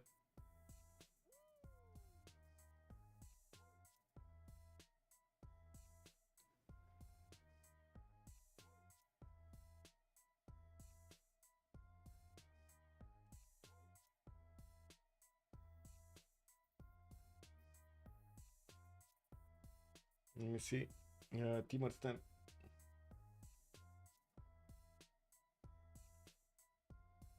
Oh, GG, well played. Yeah, GG. I have a grudge with whoever was playing Mongolia. The Joker, man. The Joker, Dude, man. if the Joker doesn't hit me, like, yeah, thanks a lot, man. I would have held that India push easily. Man, if you he had was to kill my funny. entire production. He was still funny, you gotta admit that. There's nothing wrong here. I'm not admitting. I'm not going to deny that. I'm not going to deny that. Kiki, I'm not going to deny that it was funny, but like, bruh. Yeah, yeah.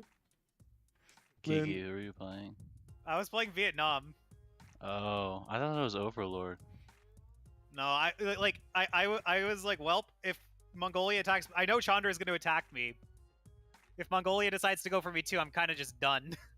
I was gonna attack you way earlier, but I got attacked by Poland. What's Poland? Good question. Not Who sure. was Poland? Defended it really easily. I had two god spawns in a row.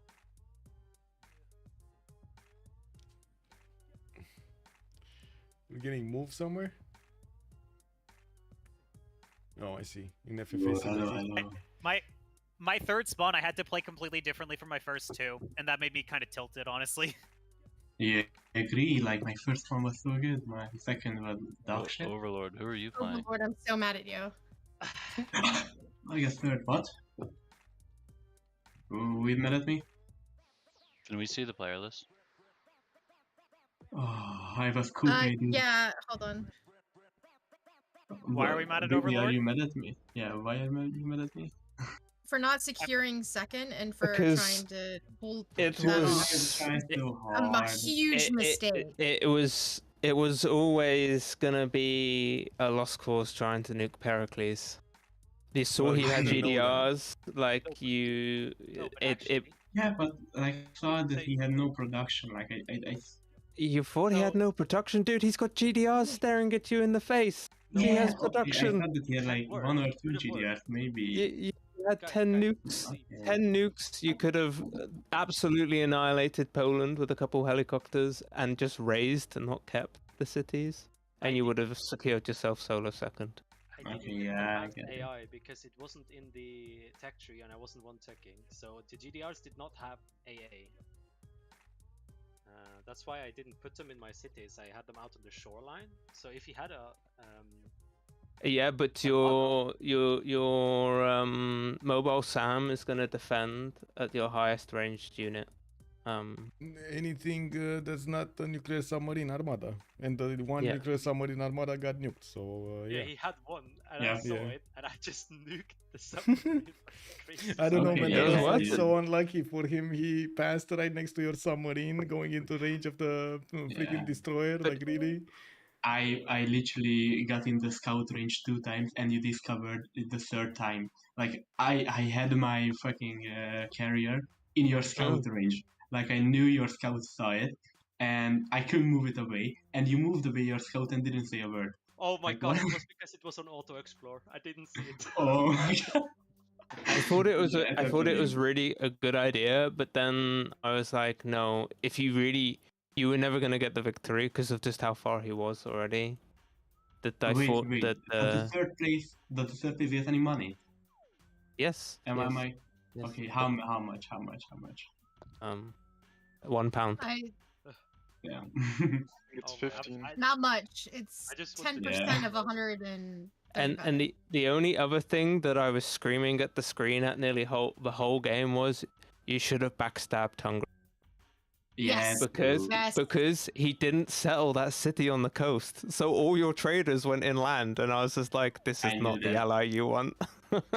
Yeah. Hungary, I don't know if you know that even. You need to build a harbor. Put a harbor, yeah. He could have put a harbor out in 2 times. Yeah, if you put a harbor, it would have been good, but no.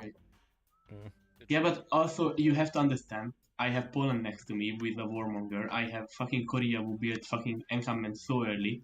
And I have Hungary, who I feared in the early games that he would just hussar rush me, and yeah. You were so far out there on production. It's you were just chilling, you were dude. Fine. Big you chilling. Were fine. Yeah. That's why I don't attack him and go instead for Korea. And yeah, nobody was gonna come for you. Out of everybody, Hungary's spawn was rough. Okay, you can say that from Hungary spawn is shit, but it's so shit. It's so crap. It's so crap. And you went religious settlements on the spawn. Yeah, not even rivers. Coast and hills everywhere. So I'm glad I killed Korea between this one gap between the hills, but then that should have never happened either. He should have just put a unit on each of those tiles, and then you're never coming through there. I do have to say, I want to give props to Ethiopia for doing as well as you did with the amount of cities you had for as long as you did. That I gotta give you props for that. And lack Yes, yeah. But waiting until you had Wait, like lack 10k of what? to use it was kind of shocking. Where GPT, bro? Where GPT? Never mind. Who is Poland, by the way? Can I just ask? I put the list up in. I'm never ever playing with you again. I swear. Dude, holy shit. Man, with him, have you seen Mongolia invade like 2 nations? I was gonna say, saying friendly, Mongolia's the real criminal here. And then Yeah, we haven't got there yet. He's getting flamed soon, don't you worry. I was gonna say, Mongolia caused the guy who like stole the settler the first game. I was like, Have you guys when I saw him next to my settler in the last game, I was like, oh, I have to go threaten this guy with swords because I'm literally rushing bronze. Otherwise, he'll take my settler. Took the alias to heart though in this game. Huh? Joker really took the alias to heart in this game. Yeah, dude, he's the one who killed me, not Chandra. I don't know. He should have absolutely. So I thought he was always going to go for Vietnam, and he got slowed down by Poland showing up on his door. Which Poland, you needed way more units if you were going to do that. But yeah, by the way, guys, what was it about when Mongolia came from the fucking tundra 300 fucking kilometers away? I know. What the fuck? I was one unit. I was pretty sure one Poland unit was with a going to random attack scout me. or something. Wait, I was pretty sure Poland was going to attack. Who's that? I think that was who Coupe. who did Mongolia attack from the tundra? I went above Poland, and I was pretty sure they were going to attack me, so I just wanted to go behind. Why didn't you just go through my cities? We had 15 turns of alliance. Just go through the road that already is there. Yeah. And I would have scouted you. I didn't play this game very well. Dude, you should have rolled Vietnam. You really should have just gone into Vietnam. You would have. I gotta say, I'm gonna stop it here because I'm tired. I wanna go get something to eat, get something to drink, and then just chill. Put my feet above the desk and look at the sky. Thank you so much for joining us. I do hope you enjoyed this final. We did it! We did it! We actually did finish the Novice tournament finals. After 3 tries, we did it. But it is what it is. 3rd time's the charm. Thank you so much for the subs, much appreciated, for also the gifts, and thank you so much for the donations on my stream. Much appreciated also for the follows and subscriptions on either Twitch or YouTube, whoever likes, wherever you like. I do hope you're also going to leave a comment down below on the video, and you're going to have the VOD processed in just a few hours. I'm going to try to make sure it's up today. On my schedule, you will get to see the upcoming week soon. I'm going to try to put it up as quickly as I can as I find the information. We're going to need to see if we have tomorrow maybe a game or the other day. We'll see. I have 2 channels on my Discord which you can easily get to. You just exclamation mark Discord in my chat, and you're gonna get an invite link over there from Steam Elements with the invitation to my server. You're gonna find these channels and a few more channels that will get you some info about what other games I play and what do I do. Ask your questions, fire away on my Discord. Thank you so much for everything, and let's see each other in the next streams. Bye bye bye.